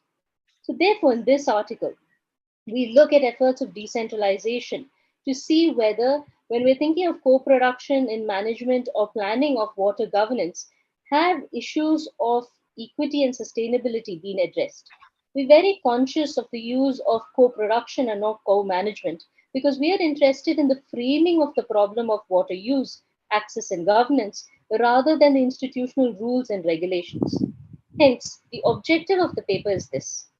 Kerala has managed to create and sustain vital socio-ecological assets, such as small freshwater bodies through reforms in land, water, and local democracy. Localized and participatory resource mapping by the Panchayat provided a basis for planned development intervention by the state. Understanding the institutional and policy arrangements in this context is what we aim to do. In this paper, we trace the historical evolution of policy positions and narratives on rural waters in the local plan documents using the lens of co-production to answer this question. Has the co-production of Panchayat plan documents enabled the local government to address questions of equity and sustainability? In terms of a method, it is a content analysis of plan documents of 2 GPs in Palakkad, Kerala. The plan documents of 1996 and 1997, which is the inaugural year of the People's Plan campaign, is then compared to the plan documents 20 years later from 2018 to 2019. Now I invite Vinay Shankar to please take us through the empirical part of this paper. Thank you, Dr. Lavanya, for giving the theoretical background to our paper. And I would like to present some of the narratives of the same co-production in the local plan documents. So as she said before, the localized resource planning has formed the basis for developmental intervention in the local sector lands in Kerala. And to give you some of the excerpts from the documents that we have analyzed. So it is clear that they are focused on the need for greater public investment in the common pool resource water bodies, and stated something like just to give an example, 70 odd ponds and 300 odd wells in private possession needs public finance for rejuvenation. Why? Because that would have positive externalities of improving general water table in the area. So they have also prioritized the policies. Like they say, the ponds are primarily used for bathing and washing, and therefore pisciculture is not feasible. So some of these policies do prioritize the domestic usages over and above the commercial purposes. Next slide, please. Thanks. Now we come to the politics of water. Now, as you've seen, they have clearly understood the problem. They have framed the problem reasonably well. Like they say, the inaugural plan document of Ananganadi Gram Panchayat, they say that they have identified the problem of water access, that there is an issue when it comes to water access, but they're located in the history of deforestation in the area. They say soil erosion has increased, and therefore the surface water runoff has increased. Due to poor water harvesting structures, monsoon waters are untapped and leads to severe shortages in the summer that probably start from the month of December. So there is a sense of urgency when it comes to addressing water access as the problem. And unlike Ongalo, the previous GP, the Ananganadi GP has considered that the need for upkeep of public ponds and wells was to improve the irrigation potential as the first priority. So unlike the previous, the other GP, this particular panchayat have prioritized irrigation potential as the first priority. Now, the issue here is that the dependency on high energy lift irrigation projects to augment supply without really questioning the nature of demand for water. Why are we irrigating? That's the question that's missing in the narrative. So they talk about augmenting supply without questioning the nature of demand for water. And that's a recurring pattern in the plan documents at various levels, including the panchayat. Slide, please. Right. Now, they're clear about some of these areas. The document points out that the historically marginalized Dalit Bahujin communities could not use the public ponds maybe 100 years back, and someone like Mahatma Gandhi himself had come down to the place to break such inhuman taboos. Right? Nonetheless, they find that water and sanitation facilities have not reached all colony areas. So colony is this governmental word for the areas where the historically marginalized communities are housed. Now, even after 20 years, they say the drinking water problem in the scheduled caste colony areas needs to be addressed. So even after 20 years, as the previous speakers have said, there are issues when it comes to reaching out to the most oppressed and suppressed classes of the section. Now, they also make an argument for treating water as a commons. They say costs for maintaining water supply schemes are beyond the beneficiary committees can bear, and emphasize the need for a public reading of many water supply schemes along with the panchayat support for major repair and maintenance. So there is somewhere an understanding that the beneficiaries at the local level cannot really bear the cost for the water supply schemes, and panchayat needs to come in with the public funds. And the document is also categorical when it comes to the protection of ponds, the making and maintenance of these ponds and streams. That needs to be linked to the National Rural Employment Guarantee Scheme, which is actually one of the world's biggest rural employment guarantee scheme. Thank you. Next slide, please. Yes. So now what are we seeing in these documents? If you read it and you try to summarize, I see there's an ambivalent set of policy positions. We see that there is an ambivalent set of policy positions when it comes to addressing issues of social justice and ecological integrity. So when we try to foreground the issues of equity and integrity, there is a lot to be done. Now, for example, when it comes to improving access to water, they say there is a stress on reviving traditional sources of water, such as ponds, wells, and tanks. But at the same time, the policy perspectives are aligned towards building high modernist, like Scott would say, high modernist infrastructure projects, such as lift irrigation projects, promoting highly water-intensive commercial crops such as rubber, banana, coconut. So that some of the experts will come later. Like they say that the lesser extent of rubber cultivation is a cause for concern. And mentioned that the lack of technical know-how is the reason for the inability to expand the rubber plantations. Next slide, please. Right. So as you can see, there is a need for foregrounding the aspect of justice. When it comes to the question of land inequality, documents make a claim that land reforms have done wonderfully well when it comes to removing landlords from the picture. But recent studies have shown that Dalit Bahujans, especially plantation workers, fisher folks, the colony dwellers, the Adivasis, have been treated unfairly when it comes to land. They were completely out of picture. Even in the present case documents, it is evident that while they have planned fund allocation for 32 open wells for supporting coconut cultivation, for the Dalit Bahujan community, the funding has been for just 2 open wells because they just don't have the area to construct an open well. So this is clear that there's a larger issue at play. Next slide, please. Right. So fundamentally, the problem is commodification of commons. What we see is there's an entanglement of inequity and unsustainability concerns. When you see Vinay, you have 3 minutes to close. Sure, sir. Thank you. We see that the budget support for saplings of banana, coconut, and rubber has been given to the SC/ST communities using the stipulated plan allocation for the welfare of SC/ST communities. That is the extent of the commodification narrative in these documents. And if you want more, there are instances like there is this hill in Anangamala. They say there's no direct benefit from this hill, so the government should intervene and give 25 acres of it for lease to start a stone quarry. Of course, this was 25 years back, and they say this would generate employment and income for the panchayat. Now, we can see such growth at any cost utilitarian narratives are threatening the ecological integrity of the area, and such narratives are often smuggled in the form of providing employment opportunities to the local youth. Next slide, please. Right. Just to keep it, just to see the way the commodification narratives are going starker, when they say that the need for roads is not only for improving mobility but for facilitating the sale of lands. So this is the way that the narratives go. Now they also say things like they should be given providing financial support for SC households to buy land and build a house, rather than encouraging a second round of land reforms to correct the historical wrongs of denying legitimate land rights to the Dalit portions. Now, that's it from me. I invite Dr. Lavanya to conclude.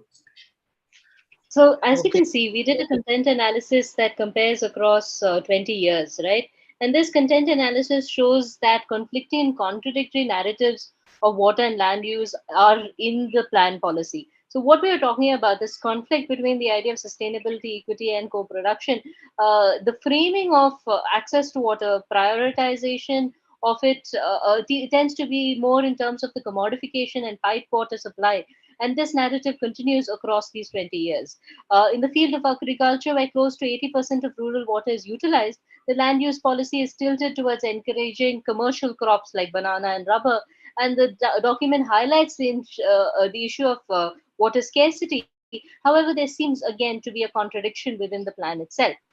From a social justice perspective, therefore, commodification narratives also impact the most vulnerable communities and their inaccess, if you will, to water. Systematic land dispossession has ensured that Dalit Bahujan communities continue to remain ghettoized and are at the mercy of inadequate and insecure public water supply. Hence, co-production has enabled decentralization, but not so much in terms of enabling a more sustainable use of the resource or also addressing equity concerns. Thank you. Yeah. So thanks, Dr. Lavanya and Dr. Vinay, for this interesting examination of the framework of co-production and its potential for equity, right? I appreciate this effort, right? Because if there are any questions, the audience, please type it out in the chat box. So my question for discussion at the end is, right, conceptually, right, can co-production address the issue of redistribution, right, primary redistribution, right? So unless conceptually that is there, right, it would end up as a mere tinkering or reformist, right? So therefore, at the conceptual level, has it got the potential for a really an equitable framework, right? That is a question, right? So you may reflect at the end. Right, thanks once again. So now I invite the next presenter, Dr. Tamara Nair, who is a research fellow at S. Rajaratnam School of International Studies, Nanyang Technological University, Singapore.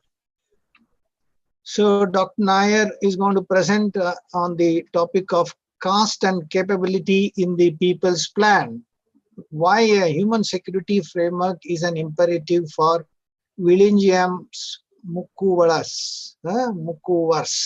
Yeah, I hope I have read that properly. Yeah, it is there on the screen. Yeah, Dr. Nair, yeah, you can go ahead. Your presentation starts now. Yeah. Thank you so much, Professor. And let me just extend my greetings to my colleagues in South Africa. A good afternoon to you. A good evening to my colleagues in India. And of course, greetings from wherever you are joining us. So today, I'm just going to talk a bit about caste and capability in the People's Plan. And Professor, you're right. It is Willinghams Mukuvalas. You got that right. I'm going to look at why a human security framework is an imperative for this particular marginalized community. So I'm taking things a little bit different. I'm looking at it from a different angle and from a more anthropological perspective and a little bit more left, right? So before I continue, can I just check if everyone's hearing me and Yeah. At least as a chair, I am able to hear you and see your slides. Okay, fantastic. Okay, so let me just get started. Now, very quickly, what I'm going to present today is springing off a study that I did earlier, where I've actually done field visits to Virinium. It's a fishing village in Trivandrum, which is, and it's a very southernmost part of the state. I went there in 2009 and 2011. At each visit, a field visit lasted for about a month. And the main aim was for me to conduct in-depth interviews actually with members of the Latin Catholic fishing community in the village. Now, I wasn't very specific in terms of which religious group I wanted to look at, but it so happened that my contacts ended up directing me towards this particular group in Virinium. Of course, Virinium also has a number of members in the community that are, of course, of the Islamic and Hindu faiths. I have also interviewed local government officials there and members of the KSMTF, which is the Kerala Swadhandra Matsya Thorilali Federation, basically the Free Fish Workers Federation. So this happened some time back. And some of the main findings of the study were basically that in the People's Plan itself, when we talk about this particular community, and here I have to stress that the fishing community, pretty much like the Adivasis or the tribal community, are the marginalized communities of the state. So many of them felt that basically they were beneficiaries of the many projects or planning or development planning outcomes rather than active participants in the actual process. Political patronage was something that kept coming up. Their affiliation to the political parties made a big difference, whether their voice could be heard, and even whether they would be considered, whether they would end up being the beneficiaries of many of these projects and development plans. What was surprising is the role of the church, and which was not actively considered when we think in terms of this particular community. The church, the Roman Catholic Church, plays a very important role in the lives of these fishermen or these fisher folk, and they do actually play an important role when we think in terms of the empowerment of this community.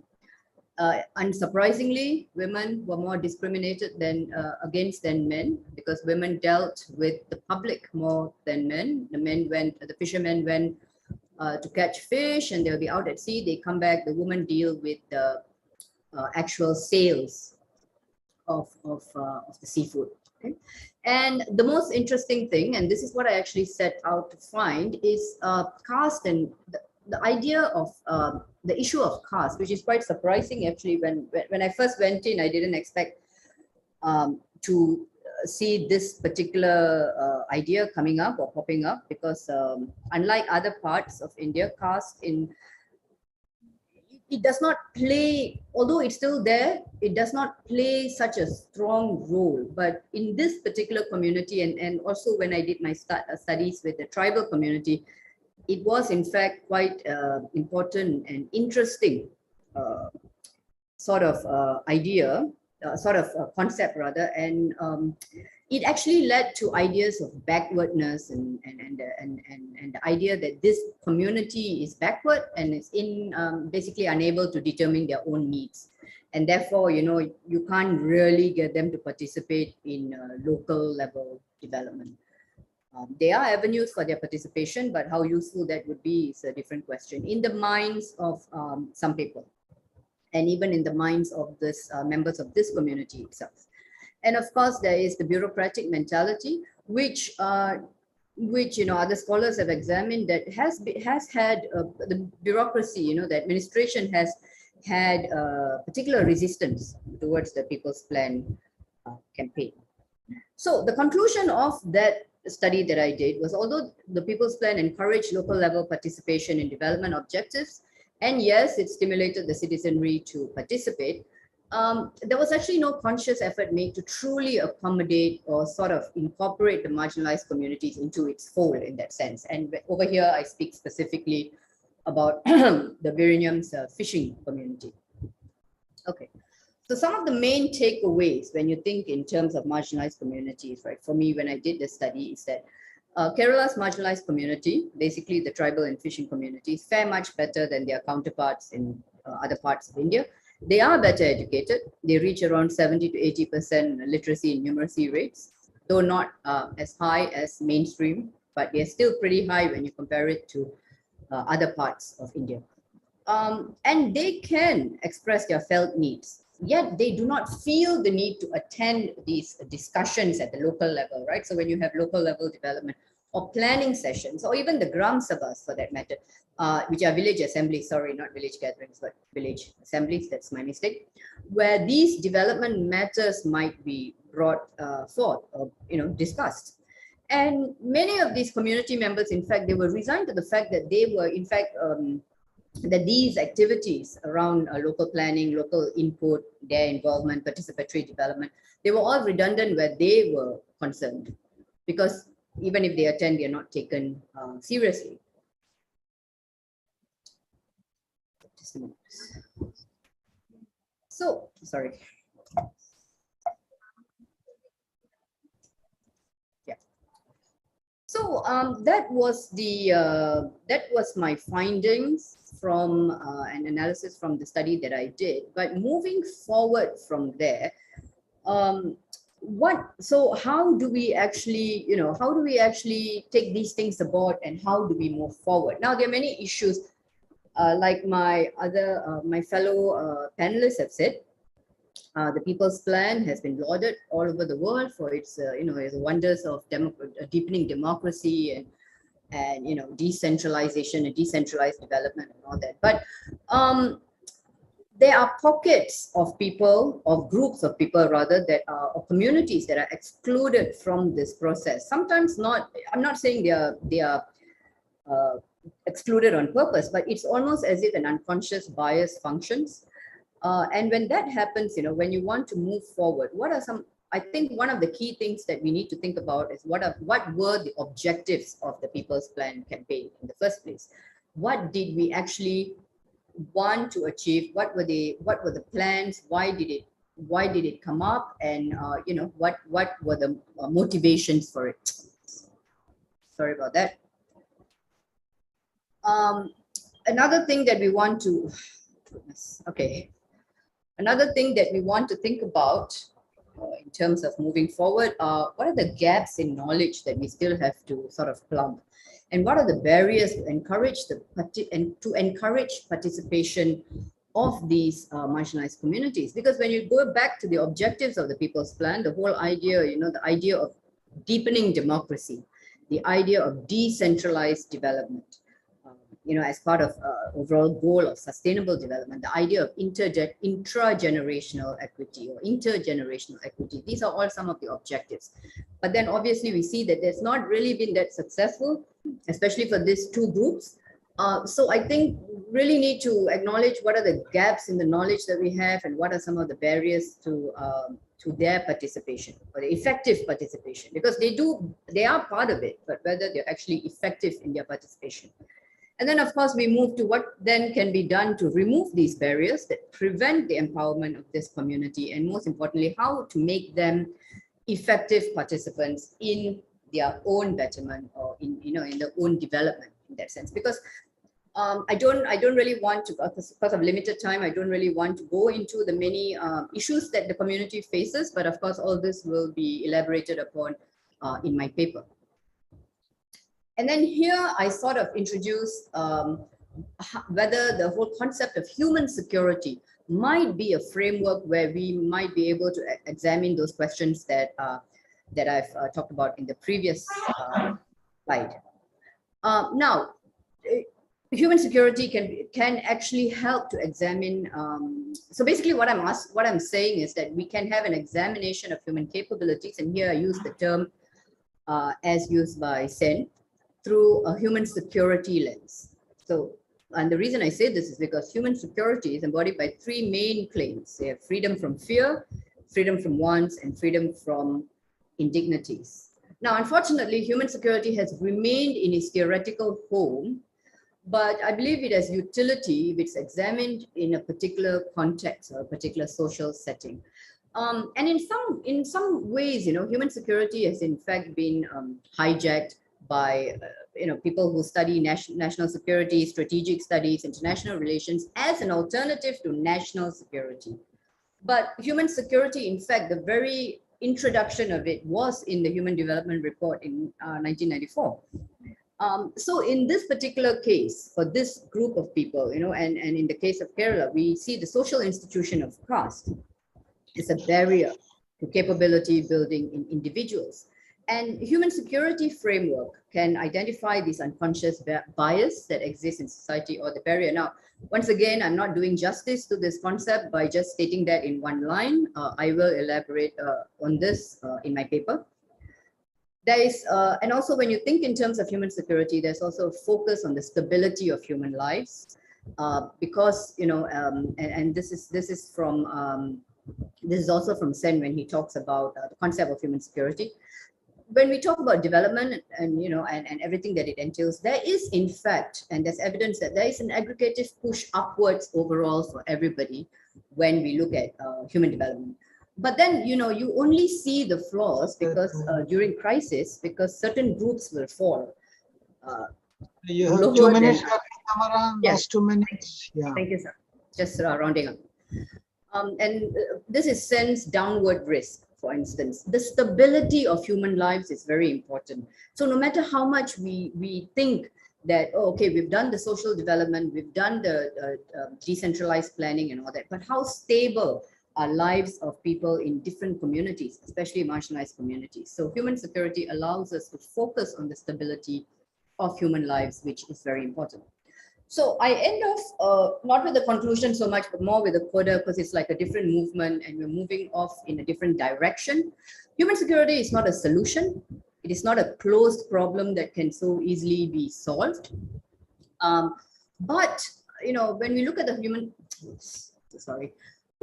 the human security framework, we actually see the possibility to look at the relationship between human development, human security, and human rights. And all three of these concepts, they've not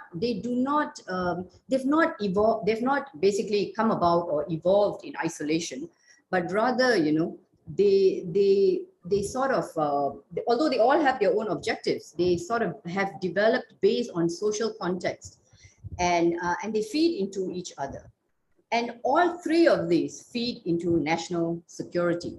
So national security is no longer, I don't think any country would take it as meaning merely military security, because as the pandemic has clearly shown us, national security is an issue of global health, economy, and everything that, sort of affects human lives. So human security allows us to move from development, which is a move to include more people to uplift lives, to security, and also allows us to examine things like the survival of individuals, their security, and the stability of their lives. And so when I talk about security in this last part, I mean human security, which allows us to address human rights, human development, and national security. So it's a more holistic concept that can actually, that human development, and when we talk about development, especially when we talk about particular communities, that can help ensure the survival, security, and stability of lives of these members of these communities. Thank you so much. I end my presentation there. Yeah. Thanks, Dr. Tamara, for this nice presentation on a fishing community and their role in the people's participation, and linking the outcomes to this framework of human security, which is a broader framework going beyond the human capabilities or freedom approach per se, right? So that was the, I would say, the main focus. Of course, if there are any question, again, of course, I request the audience to type it out in the chat box. And my question to the presenter is whether you could have integrated this human security approach with your analysis. They, in some sense, stood apart from each other, right? So though you brought it at the end, this whole framework, some bit of an integration of your framework and your empirical analysis, right, in the analysis would have probably enriched your presentation. So you can possibly reflect this at the end, though I have another question which I will pose at the end. So now I thank you for your nice presentation. So now, so let me move on to invite the next presenter. Of course, it's a group of presenters. There are 9 participants. Of course, that's interesting. In that sense, 9 of them, I hope all of them are there. I don't know how they are going to distribute the time.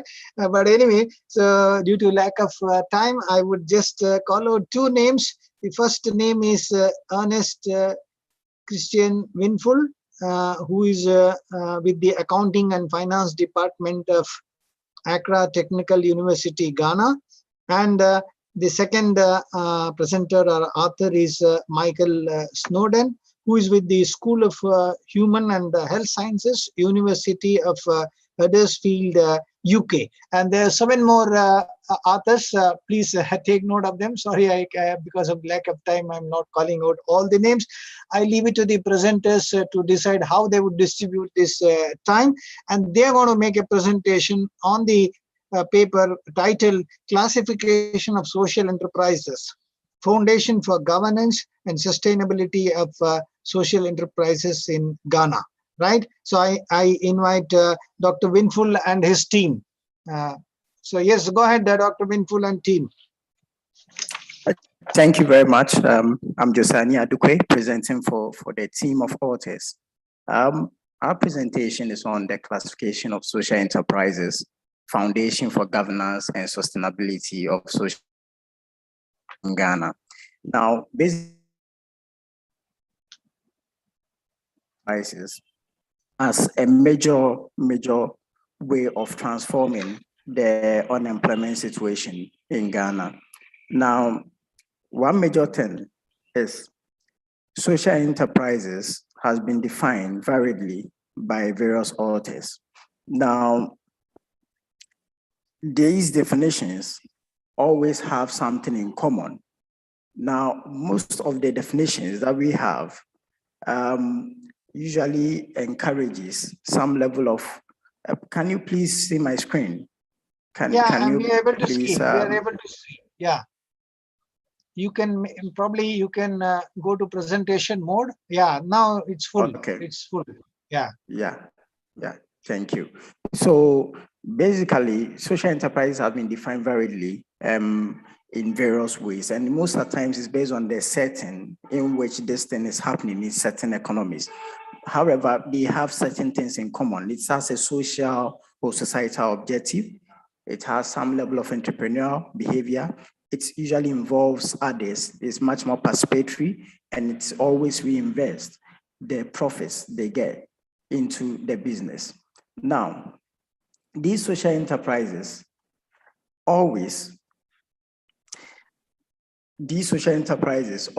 have different scopes. However, we are looking at these social enterprises from the Ghanaian perspective or in the Ghanaian environment.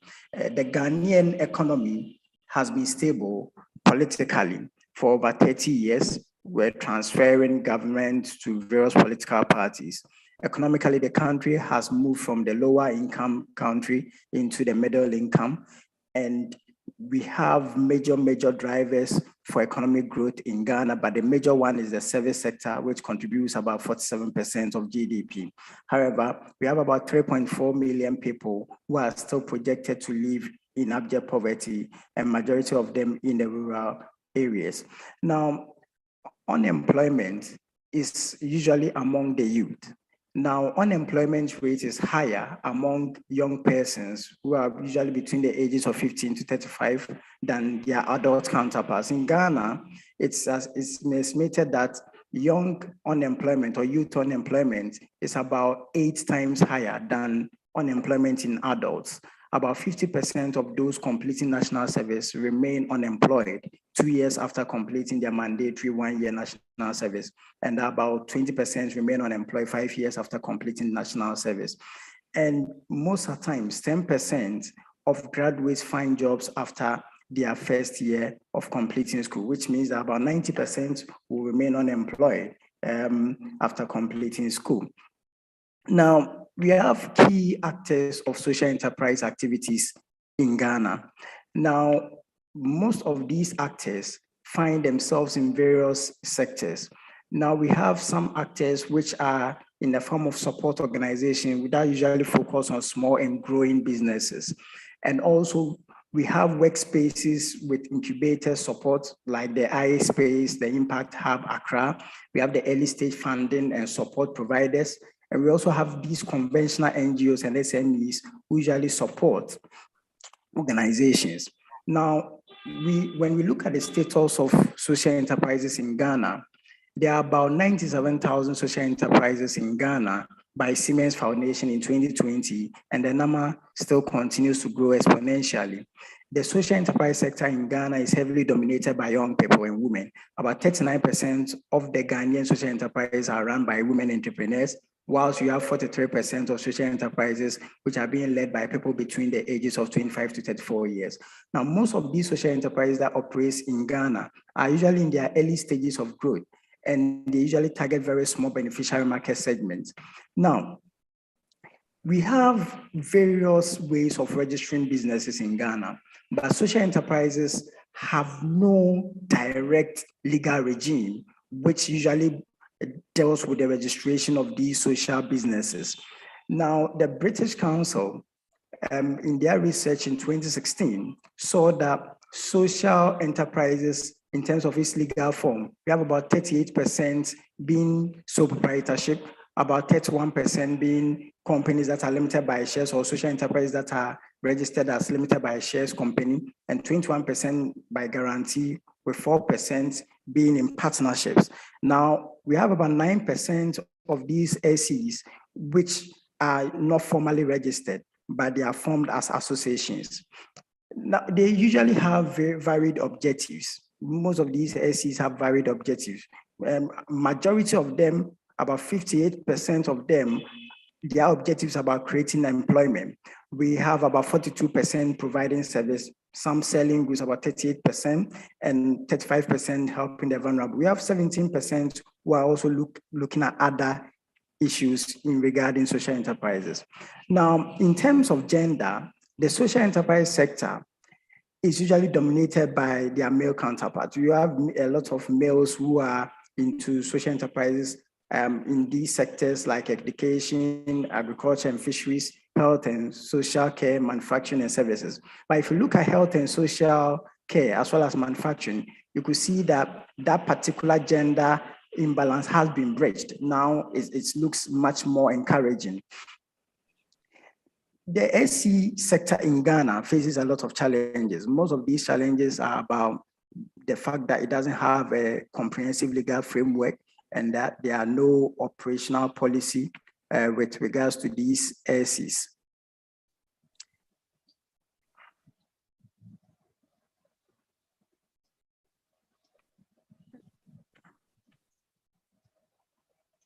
Sorry. I think I have a technical hitch. Let me.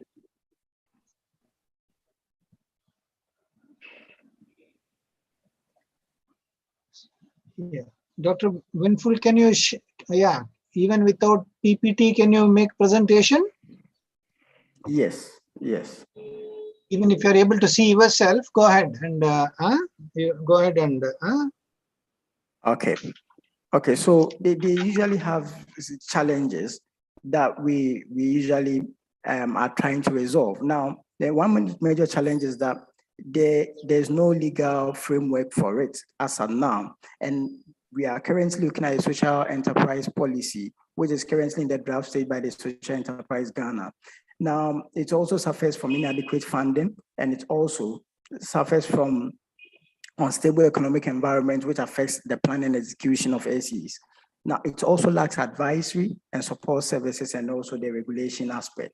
Now, but we have various barriers to the growth of SEs in Ghana, which has been enumerated by the British Council, as you see in the diagram or the picture you see on your screen. Now, the major issue about a barrier for SEs to grow in Ghana is about the obtaining grant funding.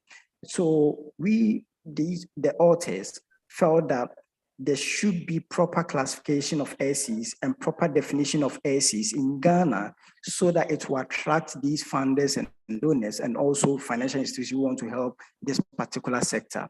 So the methodology we used to guide our whole research is about trying to classify these SEs on the basis of corporate social responsibilities. So we looked at SEs, entrepreneurial businesses, and other businesses engaged in corporate social responsibilities.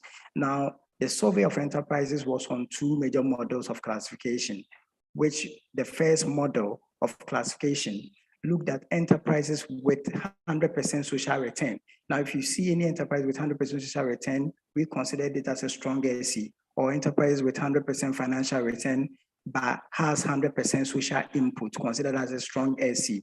Also, enterprises with 100% financial return, but zero social input, we considered in terms of this classification as a non-SE. And also, enterprises with 50% social return and 50% financial return, we refer to as a semi-strong SEs. Then, enterprises with less than 50% social input and social return considered as weak SEs. Then the second model of classification, we looked at enterprises that considers a high level of profit and also has a high level of environmental aptness, is considered as a strong SE, or enterprises with an average profit level and environmental aptness, considered as a semi-strong SE. Then we also looked at non-profit and not environmental aptness described as weak SE. So these are the two major models of classification we use for our research. Now, in terms of findings, the first model, we surveyed and we had response of about 120 SEs, with about 29% being in the strong form, 46% being the semi-strong form, 20% being the weak form, and the 5% being non-SEs. Now, majority of the SEs that are strong SEs that most of the times have about 100% financial return and social return are in the agricultural and fisheries, as well as health and safety and education. with the semi-strong is basically about the agro-processing, manufacturing, and social services. Then also, when you look at the weak form, it's basically for commercial entities with less than 50% of financial return in SEs like insurance, commerce, trade. Then non-SEs basically were those entities with 100% financial return, but no social return in the form of zero corporate social responsibility. Now, in terms of the second model, still surveyed 120 SEs, 31% showing strong form, 54% semi-strong, and 15% weak form. And it followed the same manner in terms of the distribution of enterprise that are dominant in those categories. Now, we derived this model or this conceptual framework for SEs based on the model classification we did. Now, one major issue was data gathering was still in course. So in future, as time goes on, we are still receiving responses from most of these SEs. But this is the model classification based on the responses that we had. You could see profit and non-green environment, green environment, and non-profit, and how these support organizations help the society in terms of the private sector as well as the public sector. So that's basically a model we derive from our research. Now, the way forward is to be gathered, and more data is still being gathered on SEs. We want to get about over 1,000 data responses from our response, have a higher impact, and also generalize our findings. Now, the study will help to conceptualize social enterprise in the Ghanaian context, and it also help define this, which will serve as the basis for the Ghana's classification in terms of legal and regulatory frameworks. And also, the study will improve governance issues and which is making it difficult for SEs to grow and get funding to grow. Thank you. This particular presentation is in partnership with Accra Technical University, Rise Ghana, Achievers Ghana, the British Council through the IAU program, International Innovative for African Universities Program, British Council. Thank you. Thank you, Dr. Josiah Koye, for making this presentation on behalf of the team, right? Giving us insights about the current working and status of social enterprises in Ghana, right? Because it's an interesting attempt to understand the nature and the form of social enterprises from the point of view of ensuring policy support for them, right?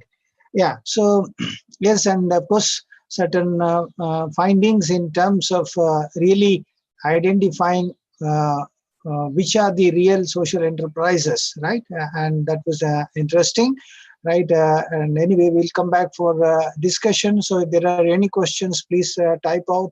My question to the presenter is, for discussion at a later stage, is you first made, or rather identified 4 characteristics of social enterprises, right? Societal nature, entrepreneurial nature, democratic nature, and reinvestment of profit, right? If I recall correctly, right? So can you use that to classify these social enterprises, right? That is the question. Maybe we can take it up for discussion later on. So I thank the team, and now I move forward to the next presentation, which is by Dr. Ade Carrera Hernandez, who is assistant professor at University, of course, University Popular Autónoma del Estado de Puebla of Mexico, and Dr. Gabriela Martinez Tiburcio, who is also with another university, UAM of Mexico. So they're going to make presentation on the paper titled Local Provision of Public Services for Sustainable Development, what Latin American local governments can learn from the Indian and the South African experiences. Yeah, so I invite the paper presenters to make the presentation. Okay, please go ahead.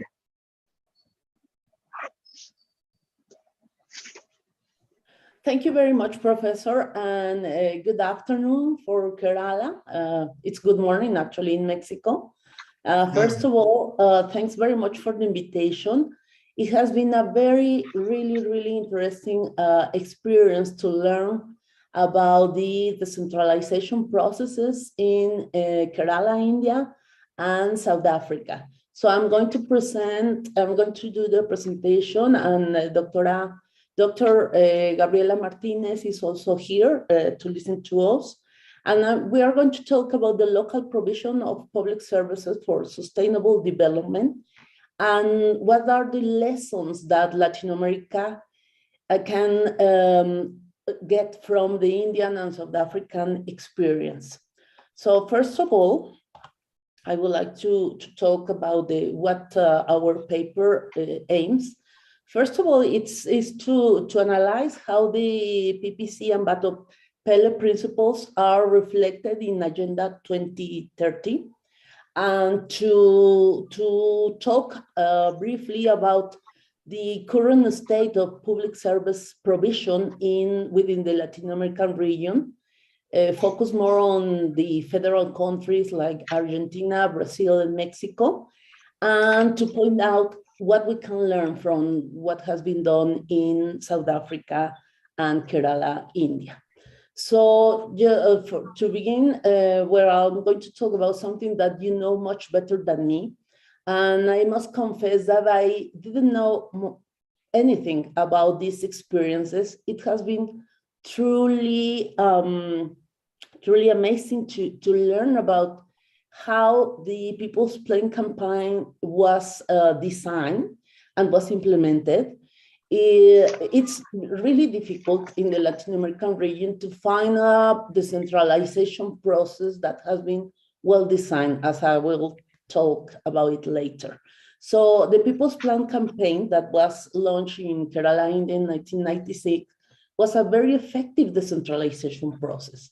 It actually strengthened local governments at the lowest level, and it provided with political decentralization because people were able to elect democratically their authorities, and they received power and resources to provide for many basic public services that are essential for sustainable development. So because the local governments and authorities and the people actually receive these responsibilities and resources, they were actually able to participate in a very effective way in the local design of development policies. So this means that we're talking about a scheme of a bottom-up policy, which is also very rare to find in Latin America. Another legal reform in 1999 provided the institutional framework for the functional, financial, and administrative strengthening of the local level institutions. And also something that was very, very important, it was the support from the state governments that accompany the transformation process of local authorities. And also it was very clear from the beginning that the People's Plan campaign was focused on the vulnerable groups. They became a top priority in terms of public service provision. Then the People First initiative launched 1 year later in South Africa. As we know, it was aimed to address the higher inequalities that the apartheid had built for a very long time. It was based on 8 principles that many people before me have talked about, so I'm not going to repeat them. And the ideas, one of the main foundation of this approach, it was that citizens were considered as customers. And I think that nowadays, this in the Latin American region, this approach about the constituency considered as customers have changed quite a lot, because actually the relationship between people, citizen, and government is not a commercial one, it's a political one. And I think that provides a very different meaning for the public service provision, because authorities and officials have an ethical and moral obligation to their citizens. Whereas when you're a customer, you just pay and then you go when you receive something. And the people who provide the services, they can do whatever they want with their profits. In this case, local governments are the main leaders for local development and are the main responsibles for being accountable to people, what they do with the money and why they take decisions that affect everyday people's life. So I think that from what I review from those experiences, show that the People's Plan campaign and the Bato Pele People First approaches were visionary approaches for sustainable development. I think they were ahead of this global agenda for sustainable development. And from my point of view, their objectives and principles were clearly reflected on the main documents and strategies that the world embraced a few years later. I refer to the Millennium Development Goals and the current Sustainable Development Goals. So it's really amazing how these two approaches were way ahead of what the rest of the world will think later that are the priorities for the development and of humankind. I think that's very amazing, and I think that the Kerala and South African experiences are a very important antecedent for the Sustainable Development Global Agenda. So, although the design of those strategies were very good, they worked and they had different outcomes. In the case of the People's Plan campaign, it was very effective. Actually, the improvement of public services in very strategy areas such as education, health, drinking water, sanitation, and other public facilities were very good. The decline of poverty in Kerala was also really successful. And it was shown that people actually migrated from private services to public services in education and health sectors.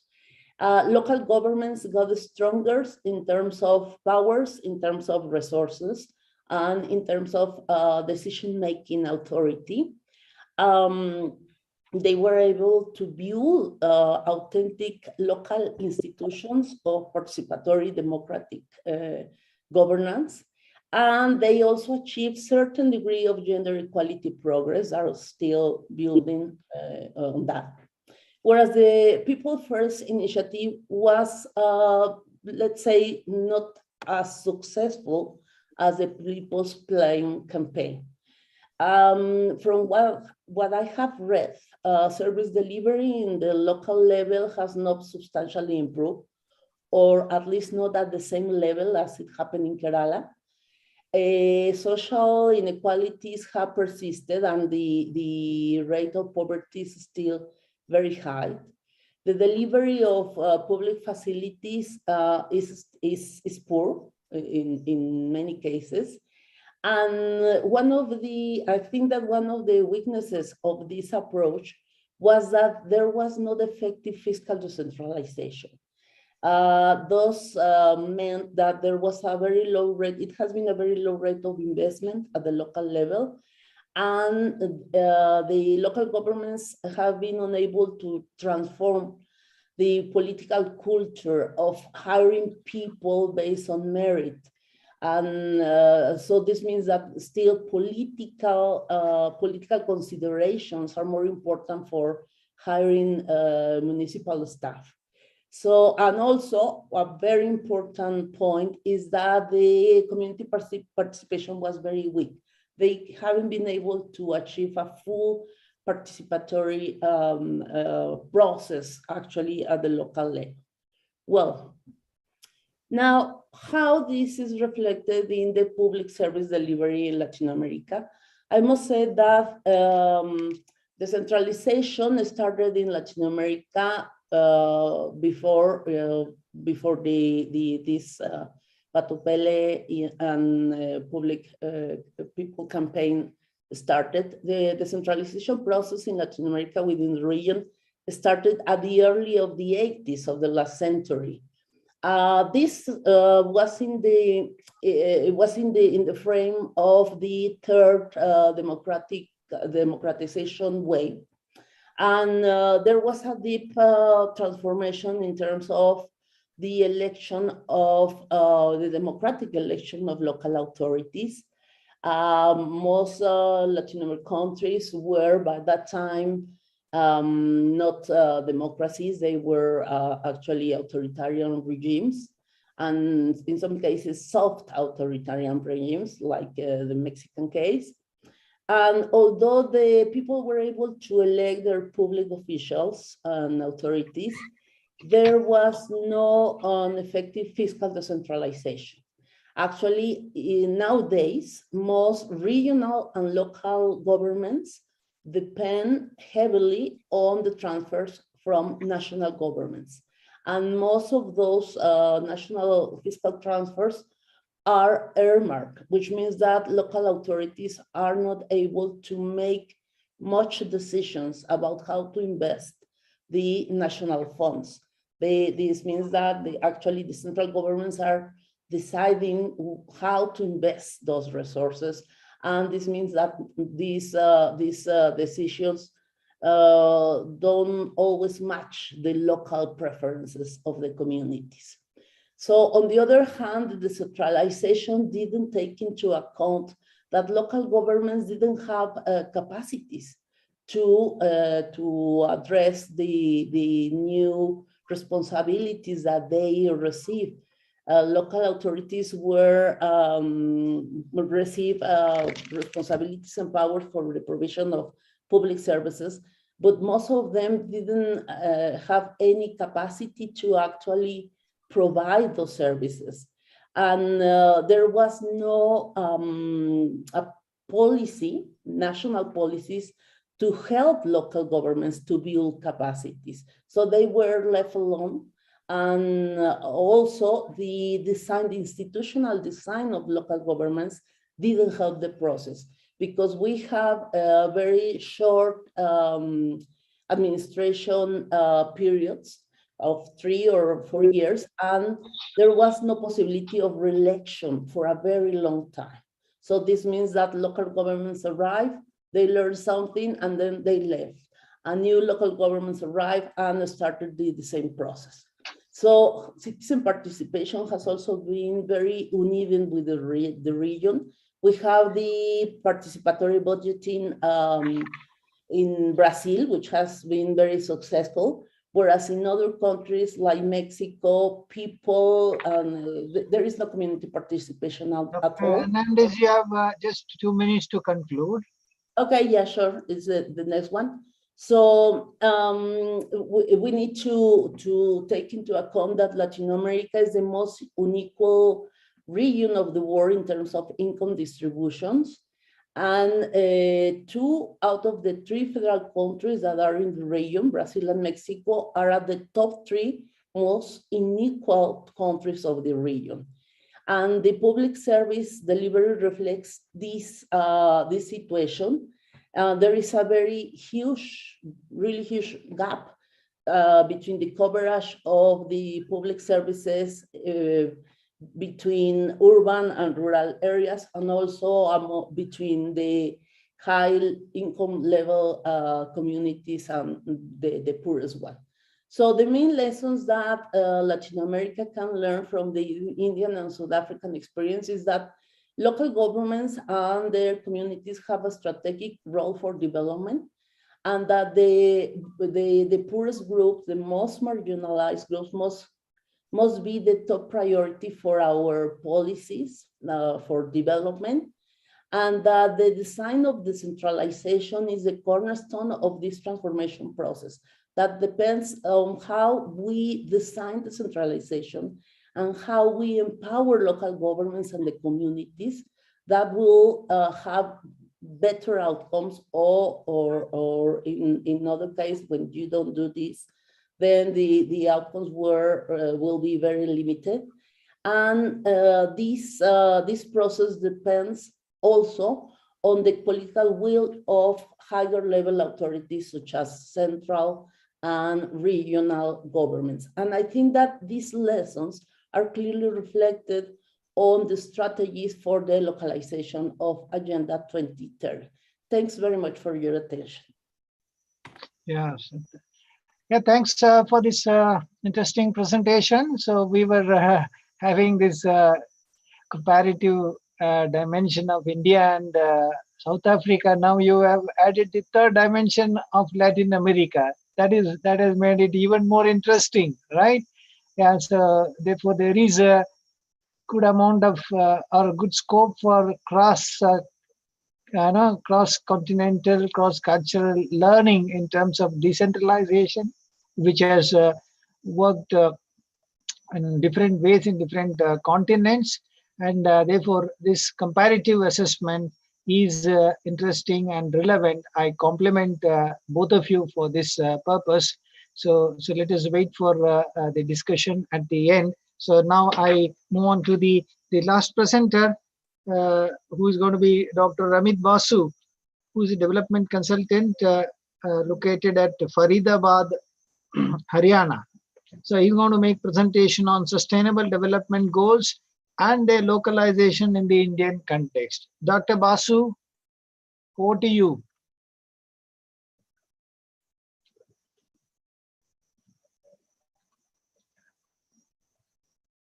Right. So, Dr. Basu, are you there? Right. No, I don't see his name. Probably he's. Yeah, Dr. Shailendra, he mentioned that he may have some problem of connectivity because he's traveling. He is actually in Chhattisgarh now at present. Okay, but before winding up, he may join with us, and you give some space for him, at least for a. Yeah, right. If he is going to join, I will allow him some few minutes for sharing his thoughts. And maybe then we can try and conclude it by 1950 hours. We shall try and conclude as per the kind of a schedule, right? Yeah. So we have friends. We have now, since the last presenter is not there, so in that sense we have got some additional time, right? So now I request the audience, the participants, to raise any questions, any comments on the presentation. So they were really some very interesting kind of presentations, some comparative, right, and across time and across country, continents, and we definitely had, I would say, very kind of an interesting panel and interesting presentations on the theme of decentralization and sustainability. Each presentation brought out some important aspect or dimension of these two aspects of decentralization and sustainability, right? in that sense, yeah, the presenters have made, I would say, justice to the broader theme. Yeah. So now, anyway, so let us, as a group, also try and do justice to this theme. So let us therefore raise questions and comments so that we get further enriched by our discussion. Right. So that's from my side right now. Yeah. Yeah, any questions and comments? As I said, please type out, right? Or you can even make direct intervention. There is no need that you have to type out. That was only during the presentation, but now you can make a direct interventions, right? Right. Yeah. So anyway, in the meanwhile, I request the authors, if they wish to reflect on the question that I had posed. Let us wait for the audience and participants to raise questions, right? In case they would like to reflect on the question or the comment I had made on the presentation. Any of you? Yeah, Professor Shailendra, I would like to respond to your question. I am Narayana. Yes, Dr. Narayana, please go. Yeah. Your question was, if local government services are poor, how did Kerala achieve this human development, indicators? Right, I thought that was your question. Yeah, exactly. Now, yeah, but you see, by the 1990s, Kerala was already far ahead and on top. And a lot of this decentralization experience comes after that. That is one dimension. So decentralization per se didn't really contribute much to that, because by the 1990s, early 1990s, we were already far ahead of the others, and a lot of these achievements have been made. But more importantly, you see, even up to that period, if you look at literacy gains, now early experience of Kerala is that there was a lot more private initiative. You see, starting from the 19th century, the missionaries played a very, very important role. It is well acknowledged by everybody. And every nook and corner, there were a lot more private initiatives. At that, and health also.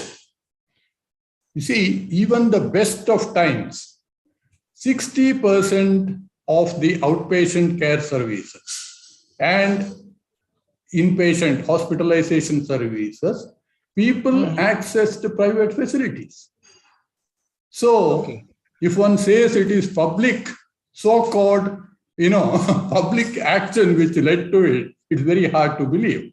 So, does therefore the current size and composition you presented, is it therefore reflective of the current reality that basic things have been addressed, right? No, basic thing, private or public. Yeah, actually, the structure is reflecting the existing reality. No, even the existing reality, you see, what we know, for example, water supply, 70% of the households are still dependent on wells, private wells. So they have made the investments, and they, of course, the water may be contaminated, but then Kerala, fortunately, our culture had taught us that, boiled water should be taken in. So almost 90% of the households still boil their water. So the well water might be contaminated with the E. colis, but then because it's boiled, but this is all private effort. It's private wells, boiling is private. So where does the public service come in? Then waste management. You see, the local governments are not simply in the picture. 80% of the households do their own waste management. So that's the current reality. You see, that is why when you look at the size and structure of the employees, the staff, you just don't see that because they're simply not there in the picture. And then you have the parastatals. For example, Kerala Water Authority. It is a bottomless pit. The amount of money that flows in, but then we don't know what they are doing, because if you look at the current reality, you will see achievement-wise, that the Jal Jeevan mission, Kerala is at the bottom, achievement-wise. So you see, these are the realities, but then nobody seems to talk about this. That's why one of the, I thought I will just bring it onto the table. And then, let me just finish off this. You see, of course, so there is one way that things have been done in the Kerala, the academics. You have these wonderful indicators, human development indicators. Then you have this big talk of public action.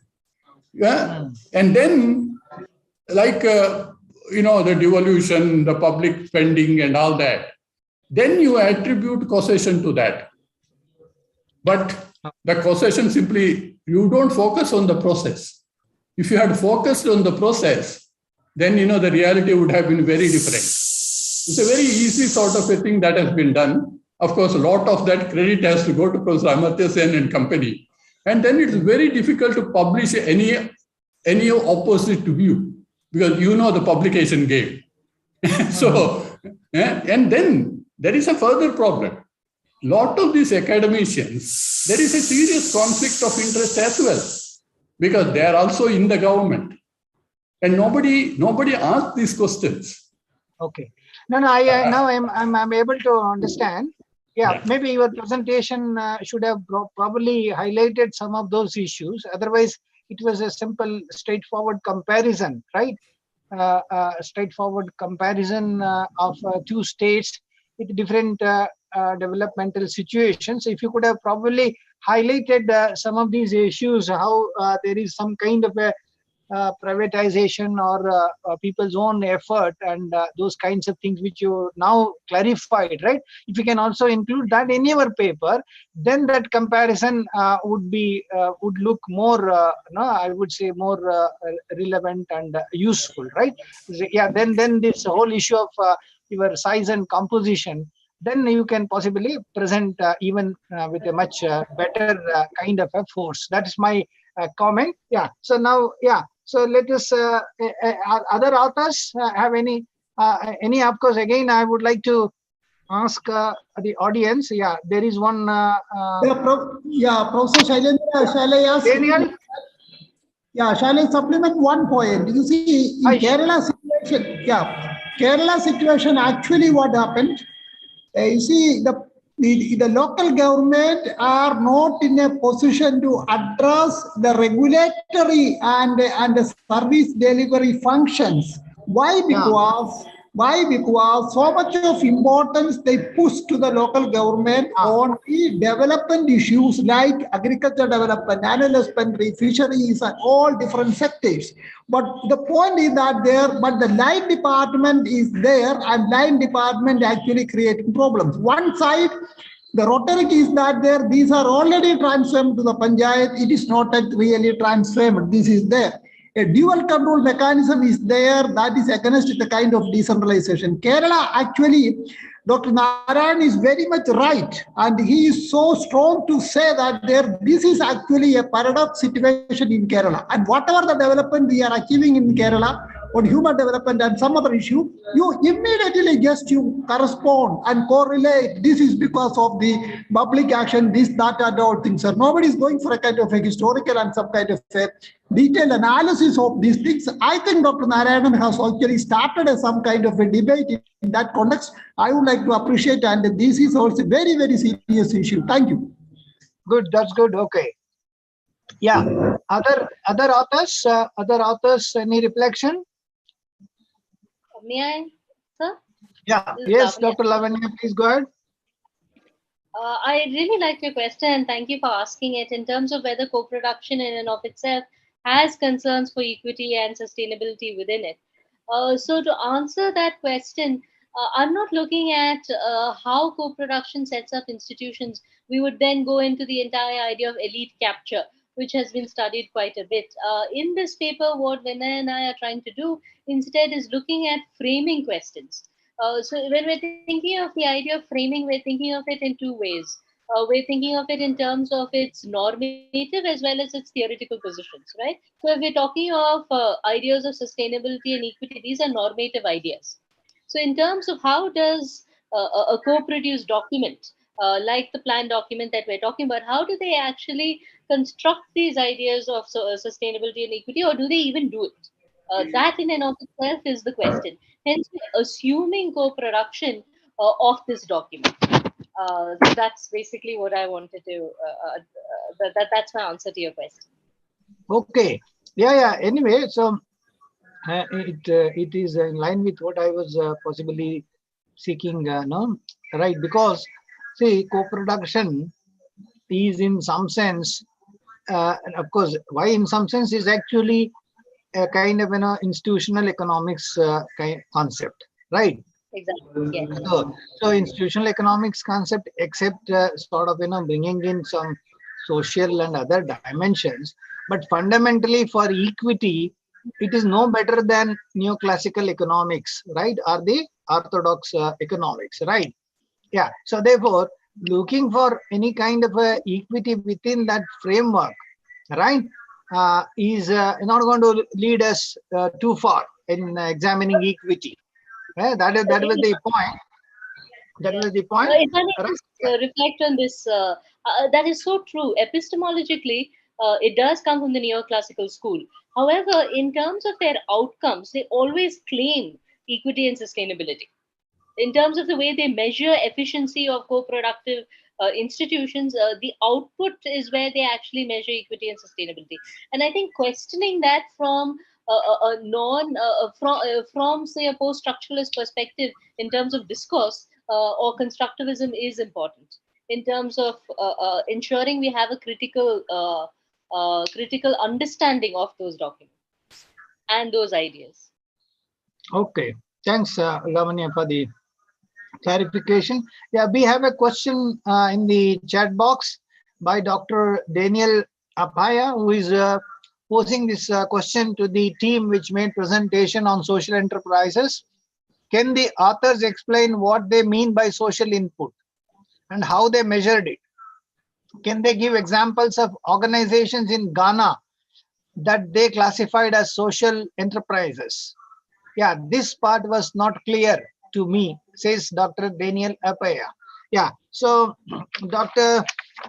so the presentation was done by Dr. Josiah Koe and his team. Can they clarify if they are here? Can they clarify these questions to Dr. Daniel Apaya?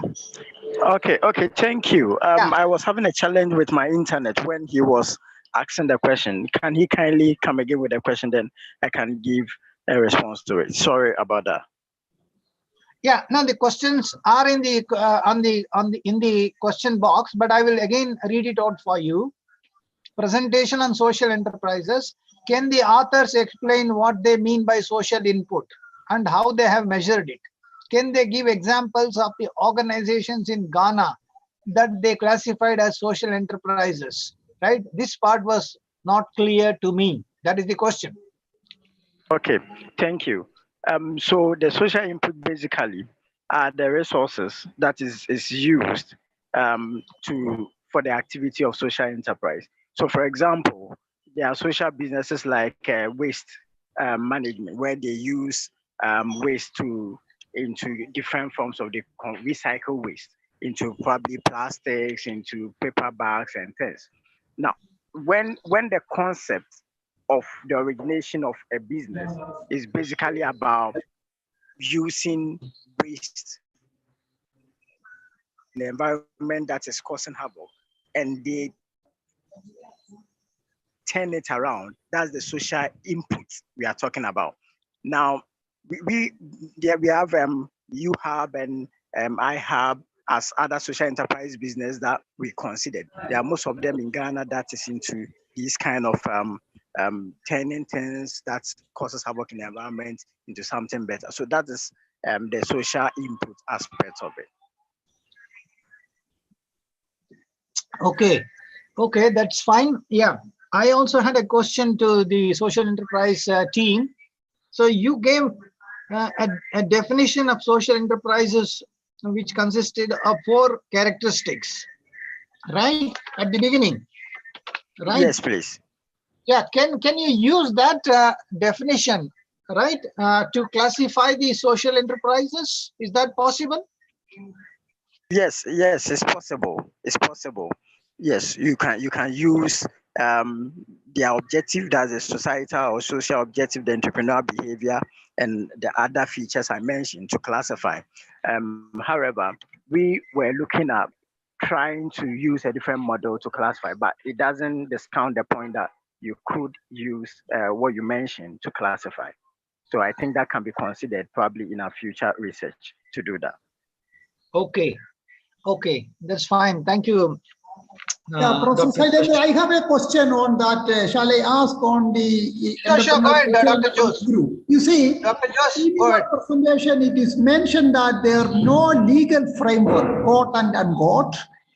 That is actually you treated as a challenge.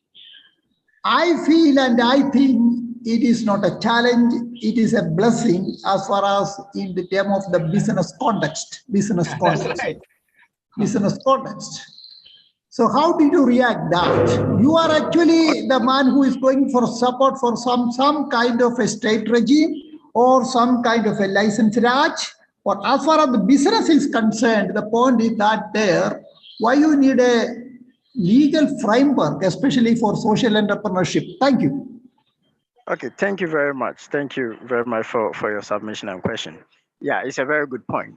Now, the reason why we will need a legal framework is that we want a situation where we organize a front of social enterprises in Ghana. So, for example, Social Enterprise Ghana is the body that ensures the organization of these social enterprises. Now, after it has been organized, they always want to champion the cause. Now, in an attempt to do that, most of the times, because there is no legal framework, they don't know how to bring a policy or lobby into policy decisions of government, especially when it comes to funding. So you have a situation where other businesses that might not classify themselves as social enterprise trying to find their way into it because these frameworks are not there. So that is basically the angle we're coming from. Obviously, yes, it's in terms of business aspects, it's a blessing in disguise. But we were looking at the frontage of social businesses. That's the main reason why we quoted it as a challenge. Thank you. Okay. Thank you. Okay. Yeah. So yeah. Any other question? Anyone from the audience wants to reflect? Right. Even if you do not want to type out, doesn't matter. You can post the question directly. Right. Yeah. So right. If shall I post one question? Yeah, Dr. Jose, go ahead. Go ahead. One question to our Mexican, our professor from Mexico. Right, go ahead. See, the point you mentioned, one is that there, I quote, embraced the idea that citizens are customers. Citizens are customers. Here, see, who is more powerful? Whether the concept of citizen or the customer. You see, what level of power and what level of freedom and what level of entitlement is with the citizen and with the customer. See, in that context, what is your position? Your statement is that they're embraced the idea that citizens are customers. This is what their one question one. And I have a second question also. You mentioned that as far as the draining part, local governments were left to build institutional capacities by their own.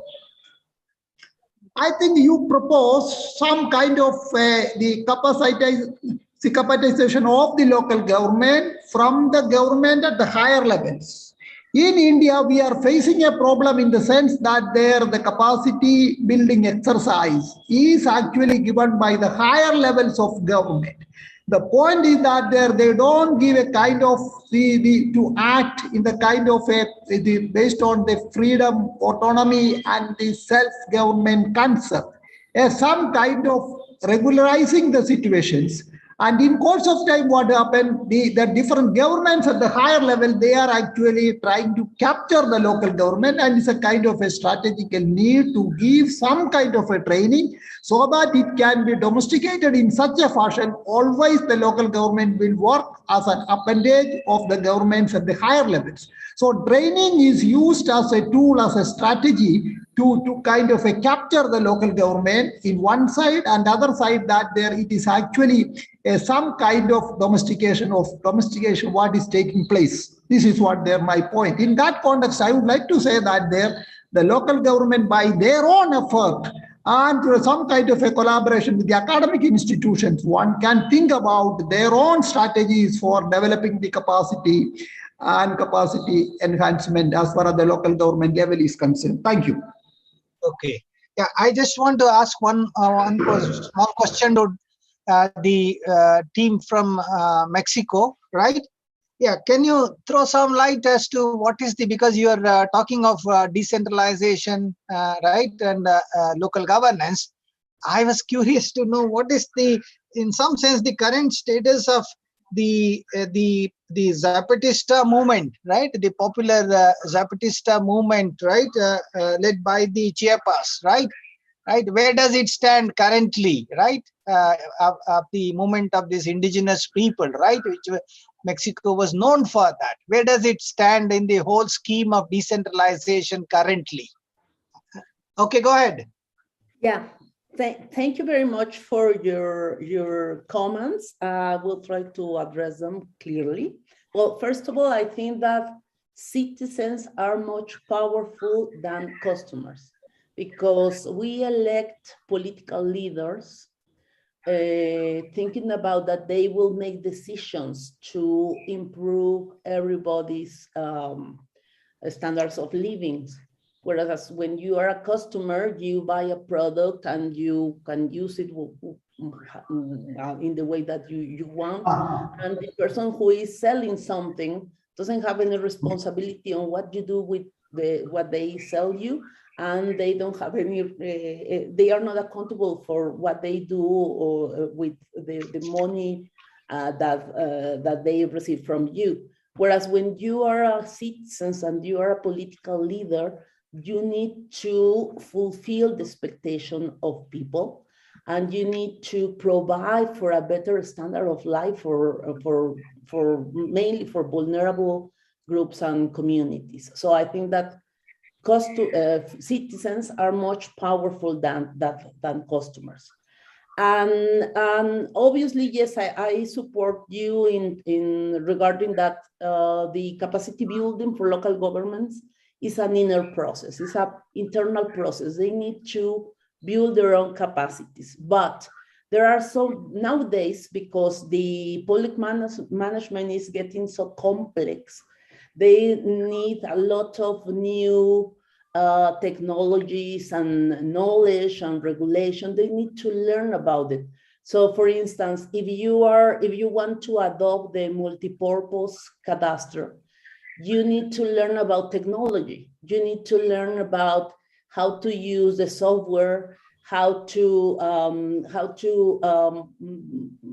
make people, how to conscious people about the importance of paying taxes and things like that. So for learning these things, these technical, very high technical things, you need people from other places. Could be the higher levels of governments, or maybe universities or NGOs. For instance, in Mexico, 1/4 of the population receive water supply from community organizations. And for a long time, they didn't receive any training for providing these services. So the quality of the service provision was really poor. So an NGO called the Cántaro Azul, it's like blue something. They actually work a lot with communities from the south of Mexico, in Chiapas, for instance, and they have been working with them to build capacities on those organizations.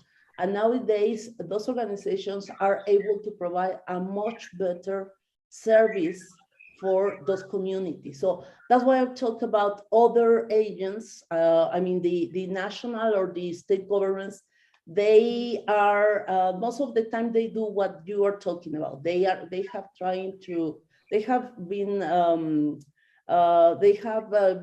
managing the capacity, the training for local officials from a very political point of view, trying to influence their political decisions and things like that. But we need a different sort of support from higher levels of governments. I think that if they are able to build a national strategy for building capacities among local governments to support the learning of different knowledge and experience, they will be able to provide better services for their communities. And regarding the situation in the south of Mexico with these indigenous communities, they are called a Zapatista movement. Well, now they are still there. They haven't been recognized actually as an independent governments. They are working on the same standards as any other local government in Mexico. But in terms of legitimacy, the people, obviously, they recognize the work that they are doing. Although we don't know much about this sort of local governance has been successful for providing better public services or things like that. So I think it's more a political movement rather than a governance, local governance strategy. Okay, that's fine. Thank you. Thanks for those clarifications, right?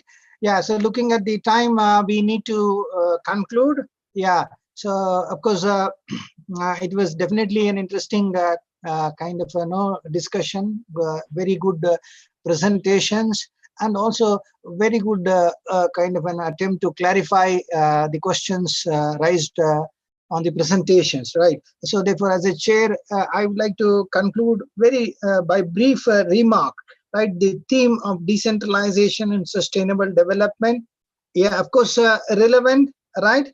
And the linkage and the results so far show mixed results, right? There are challenges for participation, challenges for the equity, challenges for inclusion, right? So therefore, the effort of decentralization to bring about sustainability, especially in terms of equity, is still a long way to go. But we need to strengthen the linkage, and towards that, two lessons that come out is, one is, yes, taking forward decentralization in a more meaningful way with even with better structural adjustments, right? And structural adjustment, I mean, in terms of the experiences arising, like what Dr. Narayana was mentioning, if that is a challenge, in terms of capacity building, and in terms of further devolution and further clarity, right, in terms of the role of different governments. So that is the first lesson, right? So therefore, decentralization is needed, and it must be taken forward with the lessons that we have learned. Second is, there is scope for cross-cultural cross-country learning in terms of this experience, and that as scholars and practitioners, we must look into and enrich this discourse, right? And that would probably make all of us better off in terms of the whole experience of, in terms of the whole and the global experience of decentralization. Those were my remarks. I again compliment all the presenters and the participants, right? I thank the organizers at CRM and giving me opportunity. It was really a wonderful kind of a session. I really liked it. I compliment again Dr. Jose and team. Thank you all. See you sometime again, Samir, right? Thank you. Bye-bye. Yeah, Professor Shailendra, I am not taking anything more, just a word of a formal vote of thanks. Professor Shailendra, you did your work in an excellent manner, and you see, you need appreciation and congratulations and all kind of good wishes from our side. The excellent way you conducted the entire business, and you were summing up. It was an excellent point. I'm not going to add anything on that. And I also would like to say that they are the paper presenters, and I can say that they're excellent presentations and excellent discussions, and they're very convincing kind of explanations from the presenter side. Professor Shailendra, again, we feel that there, as far as this issue is concerned, we have to get a lot of examples, experiences, lessons from South Africa, from Ghana, and Latin American, of course, from Indian side. We also have to share something. In that context, it is what you are absolutely what you are right. You said that there is a kind of a cross-country experience sharing and debates. I think we can continue this in course of time. Thank you for all. We have one more session, and that will start within a few minutes. It will start 8 p.m. to the Indian time, and 4:30 p.m. to the South African time, and 2:30 on the time of Ghana. From that country. This is what there. And again, Shailendra, you just concluded all the things you conducted the business in time. There is no problem as far as time management is concerned. We have a 2-3 minutes more to take a relax, to some kind of amount of rest. Then we can immediately start within a few minutes the next session, the technical session 10 on local electoral democracy, citizenship, and development. I again welcome all the participants to attend the technical session 10 on local electoral democracy, citizenship, and development. Thank you, fine. Thank you. Thank you.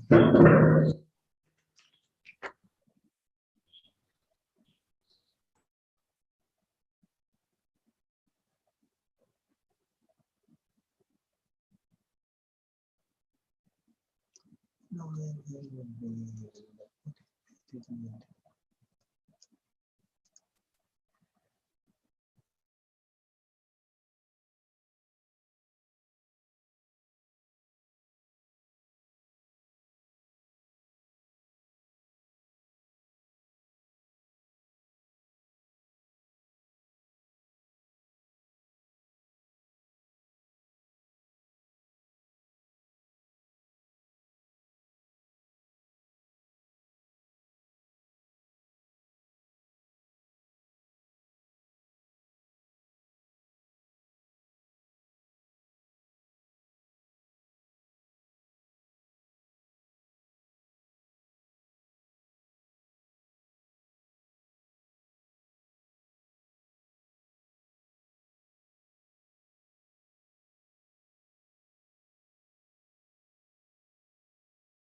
Hello, dear friends.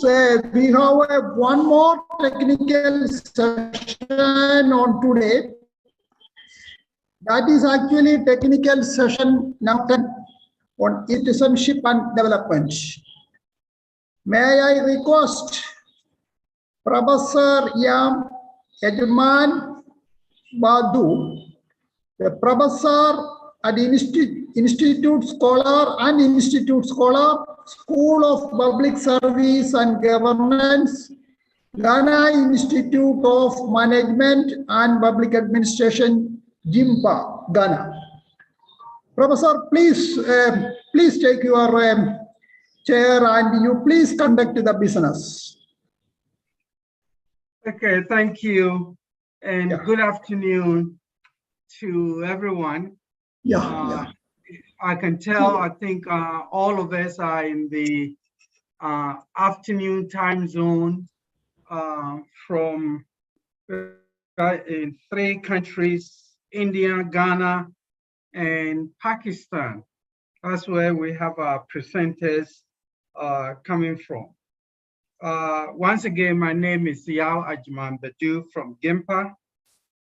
We have six papers, 6 presenters this afternoon. We look forward to some exciting discourse given the interesting papers. The theme for our section is local electoral democracy, citizenship, and development. And our first paper will be, if I mispronounce names, please forgive me, Santwana Pandey, reporting on electoral democracy and development at grassroots, insights from Indian states. And then we have Daniel Pierre, Noble Gatti, and Kingsley Agomo, the battle for control of democracy in Ghana's local government. And then we have Frank Bitterfield John on local electoral democracy and development in Ghana. Next will be Gloria Ofori-Boadu, the challenges and prospects of partisan local government system in Ghana. And then we have Nili Nanko Tiveran, protest participation and political ecology. Next will be Pranab Kumar Pandey and Muhammad Ujumda. They are looking at public managers' attitude towards citizenship, citizen participation. These are the order of the presentations. We're going to try and observe the strict time limits of 15 minutes so that we can have time at the end of the presentations to ask questions and to open up for discussions. As they do the presentations, please post your questions. We'll get back at the end of all the presentations to answer the questions. If you are unable to post, you get a chance to actually ask the question at the end. If you are ready to share your PowerPoints, we will accommodate that. If you face difficulties and cannot share them, you can still do the presentation without the PowerPoint. Okay, we're going to go ahead and get started. So I'll call upon Santwana Pandey to get us going. Yeah, Professor Ajman, it's a compliment to you. You pronounce all the names in a very correct style. Thank you, fine, excellent. Thank you.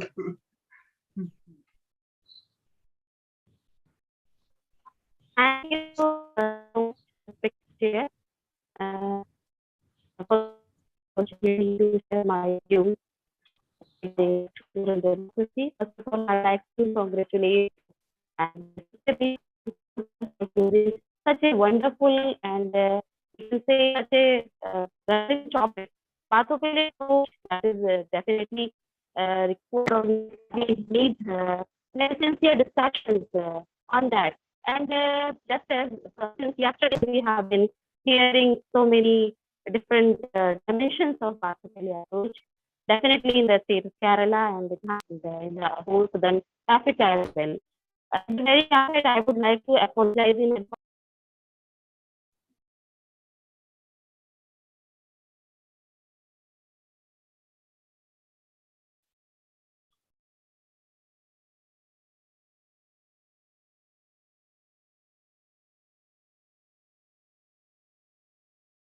I suspect we're having some technical difficulties at the other end.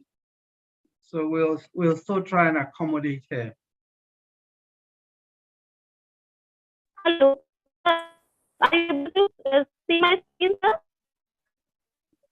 Hello. Hello, we're having difficulty getting you.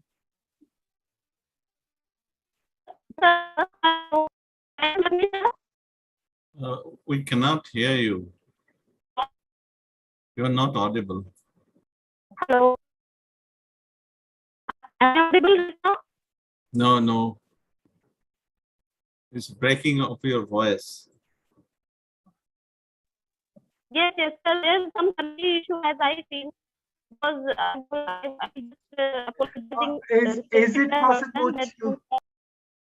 Is it possible to reposition yourself? Because we can hardly hear you. And there seems to be echo and your voice in echo when you are presenting. So let's try again. Mr. Chair, if she has if she's having problem, then can you consider me, because I was not supposed to present my paper, which is at the last, which will be the last paper. My co-author was supposed to present it, but he's having a power cut, and I just came back from a long tour for a few days, so I'm quite tired. So I'll have to make the presentation, but waiting for 2 hours, it will be difficult for me. Okay. Can you consider? Yeah, Professor, Okay. my request is that there is only a request to you. You consider that kind of appeal, and that will be there. And meanwhile, Dr. Pandey will try to her positions and all things there. Maybe we'll get a more visibility to her. We hope. So you can acknowledge that request. This is a suggestion to you, Professor. Okay. Professor Pandey, while you work on the technical issues, we're going to accommodate Professor Pranab and allow him to begin the presentations with the public manager's attitudes towards citizenship participation. Thank you, Mr. Chair. I really apologize for making such a, for asking for a favor. Thank you very much, Mr. Chair, and all the participants. So I will be presenting my paper, our paper, in fact, with one of my fellow colleagues, Mohammad Jahangir, on the public managers' attitude towards citizens' participation and its determinants, a qualitative analysis of local governance in rural Bangladesh. So am I audible, Mr. Chair? Yes. Okay, thank you very much. So we all know that citizen participation has become an important instrument of empowering grassroots people, and Bangladesh is not an exception like other countries who are promoting citizens participation at the local councils. Particularly after 2019, the government of Bangladesh has taken different initiatives to engage more people in the decision-making process. And as we know, that participation is a method for the people to have a say in governance and development activities, decisions, and resources that basically affect their lives and livelihoods. And participation can enhance popularity and legitimacy, and we can encourage people's participation towards decentralization and devolution. informing, consulting, involvement, and empowering are 4 types of participation, and corresponding forms of governance are authoritarian, bureaucratic, political, and democratic. Depending on the nature of the government, actually people, used to witness the forms of participation in a country. And different studies conducted by earlier scholars showed that citizen participation in rural Bangladesh remains unclear and ambiguous, and the actors are not mentally ready to practice it. So legislation are not enough for making participation effective. Many factors such as attitude of public managers stand as a precondition. So as from our title, you can get an impression that we are trying to assess the perception of the basically the role of public managers towards participation of general people. The attitude of public managers can be demonstrated through the extent of favoritism or negligence towards CP in decision making. Basically, public managers hold 2 major views. One is public managers are enough. They actually consider themselves enough. They know all, they be all, and to do all. And the local people are mostly illiterate and troublemakers. These are the basic views that have been expressed by most of the public managers in the developing countries. So under these circumstances, this paper tries to answer what is the attitude of public managers towards CP, citizen participation, what are the determinants of forming and shaping attitude towards CP, what can be done to form and shape favorable attitude of managers towards citizen participation. So if you talk about theoretical underpinnings, we all know that attitude is learned about attributes of human being, which include judgment, feeling, beliefs, and reaction to persons, phenomena, events, and objects. And 2 theories we have used to consider or to explain the formation and transformation of attitude of local government managers. These 2 are functional theory of attitude and social learning theory of attitude. So basically, functional theory of attitudes has 3 components, including compliance, which is referred to as reward or punishment, identification. This is manifested by adaptation with influencing agent, and internalization, adaptation of attitude matched with one's values. And social learning theory of attitude, also pay attention to 3 of the important attributes: observation and imitation of others, direct instruction, and observation of reward and punishment for a task. So if if we pay attention to the conceptual framework, we have identified several determinants through which basically we will be trying to explore the role,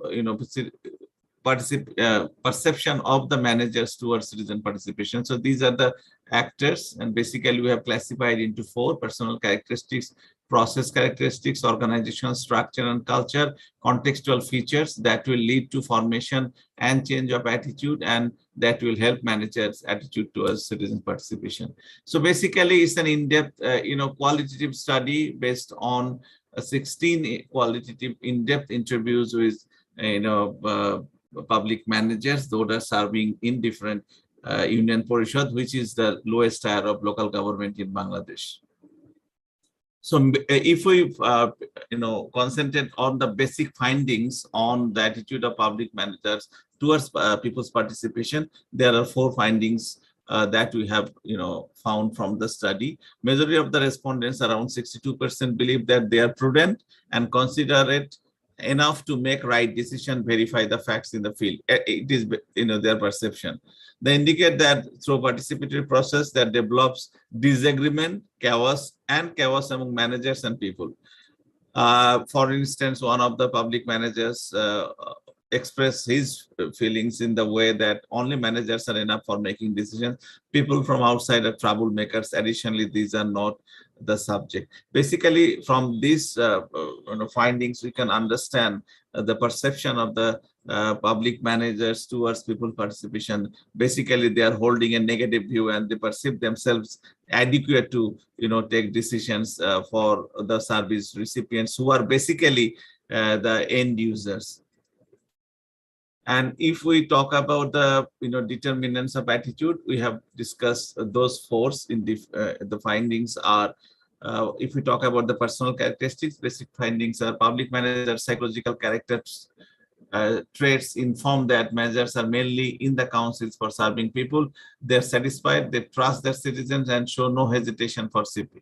There are covert and overt form of personal interest, dissatisfaction, suspicion of to intention of a section of citizens, losing of authority through participation of influential people.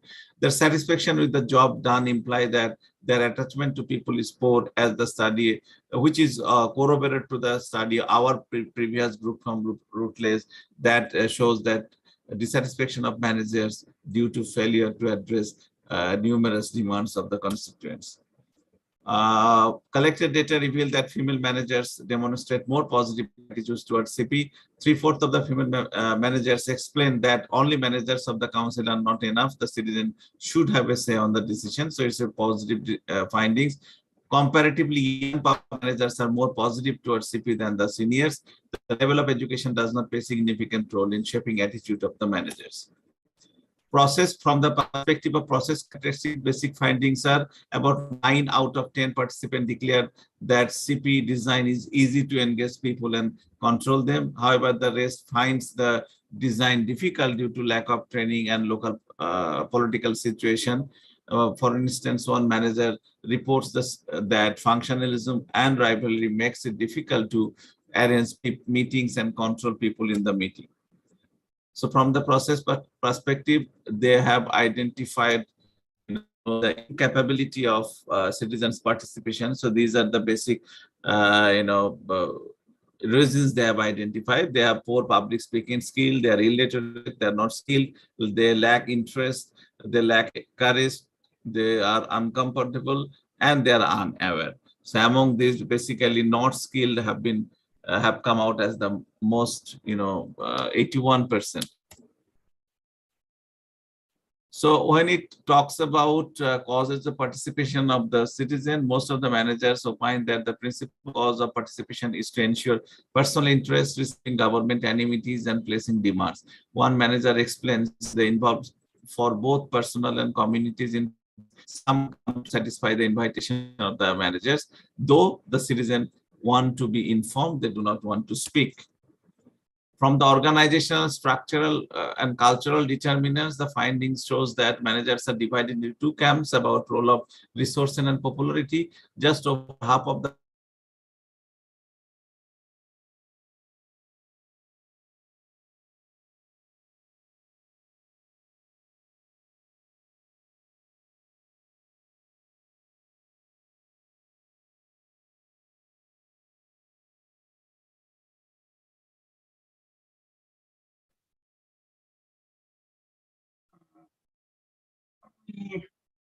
Prof, you're off for some time. Can you repeat, Professor? Okay, now we can hear you now. And the organizational culture is a mixed culture of empowerment-oriented and bureaucratic culture. 3 out of 4 respondents claim that the head of the council consult with them and the local people in making decisions. Others opine that in the council, all managers are not consulted, and if consulted, do not consider their views in decision making. For instance, one respondent clarifies most of the time the head makes decisions, so it shows that the Union Parishad, the local government body, still dominates by the chairman. Okay, you have 3 minutes left. Okay, so reasons for not to discuss all issues of councils with the citizens. So these are the causes. For instance, personal matter of managers, personal benefits, undue benefits, increased pressure on managers, fear of conflict, opportunity for influential groups, other separate issues. These are the basic causes they have identified from organizational perspective. And features, the findings suggest that in Bangladesh, democracy has declined. According to the Economist Intelligence Unit 2022, Bangladesh scores 5.99 out of 25 position amongst 165 countries in the world.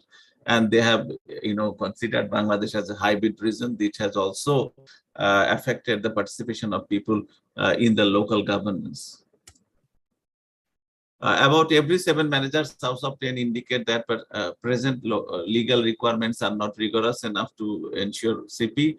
All managers for CP from all managers hold the view that CP from citizens, CSO, and the media, there is no such pressure so that they can compel to ensure their participation.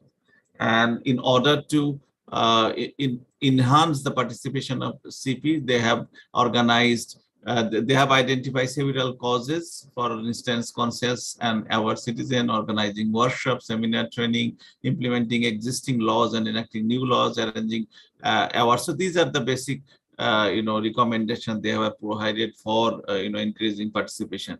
So if we compare the findings with theoretical perspectives, it will mean that compliance, in terms of compliance, in reality there is nothing is considered to be reward or punishment.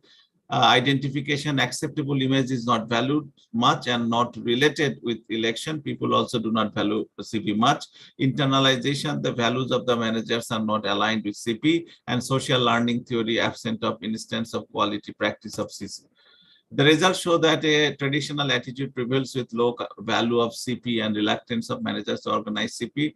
They mostly hold either negative attitude or demonstrate indifference to CP, though they thought that local people are mostly illiterate and troublemakers. They also hold the view that the agents of citizens, they are the agents of citizens, so they have the power to do anything. There is a tokenistic implementation of citizens' participation, and female and young managers are more interested to CP. So in terms of suggestions, willingness to be responsive, community attachment, favorable political culture, our citizen, limiting influence, so are the main suggestions that can enhance citizen participation in local people. And we can also extend this study in the following areas. Present study does not cross-check the information given by the managers regarding citizens, identifying the links between the existing attitude and real level implementation of CP through physical observation, and possibility of change of attitudes or intervention by government or other actors. Thank you very much for your patient sharing, and hope I have finished it within the time limit. Yes, you have. Thank you very much, and I will appreciate any questions and comments. Thank you very much. We thank you for your presentation. We're going to go to the other presenters, and then so please post your questions and hold your discussions until we get through the presentations. We will go back to Professor Pandey to see if she's been able to work out the technical difficulties. Right, so please, the presenter should exit sharing screen, and Prof, please enable screen sharing for me. Yeah.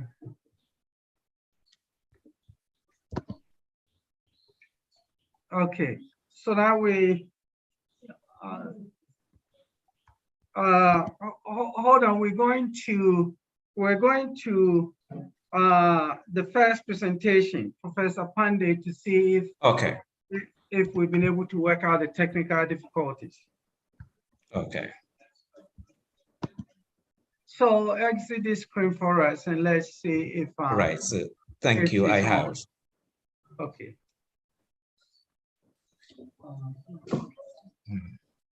Sondana Pandey, chairperson requested to you to make the presentation. Yeah, Sondana Pandey.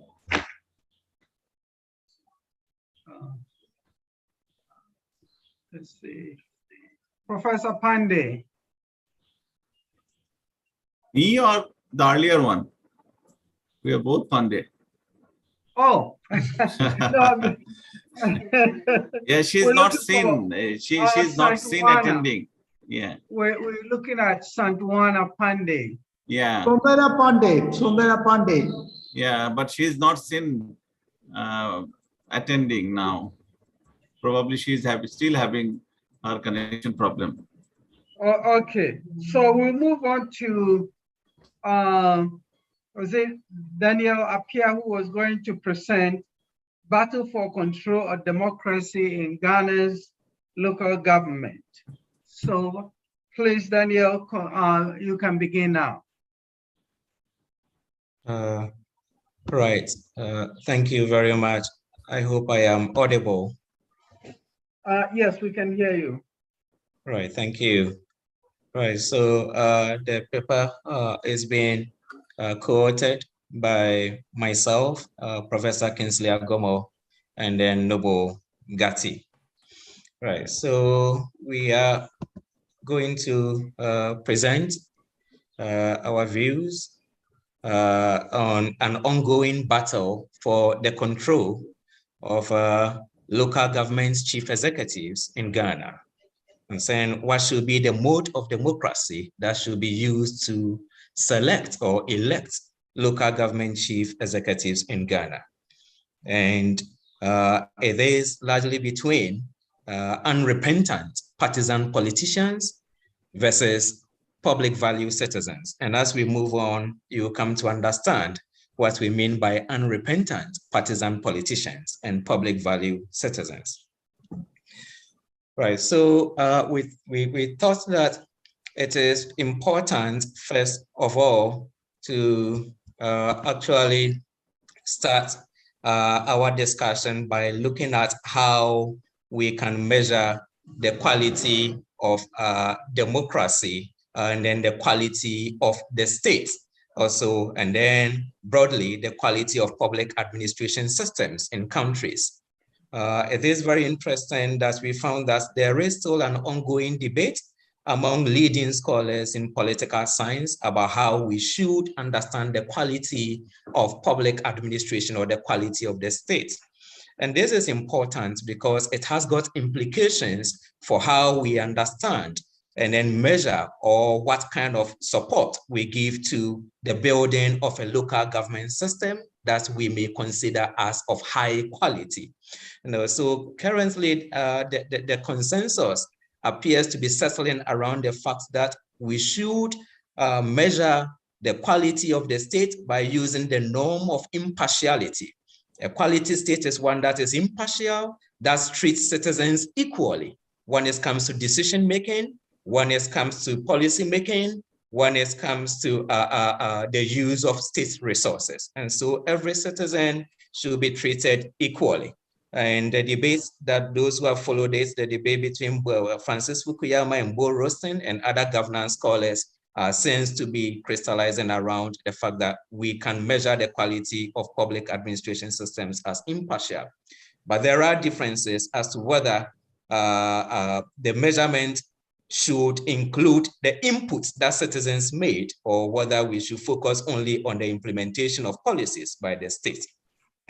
Right, so based upon that, we pick up that particular discussion to focus on the use of public value theory, which is based on the idea that in any society, you find that at least all citizens are likely to agree that the rules of the state that can enhance well-being are rules that promote equality in terms of equal rights to life, equal rights to liberties or freedoms, and then equal rights to opportunities within the government sector or within the public administration system.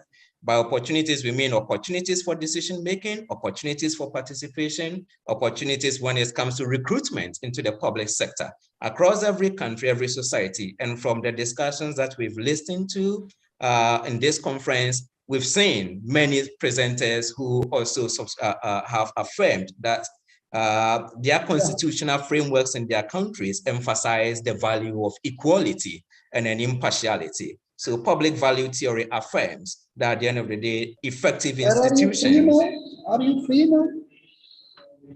Effective institutions and quality public administration systems are those that promote equality and impartiality. You have to wait some more time. Please, am I still audible? Because I'm getting interruptions.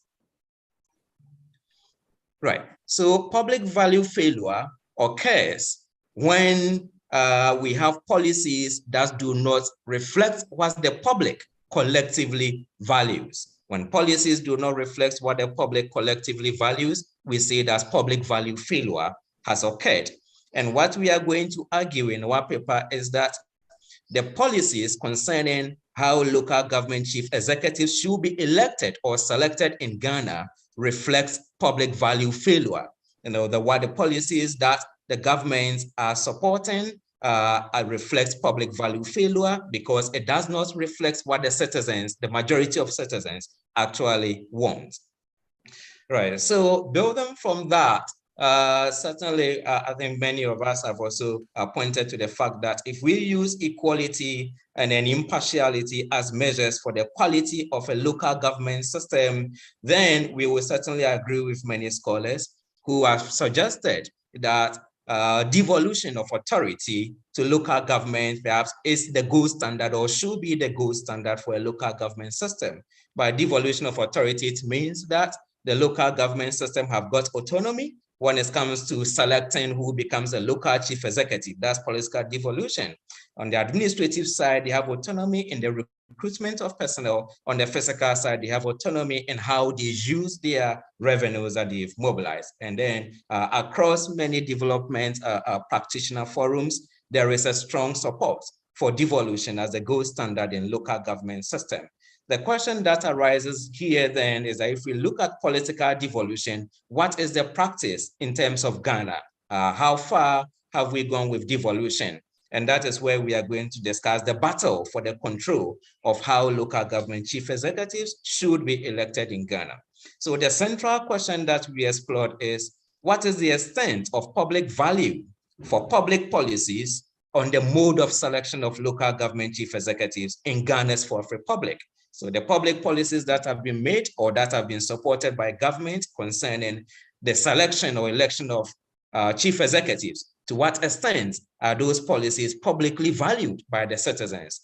We use qualitative mode of analysis where we use secondary documents, documents from parliamentary discussions, the Constitution, media reports, and other publications. We also use descriptive statistics, and for qualitative analysis. So concerning the issue of the battle for democracy at the local level, it is important that we first look at the national level and then ask ourselves, to what extent do the public actually support Ghana's democracy? Here we pick information from the Afrobarometer. From the round 2 of Afrobarometer surveys in 2002, support for the level of democracy in Ghana was 51.6%. Round 4, that was to 2008, support increased to 78.1%. Round 6, 2016, support for democracy reduced to 68.4%. And then round 8, that occurred in 2019, support went back to 77.1%. But what this actually shows is that support for democracy is not static. The citizens will continue to support democracy if and only if they think that it yields the dividend for them. But if they do not think that it reflects their values and their aspirations, then they withdraw support or support for democracy reduces. The implications of this is that as a country, policymakers have to be careful in making the kind of policies that is more likely to improve support for democracy rather than reduce support for democracy. Within the same period, as we've said, at least Ghana made a transition to democracy in 1992, and then Ghana's democracy has been consolidated. But at the local government system, when it comes to the position of local government chief executives, currently there are 261 local authorities in Ghana, we mean district assemblies in Ghana. All the chief executives are appointed by the president. They are appointed by the president. And so it means that that is not something that the citizens have an input in it. There are also assembly members who are supposed to make legislation in the local government authority. 1/3 of the members in each district assembly is also appointed by the government. And then at the lowest level, where we have elections for unit committee members, that's at the lowest level, all 5 committee members are directly elected by local community members. Also concerning the legislators and the assemblies who make the laws, 2/3 of them are also directly elected by the local community members. So in terms of political devolution, we can see here that we have not really reached that highest end where the local community members are allowed to elect their own chief executives at the end of the day. At the same time too, the assembly members, central governments appoint some of them, and local community members also elect some of them. So it is a mixture, a mixed story. There is a strong advocacy that within the local government, all the local chief executives should be elected by the local community members. Across all the political parties, across all the political parties in Ghana, there is strong support that local chief executives should be directly elected by the local community members in order to deepen political devolution in Ghana. What is the extent also of support among the local citizens in terms of whether chief executives should be elected or they should continue to be appointed? Here, once again, we use different surveys that have been conducted by different organizations to show the level of public value for the value of election. One survey was conducted by the Institute of Economic Affairs during the Constitutional Review Commission process in 2010-2011. And then from that survey, across the entire country, 66.9% of citizens were in favor of the direct election of local government chief executives. And then Afrobarometer survey in 2017 also showed that 69% of citizens support the direct election of local government executives. And then a more recent survey done by the Center for Democratic Development, which actually collected the survey for Afrobarometer, they found that 76% of Ghanaians are in favor of the direct election of local government executives. So here we can see that there is increasing public value for local participatory democracy. There is a great high value or strong value for the direct election of local government executives in Ghana. However, there is a problem. Pardon? 3 minutes, please. However, there is a problem. The problem is that the majority of citizens who favor the direct election of local government executives do not support that Ghana should use multi-party elections to elect them. 71% of the respondents say that they want the chief executives to be elected in a non-partisan manner. And so this is very interesting. It raises the question as to whether there is really a strong public value for partisan democracy at the local government level if we really want to deepen, political devolution in Ghana. A referendum was to be conducted in 2019 to settle the matter as to whether or not Ghana should use direct elections should use multi-party elections to elect chief executives, or should use non-partisan elections to elect chief executives. The president and the government supported multi-party elections, and the president has stated that he is an unrepentant in his belief that party politics is good for the country, and so we should use multi-party elections. But the survey conducted by CDD Afrobarometer shows that 71% of the citizens are not in favor of that. And because of that, the president decided to cancel the referendum. And one then certainly raises the question, it raises the question as to whether the support for democracy in Ghana at the highest level is geared towards supporting what the citizens actually want, making people, putting the citizens first, putting the people first, as the principles of Battle Pele, for instance, actually suggest, or whether it is a support that should actually be in favor of what the ruling elites want. And so what we see that is that there is a public value failure in terms of what the government have actually been pushing, which contradicted what the citizens want. The implications for this is that what we find, for instance, from Afrobarometer round 8, and this is the last slide, is that in the round 8, we found that in Ghana, there is strong support for military rule had increased to 16%, and it was the same as in Mali. In Burkina Faso, it was 18%. The question that this really raises is, in a country where 71% of citizens do not want multi-party democracy at the local level, which means that they do not value it at the local level, what is the implication for the consolidation of local democracy? And our argument is that unless the support for non-partisan elections is addressed at the local level, it may have negative consequences for the consolidation of Ghana's democracy. So thank you very much. Okay, thank you for the presentation. And the collaborators are Kingsley Agomo, Noble Gachi. Thank you, gentlemen. We'll move on to the next one. Frank Tafi Jion, Local Electoral Democracy and Development in Ghana. Do we have Frank?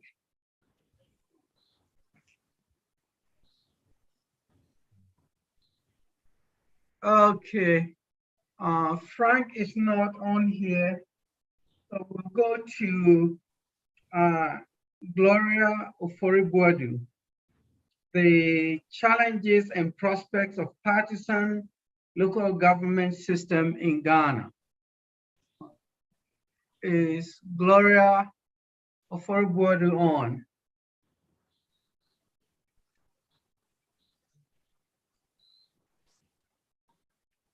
Okay, we don't have Gloria. So we'll go on to the next one. Is it DZ Minilanko Tiveran?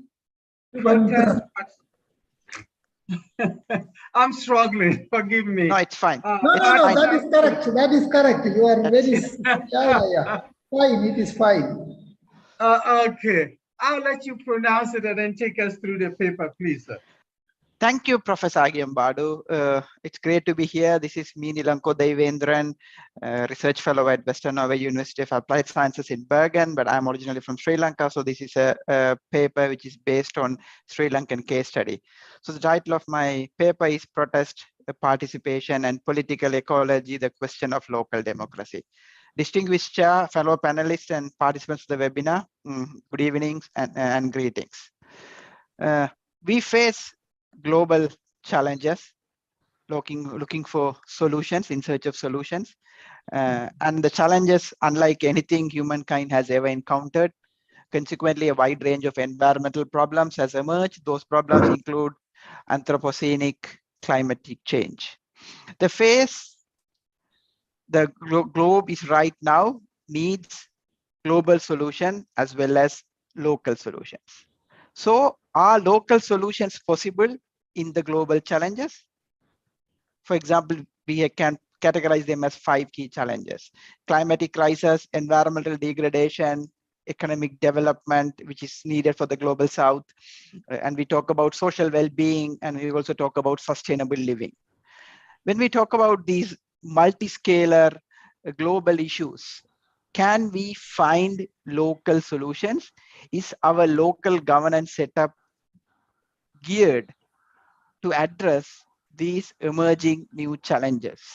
So the point of departure of my paper is between 2002 and 2019, more than 200 people were killed in 57 countries for fighting for environmental and land, and most of them were in the global south and at the local level. Contestation at the local level demand a vibrant local democracy.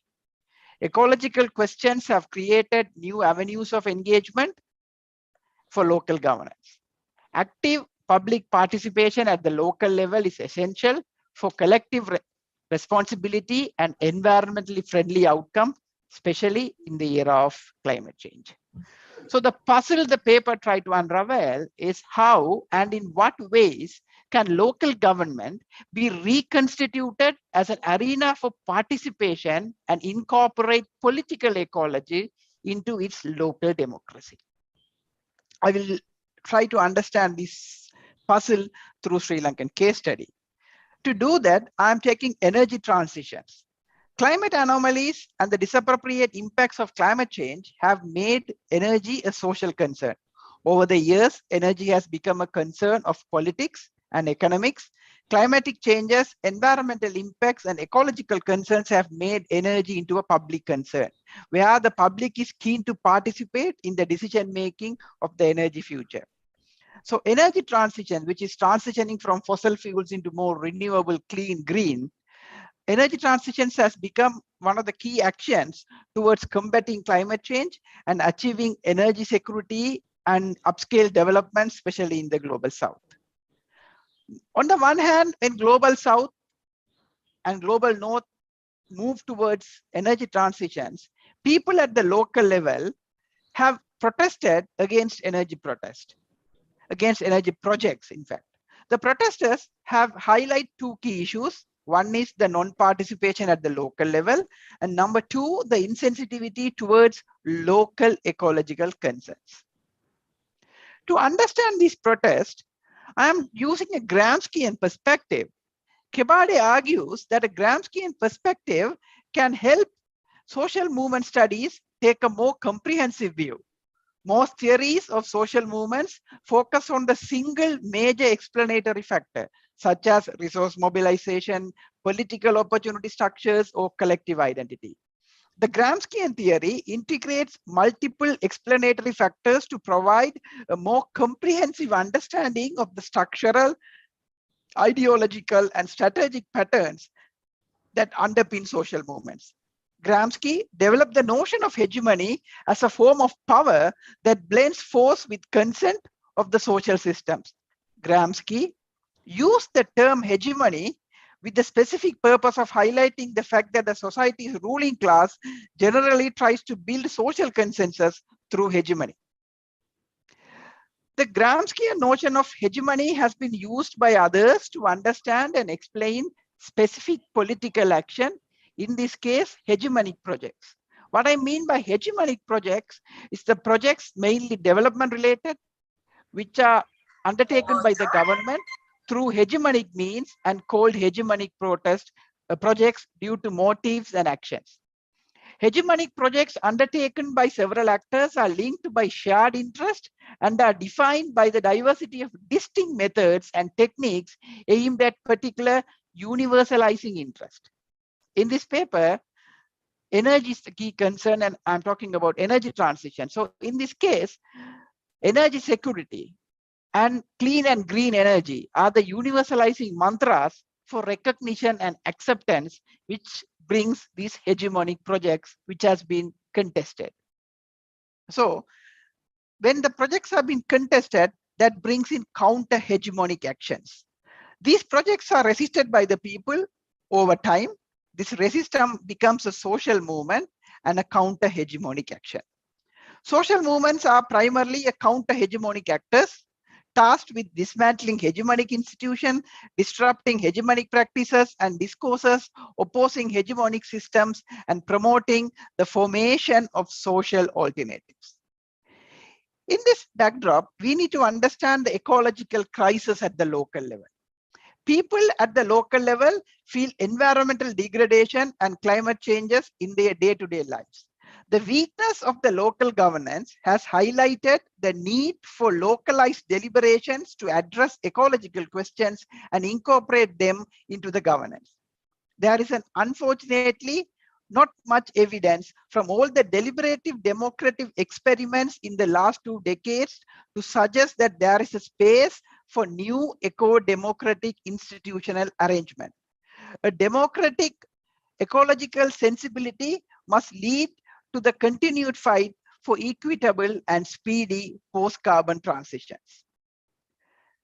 So are we talking about a new eco-democratic institutional arrangement? Since late 1970s, there has been much theorizing around the concept such as eco-friendliness and going green, building a green state and greening citizenship, theorized at the state level to make a green shift. Dyerzek proposed greening deliberative democracy. Bohuman argues that deliberative democracy should begin with the critique of liberal democracy and notes that it evolved following concerns for participation, democratic citizenship, and common good. Lathor's Parliamentary of Things, Bockchin's Libertarian Municipalism, and ecologically inspired forms of democratic experimentalism are some examples of greening approaches. At the local level, transition towns, grassroots innovation movements, and eco-villages have become quite well known, though mainly in the global north. In this backdrop, there's a view from global south. Environmental discourses in the wealthy world often originate with Malthusian, eco-romantic, or even settler colonial understanding of landscape histories, acceptable baselines for evaluating environmental deterioration or causation between societal impacts and environmental degradation. The criticism from the global south scholars often have been that environmental discourse developed by environmental social movements in the global north represent a problematic forms of ecological rationality. So how are we going to recreate an ecological rationality which fit into the global south narrative? The ecological crisis and objections to the top-down approach have strengthened the call for the voice of women, indigenous people, and rural dwellers, that their voices should be heard. To do that, the local democracy and local representation plays a key role in achieving a bottom-up approach towards handling the ecological crisis at local and at national levels. In this backdrop, I go back into how the Marx understood the whole idea of ecology. He argued that capitalism structure does not allow for giving economic priority to meeting human needs while staying within ecological limits. Sustainable development does not work with capitalism structures. So in this backdrop, ecological economics, environmental economics, and the green economy are not good enough because they do not deal with capitalism structural flaws. The concept of eco-socialism provides a radical civilizational alternative to what Marx called capitalism's destructive process. It advocates an economic policy that integrates non-monetary and extra economic factors such as social needs and ecological balance. In this backdrop, I go into the concept of eco-socialism, which combines elements of socialism with those of green politics, ecology, and anti-globalism. It argues that the growth of capitalism leads to social exclusion, poverty, war, and environmental damage through globalization and imperialism under the watchful eye of repressive states and transnational structures. Eco-socialism says that the capitalistic economic system is incompatible with sustainability's ecological and social needs. In this backdrop, I go into the method. This was a comparative case study from Sri Lanka. I have taken two cases and I have compared that using eco-socialism and Gramsci's hegemonic framework. And the fieldwork was conducted in 2019 and 2020. It was 54 semi-structured interviews and 8 focus group discussions, and secondary data was collected through documents, communications, reports, and newspaper articles. So it was two completely different cases, which both synthesize and as a synonymous of energy transitions. On the one hand, it was a social movement against a coal power plant, and second one is the protest movement against the renewable park. You have 3 minutes, please. Yes, 3 minutes. thank you. Thank you. So I will not go into the details of these two cases. One is against the social movements against coal power plant, which I will just quote two quotations. The local governance is empowered to work on environmental and ecological issues. Even though we are in the closest to the people, our ambit is limited. The success of this movement proved a point that the environmental and ecology are concerns of the people and it need addressing at the very local level. This was a comment from a local administrator. A local activist said that development at the local level need local actors, governance, and grassroots participation. This is a crucial lesson from this crisis and the struggle. To do that, we need a vibrant democratic framework at the local level, which can understand the nuances and intricacies at the grassroots level. So these two quotations are from the social movements against a coal power plant. The second movement against the renewable park I will just take 3 quick quotations. The one local officer, he said, even though we are local level officers, we do not have any say in these projects. These are decided and commissioned by the center. We do not even implement, and we are not consulted even. In most cases, we are instructed to act. Locally, we are answerable to the public. However, in practical sense, we are in dark. This is a comment from a local officer. One senior government servant who was in the area, who has worked in the government sector for over 3 decades, put those things into perspective. The officers coming from outside do not know anything about fishing or farming. They are administrative officers. They base their decision on the documents and papers, which is unfortunate. We have tried hard to explain the issues, but with little success.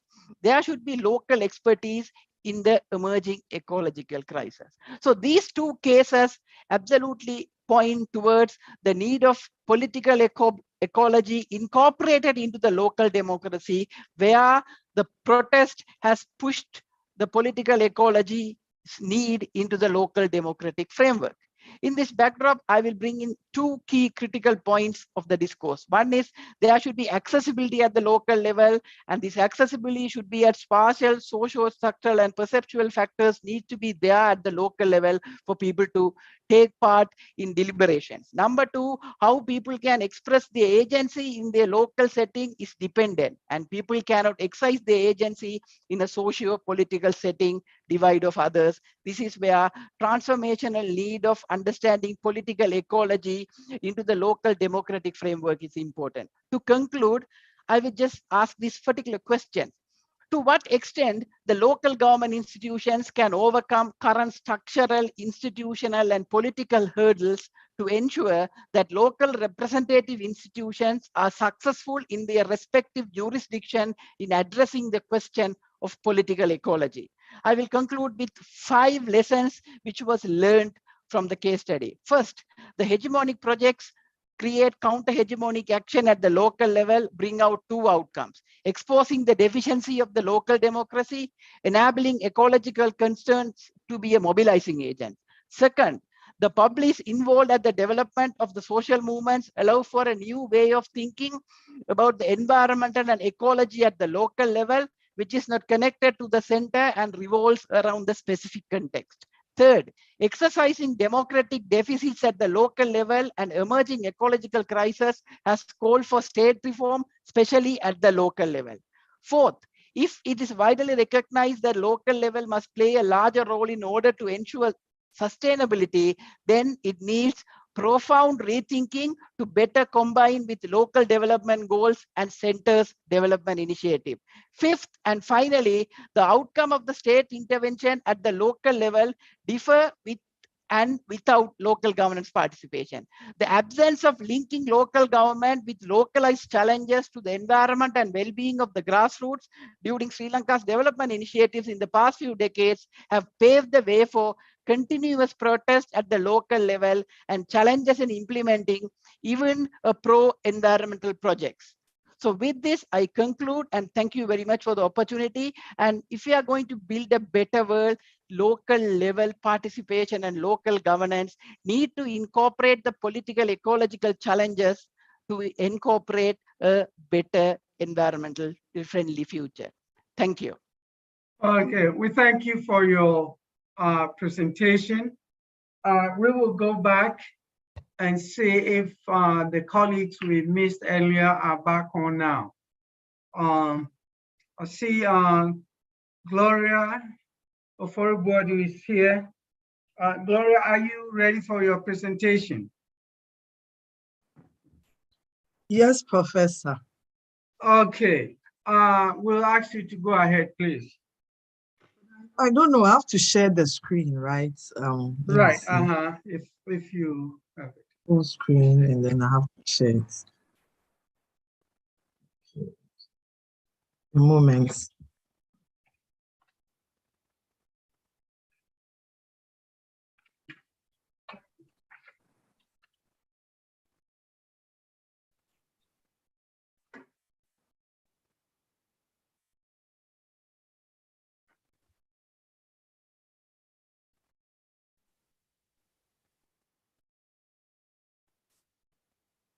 Can you see my screen sharing? Not yet. Not yet.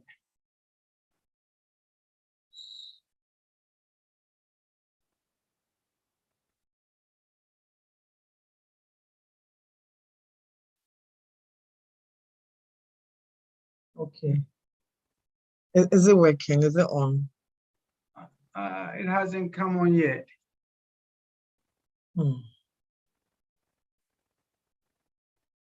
Have you opened your file to go to? Yes, I have. Share screen.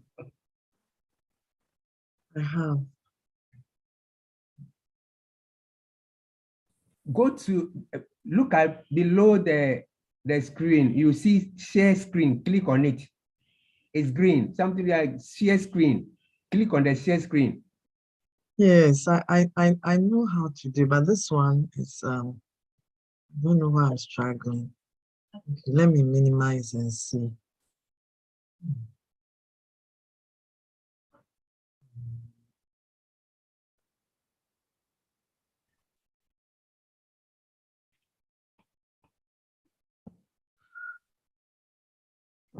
Whilst I'm trying to share the screen. Yeah, you can still be talking while you share the screen so that you save time for us. Okay, good, excellent. Okay, please, the challenges and prospects of partisan local government system in Ghana. Can you hear me? Thompson and G.F. Moncrief argued that the citizen is too busy living his own life to participate in the minute details of government.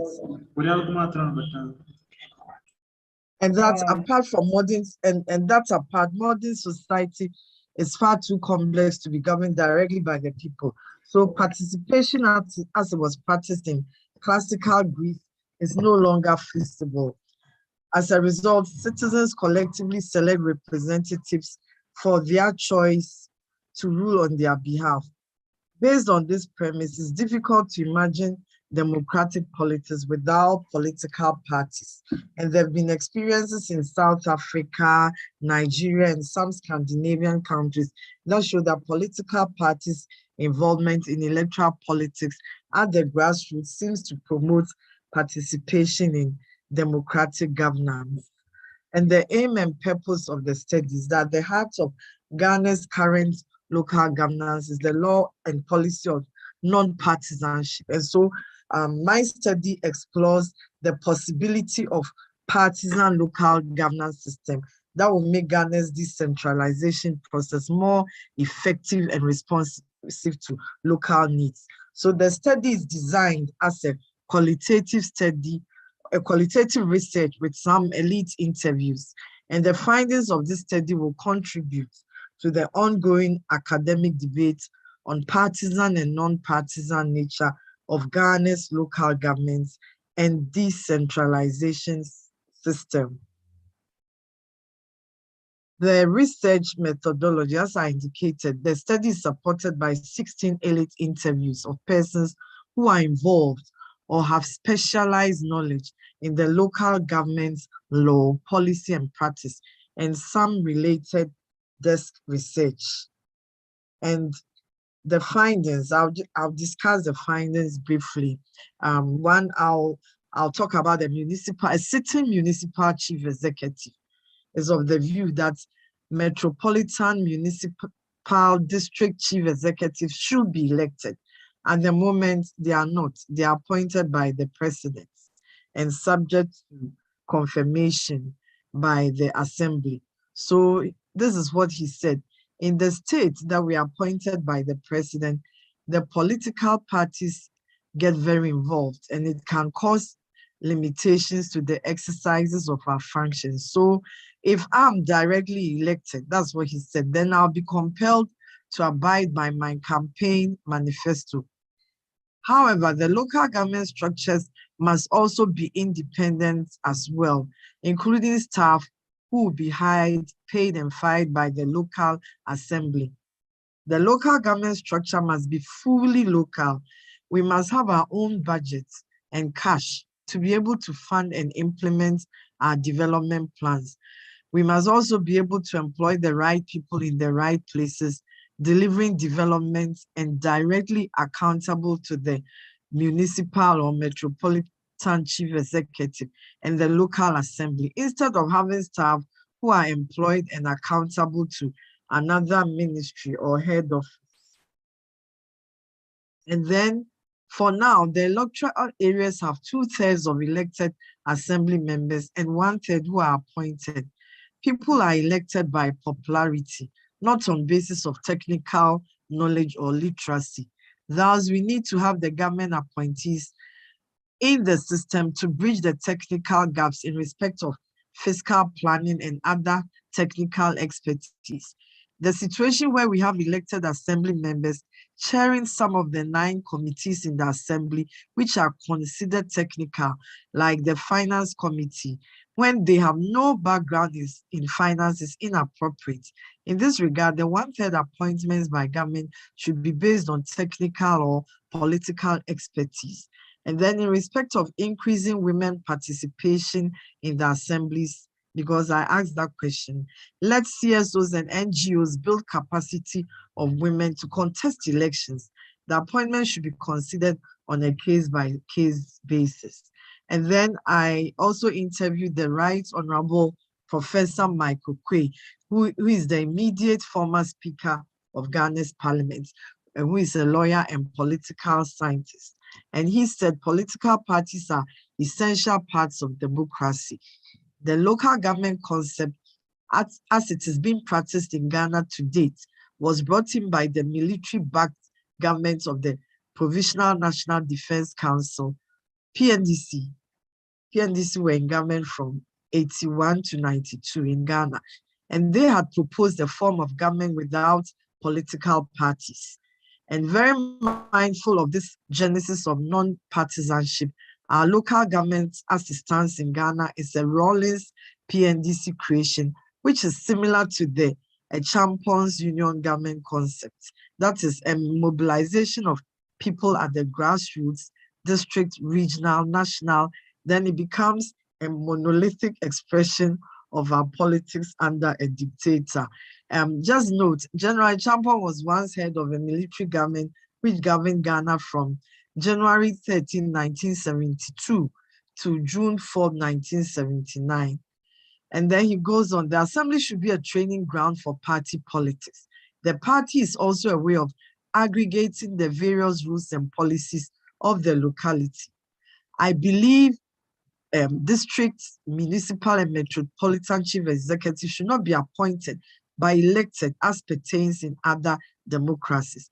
There are mayoral elections and accountable directly to the people and not hiding between the president. And also it will help in the diffusion or devolution of powers. Political parties whip up enthusiasm. That's why we have about 70% participation of the electorate in national elections in Ghana and only about 30% voter turnout in local government elections. Parties aggregate ideas, beliefs, and values. And then it can also be an antidote to the winner takes all. The NDC can be, that is the main opposition party in Ghana, can be in charge of some regions, do things well, collect taxes, and use it well. There are things an elected municipal chief executive can do and account for without any interference from the national government. And then in respect of increasing the participation of women in the assemblies, 2/3 general election is okay for everyone, and then 1/3 of the electoral seats may be given to women.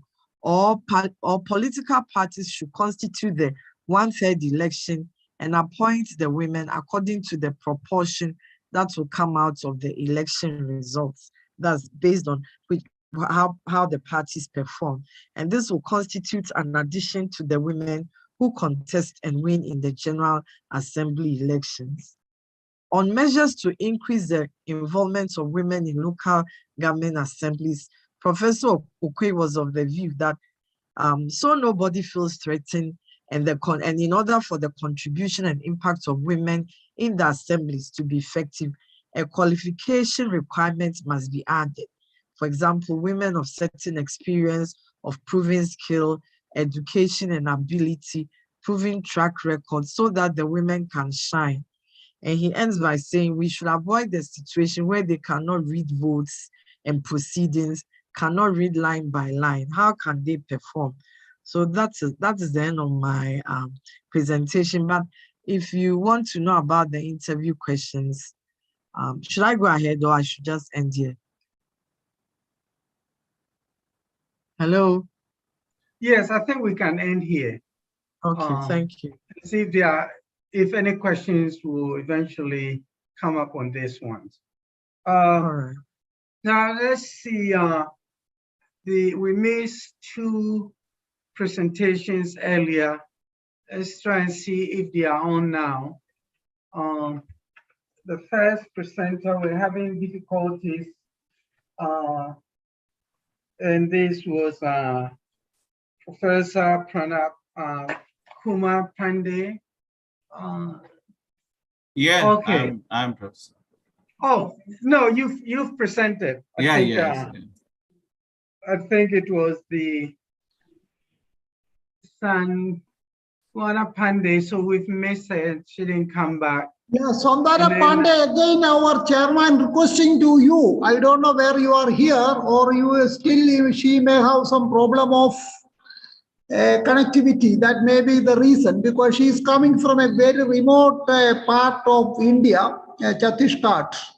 That may be the reason, so that she is not available in our link, okay, in our platform, okay. We are sorry to miss her.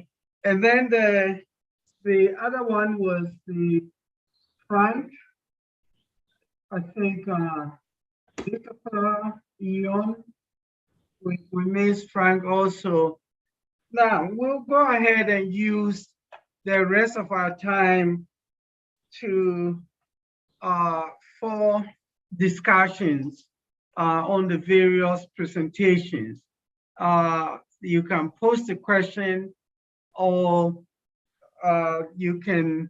we'll allow one person to unmute at a time to make a comment or question, but be brief so that we can engage several people in terms of the presentations. You can also raise your hand if you have a question. Yes, I see Dr. Mafazi with hands raising, or is it Agomo? I think Prof. Agomo has the hands raised. Yes, thank you, Prof. First of all, I will congratulate. I didn't hear the rest of the presentations. We were in session 9 and we closed late. We had to join. I would have loved to hear Dr. Pierre's presentation, but that's okay. Auntie Gloria, your presentation, very fantastic, but the topic and the presentation need to be looked at. I have just sent you a paper I have done on partisan policies at the district level. So take a look at it. And was it the one you did with Professor Adams? Adam, yes. So yes, I read through it. Yes. That's what take a look at it and let the variables, the issues be very clear, because you were mixing them all together. And again, for some academic works, when you interview somebody like the Professor Okwe, if you want to mention his name, you may have to seek his consent. Actually, so usually you don't mention their name, so you just be anonymous so that you don't mention the person's name. Just go ahead. Okay. Say, yes. Oh, okay. Oh, sorry. Yes. I want to pose this general question based on my observation and listening to most of these presentations. And this one, I will pose it generally. It appears to be a dilemma, especially in the Ghana case and even in the Sri Lanka case, where we're saying that direct democracy is not possible. And we're looking at grassroots participation without direct democracy. And it seems like there's opposition also against multi-party system with respect to local elections. So my question is, how do we reconcile these different views? And this one I pose it generally. Right, Professor, I thank you. also, respected chairman, I also just extend the supplement to that question. It's a kind of a different context. And in Indian context also, we are also similar kind of issues where the local government should be political or apolitical. And in an Indian context, you know that there we are number of states. In some states, what happened, local party is not allowed to play a role in the local government. In some other states, it is allowed. Still, that debate is going on. I'm very much, I would like to say that that paper on the issue of political question of the local government on the Kana context, it was equally relevant to the in Kerala and Indian context. I would like to appreciate. But I have one particular question, because the parliamentary democracy needs very much the presence of political parties. Even without the presence of political parties, what is happening actually, parliamentary politics cannot work. In that context, but at the same time, what happened, political party, there are number of issues, that issues are not in a position to tackle. So some kind of thinking is actually developing in different contexts. That is what the basic philosophy of democracy is one man, one vote. That means we all are equal to represent, but we cannot go there. There is no direct democracy, but we are going for indirect democracy. But theoretically, the point is that everyone is equal, and that is why we have one citizen, one vote. If that is the case there, based on that logic, some used to argue that why can't you think about the representation by note system? That means it's a kind of a theory of sortation, in the sense that they all are equal. And you have a problem with political parties and the institution of political party, culture, corruption, muscle, the money power, muscle power, and all things there. So then the new school is coming up and raising the issue of representation by lot system, by sortation. How do you react to this issue? Thank you, fine. Thank you. Okay. Yes. Yeah, very interesting questions. I will tie it. I'll try to give some answer, and others will come in. I will tie it to a question that I received also from the Center for, I think, Rural Development, Rural Management. The question was, what is public value failure, and how it can be connected with Batu Pale? No, so the whole issue of public value and then democracy, at least from what we have discussed, democracy is about one man, one vote. It's about equality of rights. It's about equal treatment. Here, it is not about political parties. It is about equality in terms of the treatment of citizens. And so this is a value that the citizens collectively value, or this is something that citizens generally hold as something that they will support, equality. And so what citizens generally will support in terms of this is what we term as public value. Now, any policy that does not reflect this preference for equality is public value failure. And so equality in terms of participation in decision-making, in terms of the distribution of resources, we will term it as public value failure. So for instance, in the context of Ghana, as I showed you, saw that over 70% of citizens will want a system of local democracy. They are not rejecting local democracy, but they want a system of local democracy where the political parties are not part of it. And as you said, in the democracy for you, a democracy is not conceivable, or let's say parliamentary democracy is not conceivable without political parties. But that particular idea is something that in the African context and in the Ghanaian context is quite contentious. Because when Ghana started with democracy, we started democracy without political parties.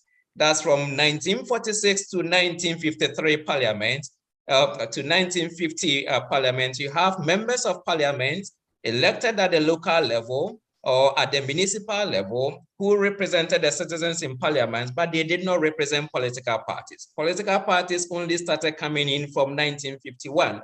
And so we can certainly have a democracy where one man, one vote, people go to vote for their local representatives or members of parliament without parties being involved. If you see the United States, you see that in the majority of states in the United States, their local government, the mayors are not elected based on political parties. One cannot say that the absence of political parties in mayoral elections in the United States means that there is no democracy in there. Certainly it is one man, one vote, so there is democracy in there.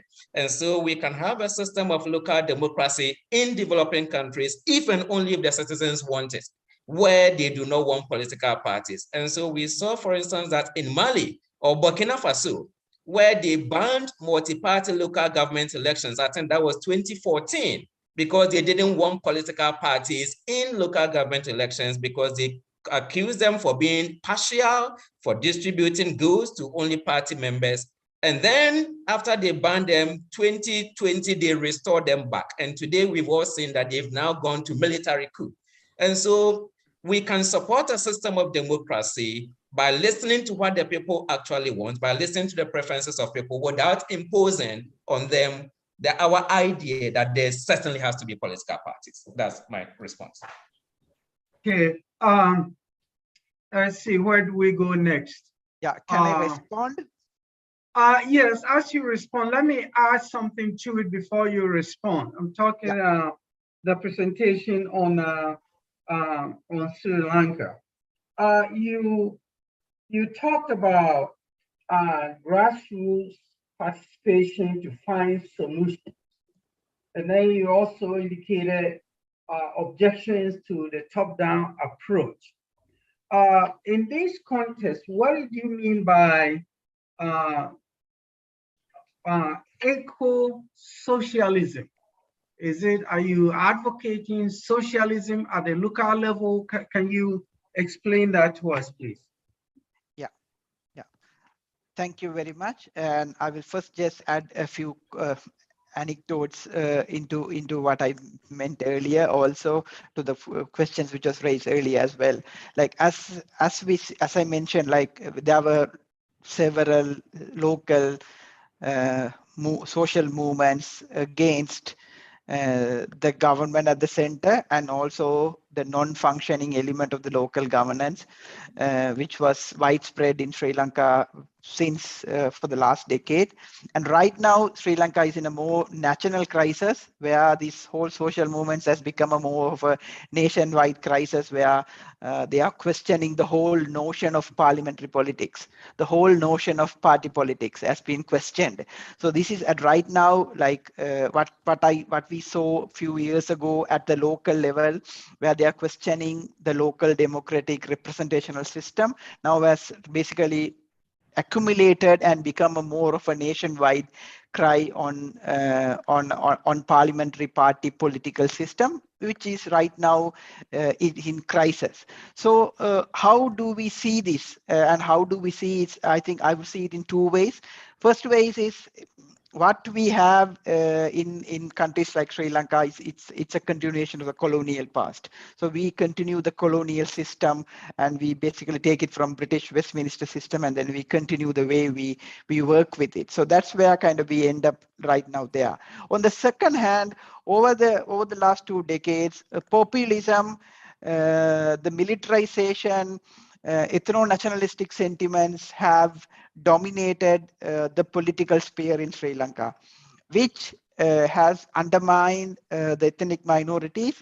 On the other hand, it has also given social privileges to some certain sectors of the communities, which has now come into a crisis point where the crisis Sri Lanka is facing right now. So these create complete new questions on how democracy needs to be reframed itself at national level as well as at the local level.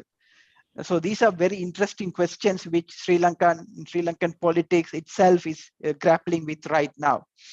Now I'll go into the chairperson's question on how do we see the eco-socialism. What I mean by eco-socialism, it's basically a framework where we can move in to understand the whole notion of ecology in a much more local sense. What has happened over the years has been the concerns of ecological concerns like going green, being green, corporate social responsibility has all ended up as greenwashing, and also once again doing something repeatedly harming the environment and not really eco-friendliness.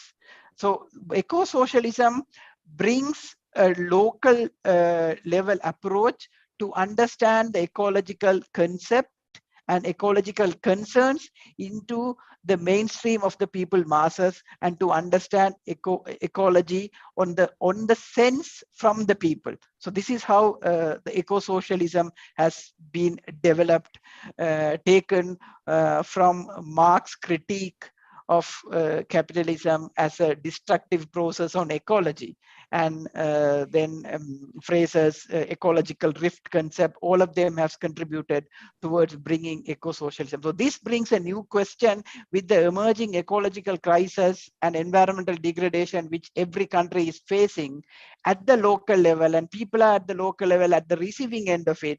Are our local governance systems are ready, are capable, or have their own enough tools and techniques to handle these kind of ecological questions at the local level? And also there's a disconnect between the center and government, because as I mentioned in my case study, even the renewable energy projects or a coal power plant or any other energy projects which comes from center are superimposed from top down, where the local level has been completely blindfolded on the issues, which creates a lot of sensitivities and issues.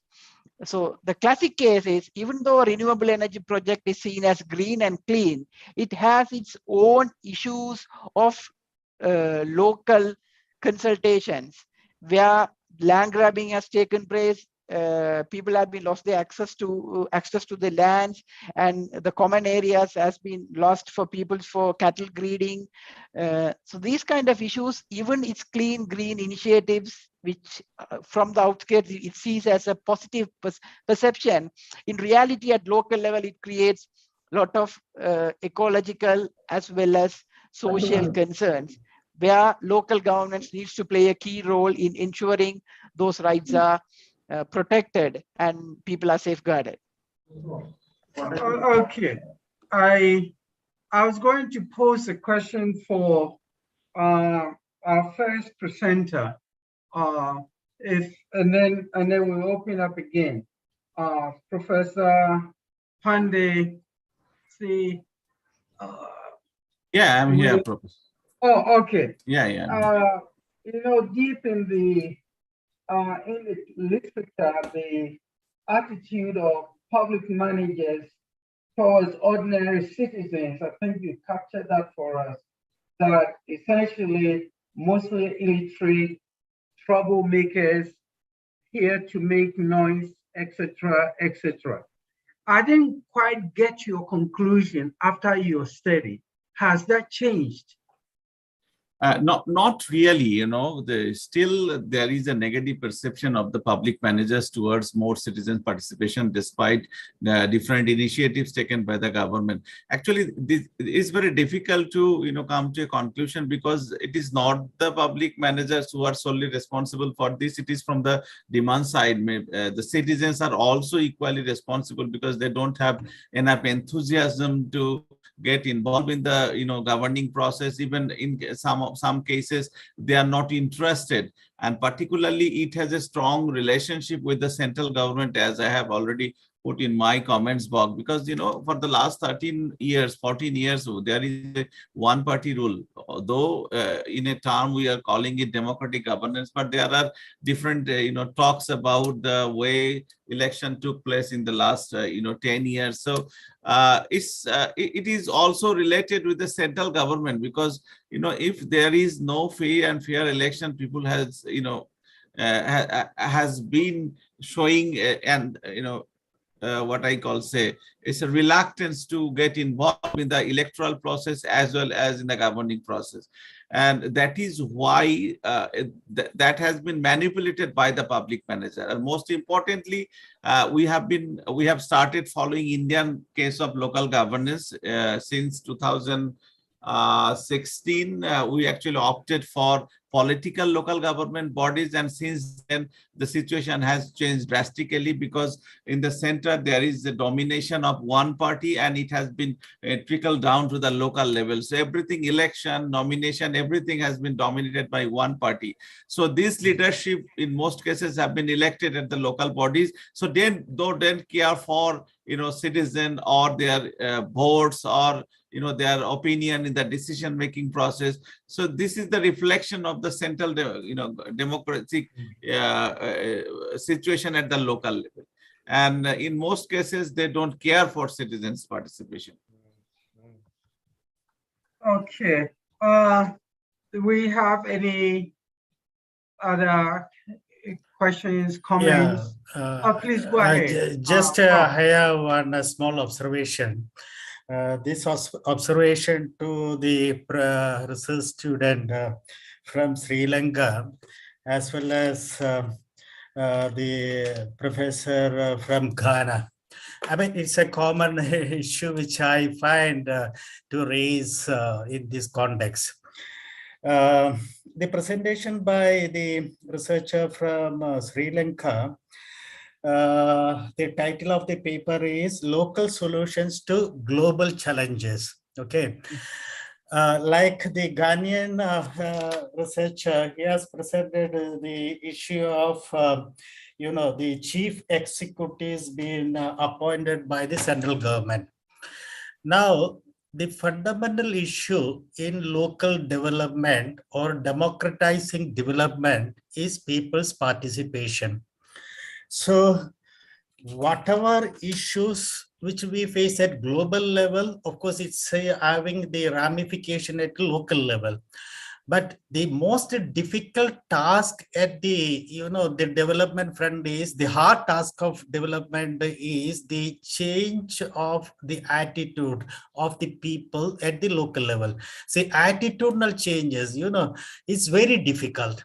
So if I give the example, because I am from India, even I am also from Kerala, even such a politically conscious, aware, state where the political awareness is very high, I find that the people's participation in the Gram Sabha means the village level association, is very assemblies. It's very less, very less.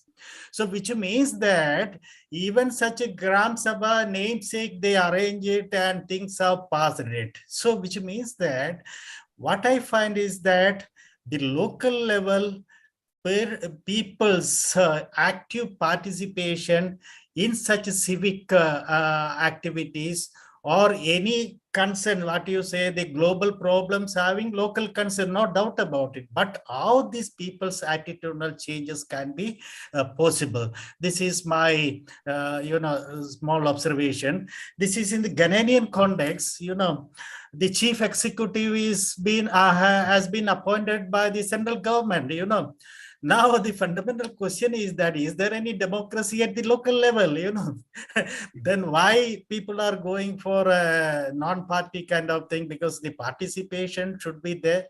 But if non-party kind of approach will elicit enough participation in a democratic process, my concern is that to have development, we should have a proper participatory democracy at the grassroots level. To my observation, even politically so much, enlightened society like Kerala state, it is rather very less. So what are your observations from Sri Lanka and as well as from Ghana? This is just to know your viewpoints. Thank you. Yeah, Professor Jose, you raised a very, very serious and very, very important issue. You see, I feel that the point is that there, you see, in a very interesting case, our Sri Lankan scholar, almost 1 year back, we conducted a kind of a webinar where he argued that there in Sri Lanka, the local democracy is in quarantine. Actually, in the context of COVID, but see that concept, that kind of the kind of argument is very, very interesting argument. At that time, we felt it that there, and he of course contributed a paper that has been published as an edited work of that seminar proceedings.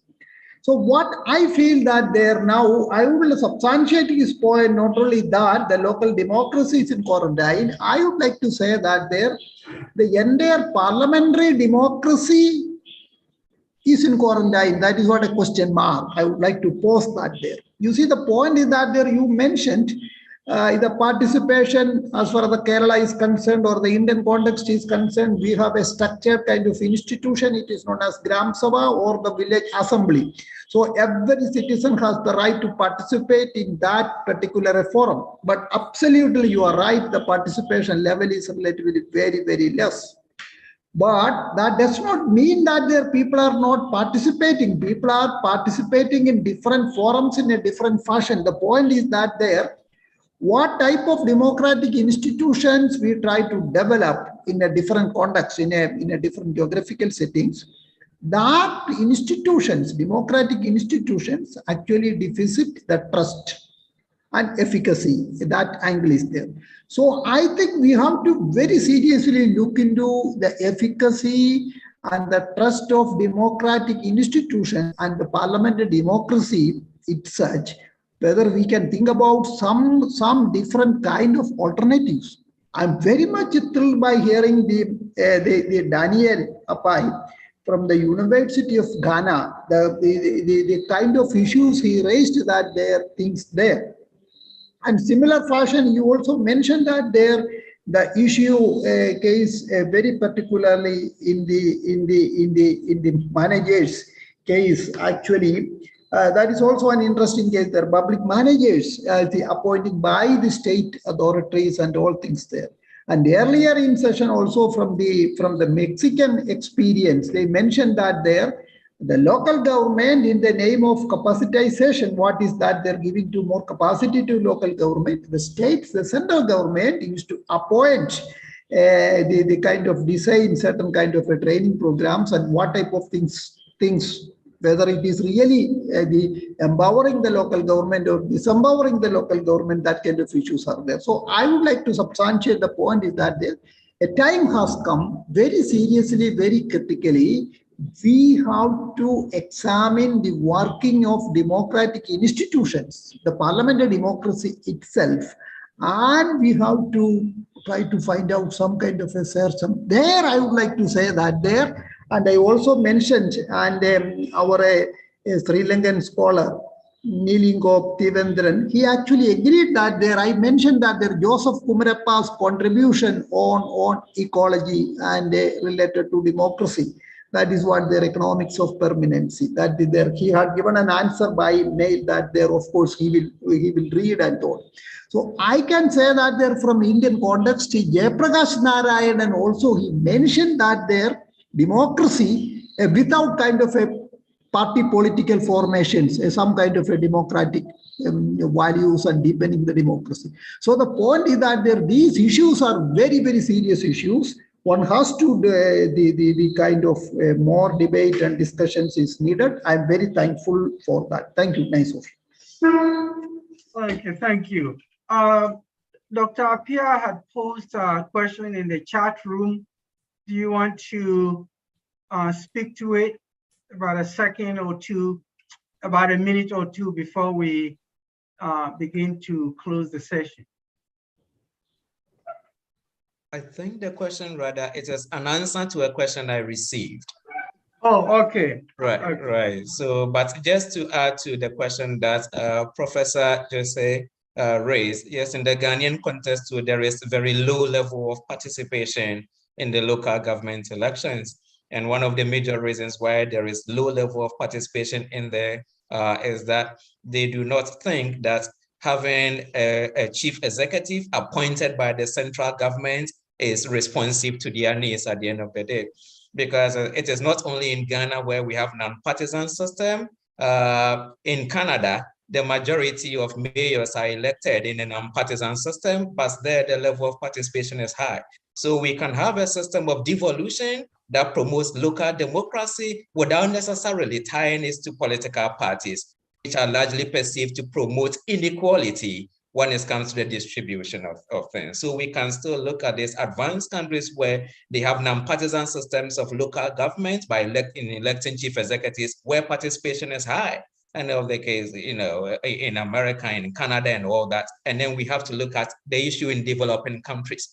Because in the advanced countries, as we know, the value of participation, the value of equality were built first across Germany, France, wherever, before they adopted liberal democracy. So it ties into this whole debate of whether we have to build those kind of norms for state capacity first before we bring in liberal multi-party democracy, or whether we have to build liberal multi-party democracy first before state capacity and then support for these kind of values. And Africa and many developing countries have started building political parties first before building those values of participation to support it. And that poses a challenge for development.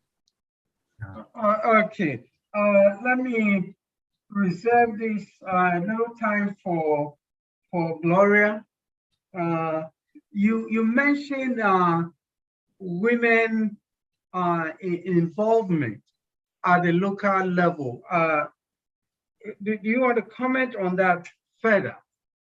I didn't get the state of women involvement at the local level, the point you were trying to make. If you yes, I asked some questions, and one of them was you know, whether I think I asked something about women. Yeah, since women are few in the assemblies, can we have a percentage or all appointees? That's the third appointees as women. And that's the answer I got. You know, I used to be an elected assemblywoman at CMA, and we're very few. And so, you know, we've been of the view that there should be some form of positive action to get more women and minorities represented in the assemblies. And we are believing that if there's partisan politics, then maybe the parties, a third of their positions can be for women, and then women will be selected by parties based on the proportion of valid votes cast. But these are all in the discussions phase. So that was it. That was what we did. And then those okay. Are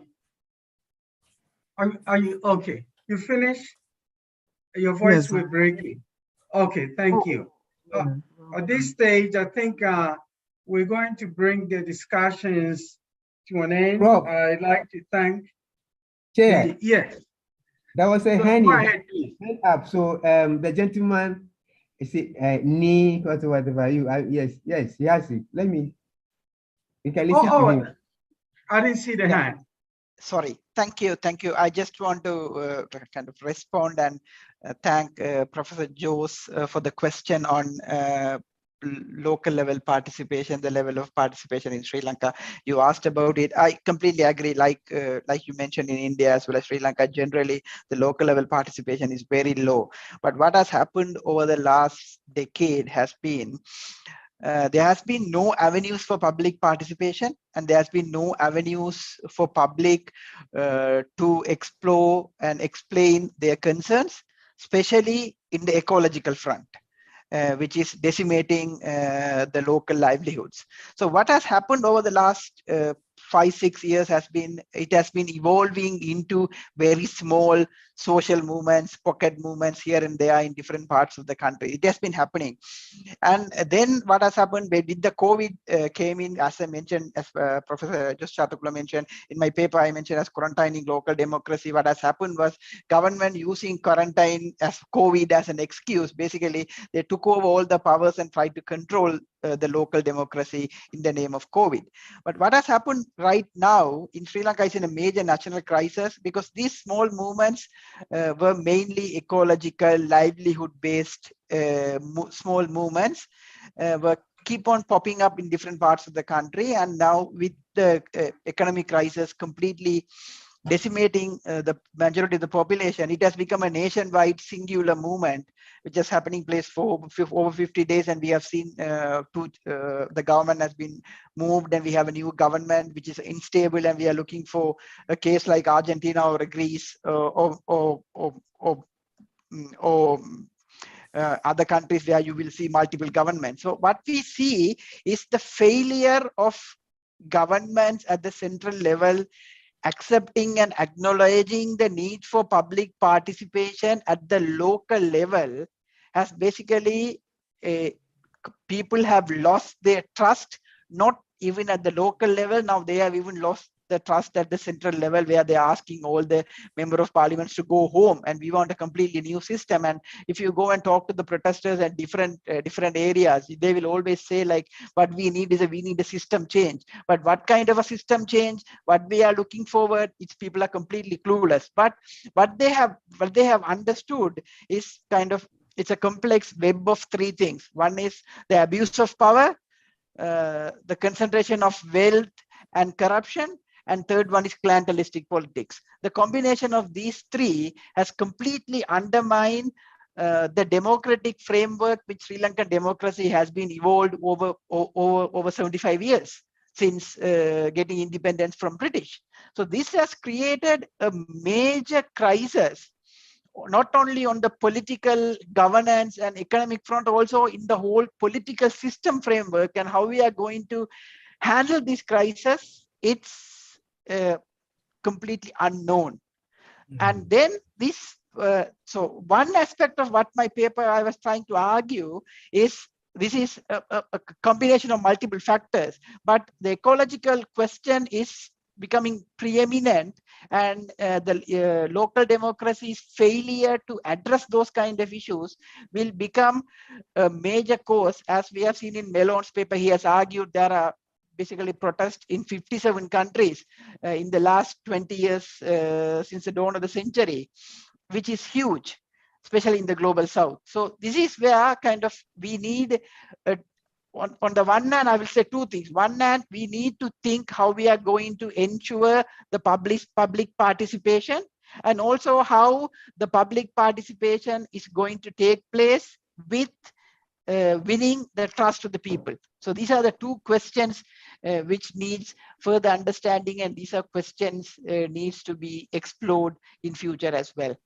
And thank you for the questions as well. Thank you. Thank you. Thank you. Thank you. Okay, colleagues, we have exhausted the question of local democracy. So the point is that there you also try to understand the entire issue. This issue of the issue which is from the Sri Lankan issue on the Gandhi Kumarappa perspective. This is what there you can make some kind of an attempt on that there, whether this perspective of Gandhi Kumarappa perspective, whether in a position to kind of understand some kind of, somebody has to revisit the positions of Gandhi Kumarappa perspective. I think it may be more clarity will be there to understand the Sri Lankan issue, and very particularly you are taking the protest participation and political ecology, the question of local democracy. This is there. There is a chance for that to get more clarity by using that perspective. Thank you. Okay, ladies and gentlemen, I think we have exhausted the theme for this technical section local electoral democracy, citizenship, and development. On behalf of all of us, let me thank the presenters and the contributors and the rest of you for giving us your attention and taking part. Thank you greatly. I think we've learned a lot, and we're still left with a lot of questions unanswered in terms of local democracy. If you take the case in Ghana, where do we go from here, and other places. So on this note, I will hand over to the conference organizers for their concluding remarks and then close us. Yeah, dear Professor Chairperson, I would like to thank you for your excellent style and manner you conducted this very important technical session 10. That is on really local electoral democracy, citizenship and development, things there. And very interesting presentations, all the presentations. I would like to say that there, lot of debate, discussions, contestations as far as this particular session is concerned. I'm very thankful to the chairperson, because you actually generated that kind of a spirit for this kind of very vibrant discussions. And definitely we learned a lot of lessons from different paper contributors on different perspective and different country perspective and theoretical and philosophical perspective. Definitely this will help us to understand the socio-political issues of different regions in a more clarity and some kind of a perspective. So I would like to thank the chairman, Professor Yayo Ejaman Babu, for the excellent style you made the presentation. I would like to say no other way. I would say only that this is what there. Excellent, fine, thank you, super fine things there right there. This is there, and now we are going to end today's business. This is actually a technical session 10. Actually, our time, it mentioned that there, 10:30 to Indian time IST, Professor Jose, but we are going to close it little early. As far as South African time is there, 6:35. We are going to reach to the 6:35 p.m. as far as South African time is concerned, and GMT Ghana 4:35 we are going to reach. Again, I have a compliment to Professor Chairperson. You could conduct the business in time, and you allowed in a lot of space for discussion in a highly democratic style. You did it. This is an example of local democracy where you also practiced in the technical session while discussions, debates, and all things. So equally, you distributed the space, time for discussions. Again, I would like to appreciate and thank for your commitment and your really professorial kind of the comments, conclusions, and winding up of the seminar. Thank you to all. And tomorrow, tomorrow we have only one technical session. Only one the platform, not one technical session. Tomorrow we have a technical session. Now this is a technical session 10. We have technical session 11. Then we have technical session 12, and we have technical session 13. Then plus we have a small concluding session.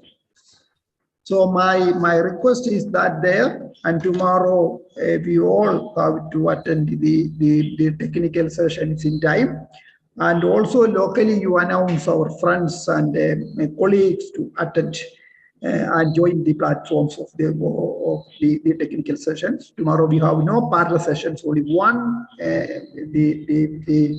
the one platform, and within that one platform we conduct the 3 technical sessions, 11, 12, and 30. And the platform which we, this the same platform we will continue tomorrow for the 3 technical sessions. This is what I would do to conclude, and thank you. Thank you, Min, for a good night for the people from some people. I would like to say good night and good evening, and good night and good evening to all of us. Thank you. Fine. See you. Right. Thank you very much. Thank you. Yeah. Thank you. Thank you. Professor Jose, Yeah. refreshment, virtual refreshment, please. Yeah, true, it is required. Okay. Thank you. Thank you. Thank you.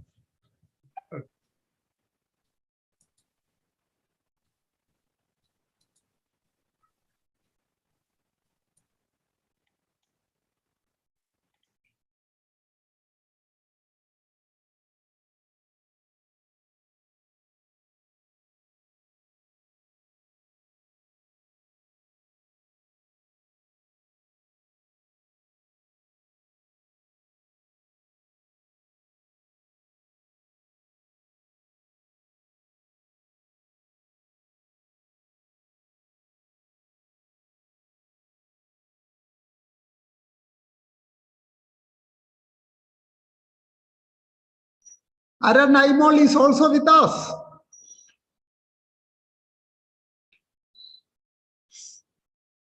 Yeah.